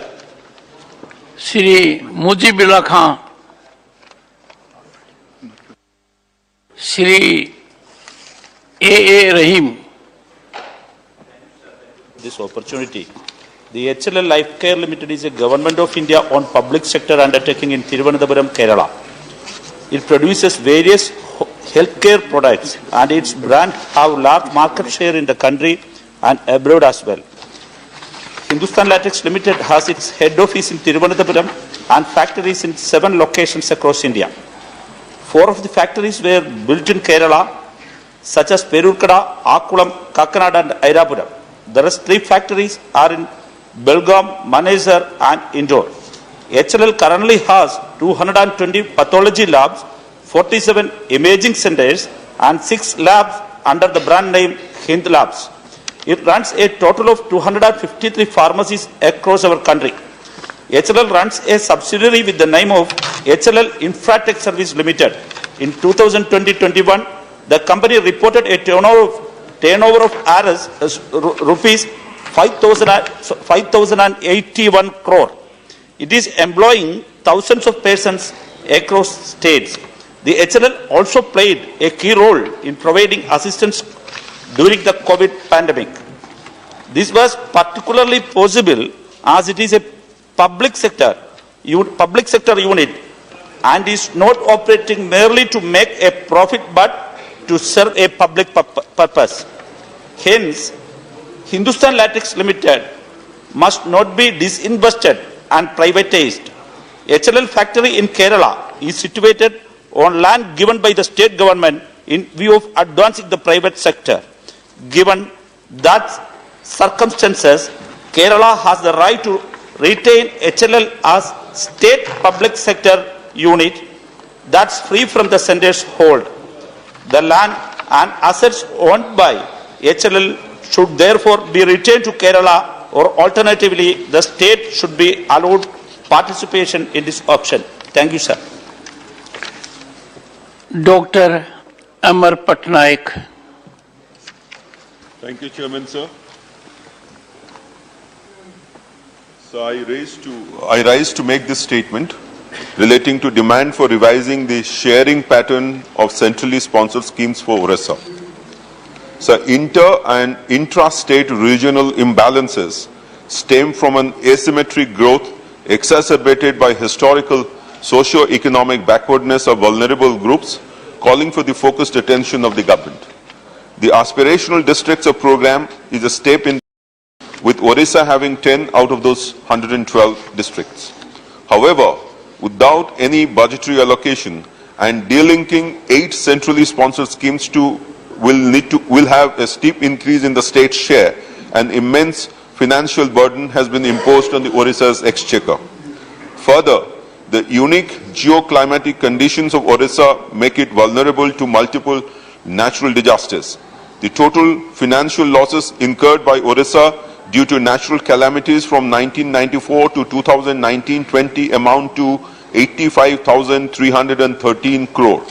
As per the Revenue and Disaster Management Ministry of Orissa, the state incurred a loss of over 1471 crores to cyclones in 2020-21 alone, impacting over 60 lakh lives, and this is exclusive of the losses of capital assets.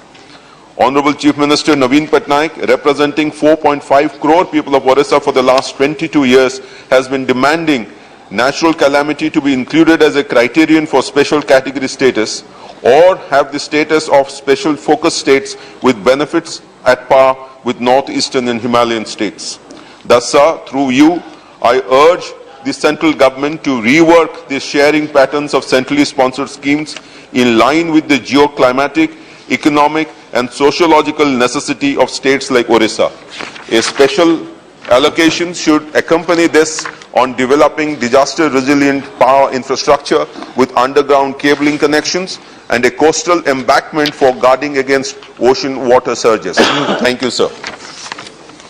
Shri Sanjeev Arora, Dr. V. Shivdasan. Here, my special mention on Kannur railway station. Kannur railway station, situated at the heart of the city, is an important gateway to the historic land of Kannur. Kannur has one of the largest network of cooperatives in India, and the district has an educated and skilled population. Kannur is unique in having largest network of public libraries in India. The land has immense tourism potential, as the less explored areas of the district is attractive to those who pursue experience tourism. The railway station at Kannur becomes an important connecting point in ensuring outward and inward mobility, and hence there is a need to develop it to international standards. The government should pay a special attention to the railway station by improving the facilities which are quite minimal now. A railway station of international standards will be a great boost to the economical potential of the land of looms and loads. The development of Kannur railway station will also enhance the potential of the Kannur airport. A synergy of all these avenues of mobility will help in the all-round development of Kannur. The immediate action by the railways in this regard is essential for the land to achieve its true potential. Thank you for this opportunity. Thank you, sir. Thank you. Dr. Fozia Khan. Thank you, Chairman, sir. Mike, thank you.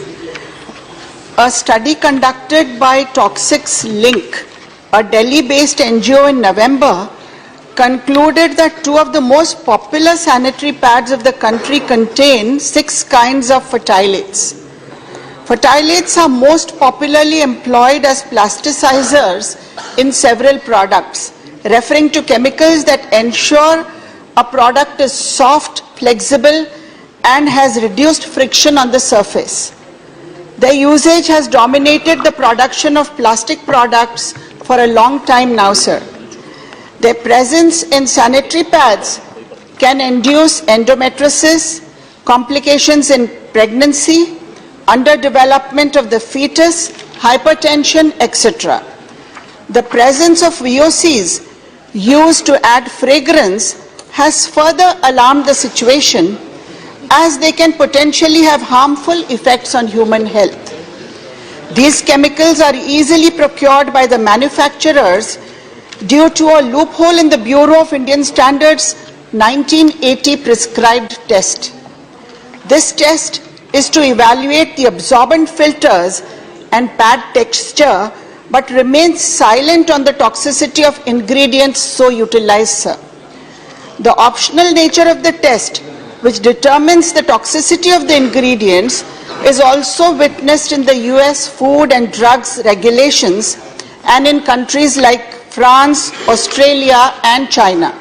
Hence, a structured approach accompanied by a study or a test of the sanitary pads available in the market should be our top priority. The consumers should be made aware of the presence of such chemicals by labeling these products. It is high time that the government commences to improve and strengthens the standards prescribed, suiting the modern day scientific advancements, which would ultimately protect the women and the mothers of our country, sir. Thank you. Shri Ajay Pratap Singh.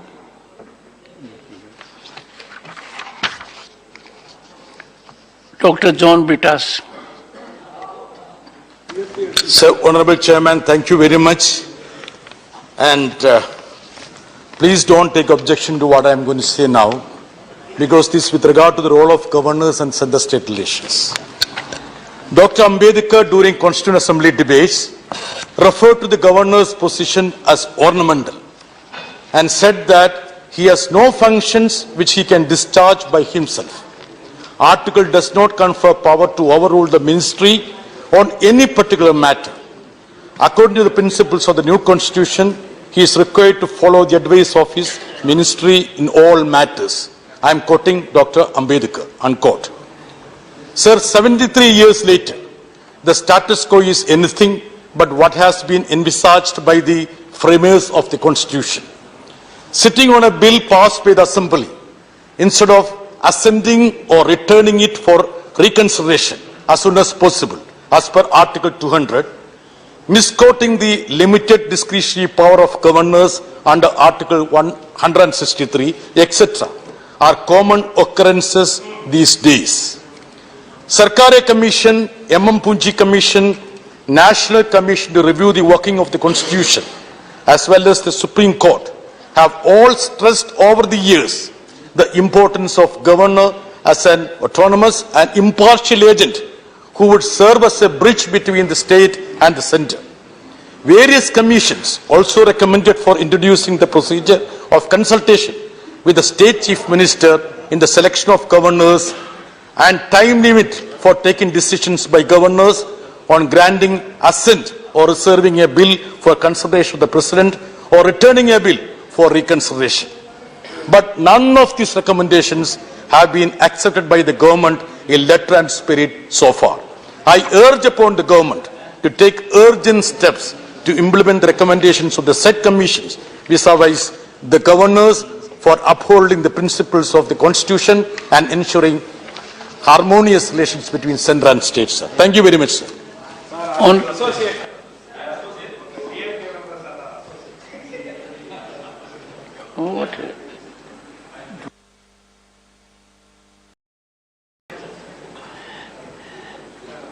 I think everyone has had it. Honorable members, the House stands adjourned to meet at 1100 hours on Thursday, the 8th December 2022.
आज हम आपको संसद भवन में मौजूद एक ऐसे department के बारे में बताने जा रहे हैं जिसकी बहुत बड़ी भूमिका होती है लोकसभा और राज्यसभा की प्रोसीडिंग्स में। इस डिपार्टमेंट को मिनी इंडिया भी कहते हैं और इस डिपार्टमेंट का काम होता है अलग अलग क्षेत्रों से आए मेंबर ऑफ पार्लियामेंट के बीच की दूरी को कम करना।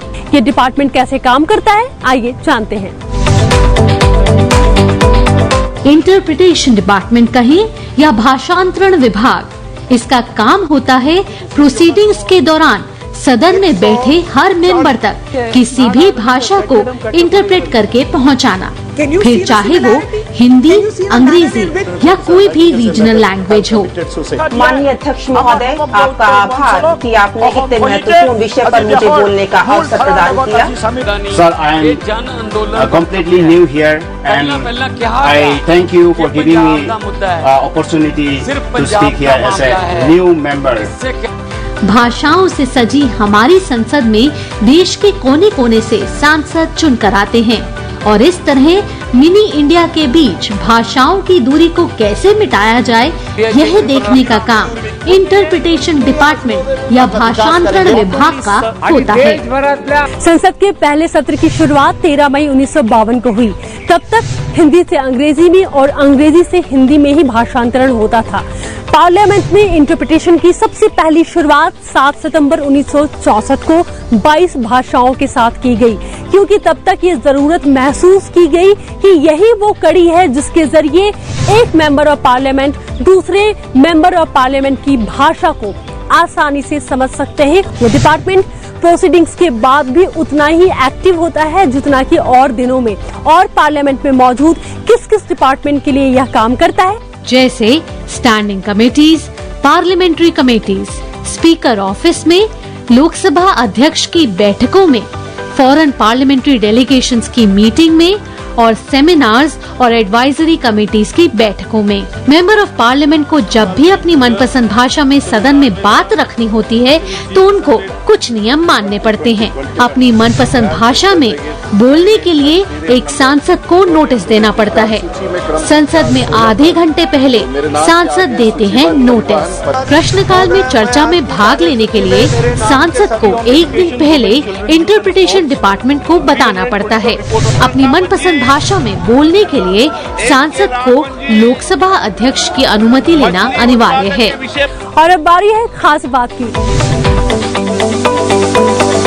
खास बात यह है कि भाषांतरण और ट्रांसलेशन में बहुत बड़ा अंतर है, इसलिए दोनों को एक समझने की भूल आप बिल्कुल नहीं करना। भाषांतरण के लिए हमारे पास बिल्कुल भी वक्त नहीं होता है, जबकि ट्रांसलेशन के साथ ऐसा बिल्कुल नहीं है। उम्मीद है कि आज की ये जानकारी आपके जरूर काम आएगी। अपना पूरा ध्यान रखिए और हाँ, लोगों से अपनी दूरी भी बना करके रखिए, क्योंकि सावधानी ही सबसे बड़ी सुरक्षा है। Goodbye and keep watching Sansad TV.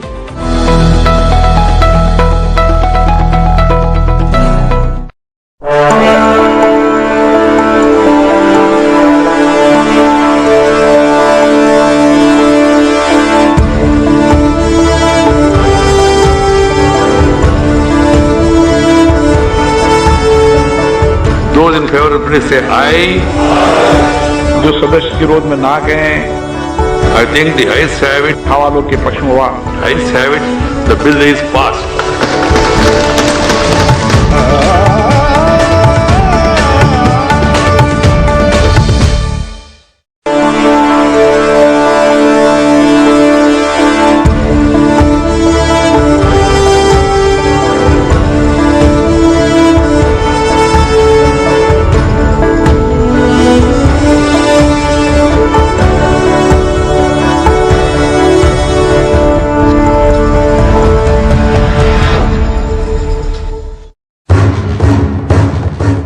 मैं भारत का संविधान हूं, दुनिया के सबसे बड़े लोकतंत्र की आस्था का केंद्र हूं। मुझे याद है जब मेरे निर्माण के दौरान मेरे तमाम शिल्पकार एक बुनियादी बात को लेकर एक मत थे कि भविष्य का भारत तमाम तरह के भेदभाव से मुक्त हो।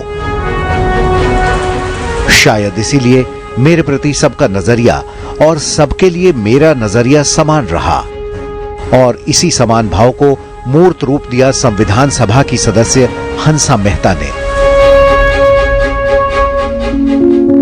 मेरे शिल्पकारों ने मेरे देश की एक अलग पहचान के लिए राष्ट्रीय ध्वज होने की जरूरत समझी और तिरंगे को अपनाया। 14 अगस्त 1947 की आधी रात को भारत आजाद हुआ।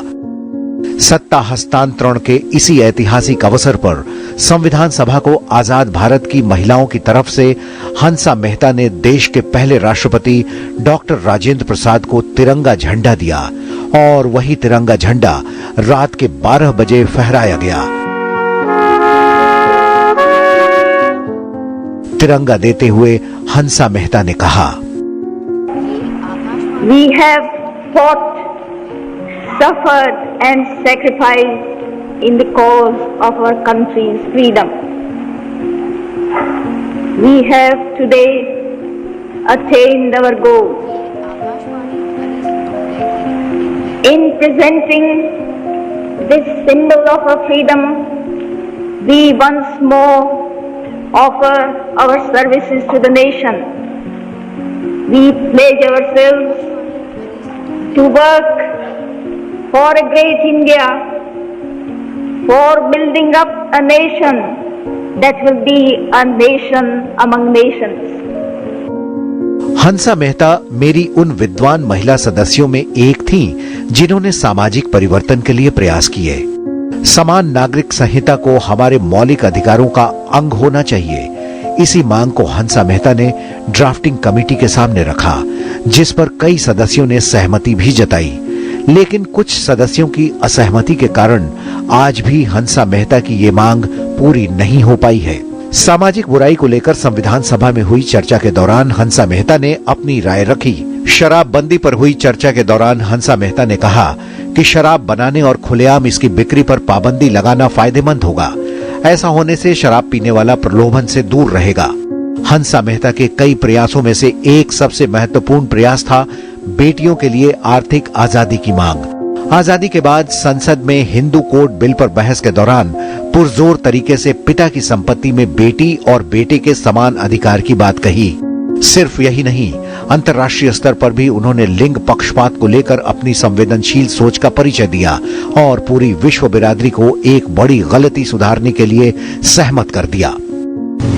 I cannot say that I feel as exhilarated as I did when we adopted the draft Universal Declaration of Human Rights.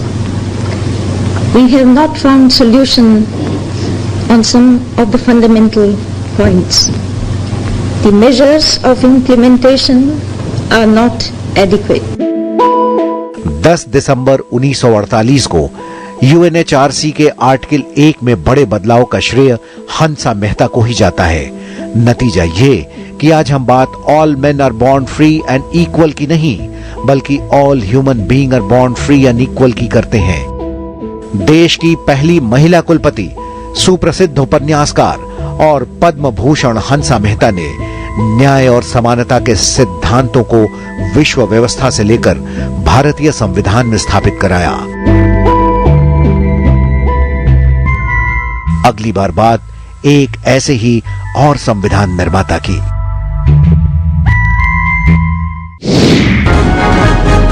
We are discussing the anti-defection law of 1985. Anti-defection law is one of the most important ways that we in this largest democracy in the world maintain and ensure that there is political discipline and most important that the trust of the electorate is maintained. Whether speaker should have all the powers or not, whether some other kinds of quasi-judicial authority or judicial authority should be there to decide the defection related matters, that we must ponder over and we must rectify. Watch with us 75 years laws that shaped India.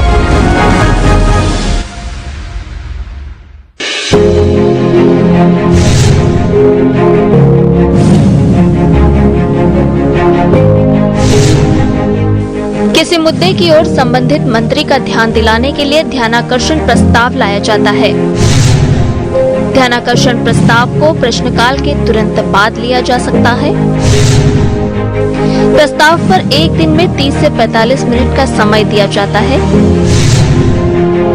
प्रस्ताव लाने वाले सदस्य को अपने विषय को रखने के लिए 10 मिनट का समय मिलता है। प्रस्ताव के लिए बाकी सदस्यों को चर्चा के लिए 5-5 मिनट का समय मिलता है। प्रस्ताव का उद्देश्य महत्वपूर्ण मुद्दे की तरफ संबंधित मंत्री ध्यान दें और समय से मामले का समाधान निकालें। ध्यानाकर्षण प्रस्ताव पर चर्चा और मतदान नहीं होता है। सदन में ध्यानाकर्षण प्रस्ताव के लिए लोकसभा अध्यक्ष अनुमति आवश्यक होती है। सदन में ध्यानाकर्षण प्रस्ताव का प्रचलन 1954 से चला आ रहा है।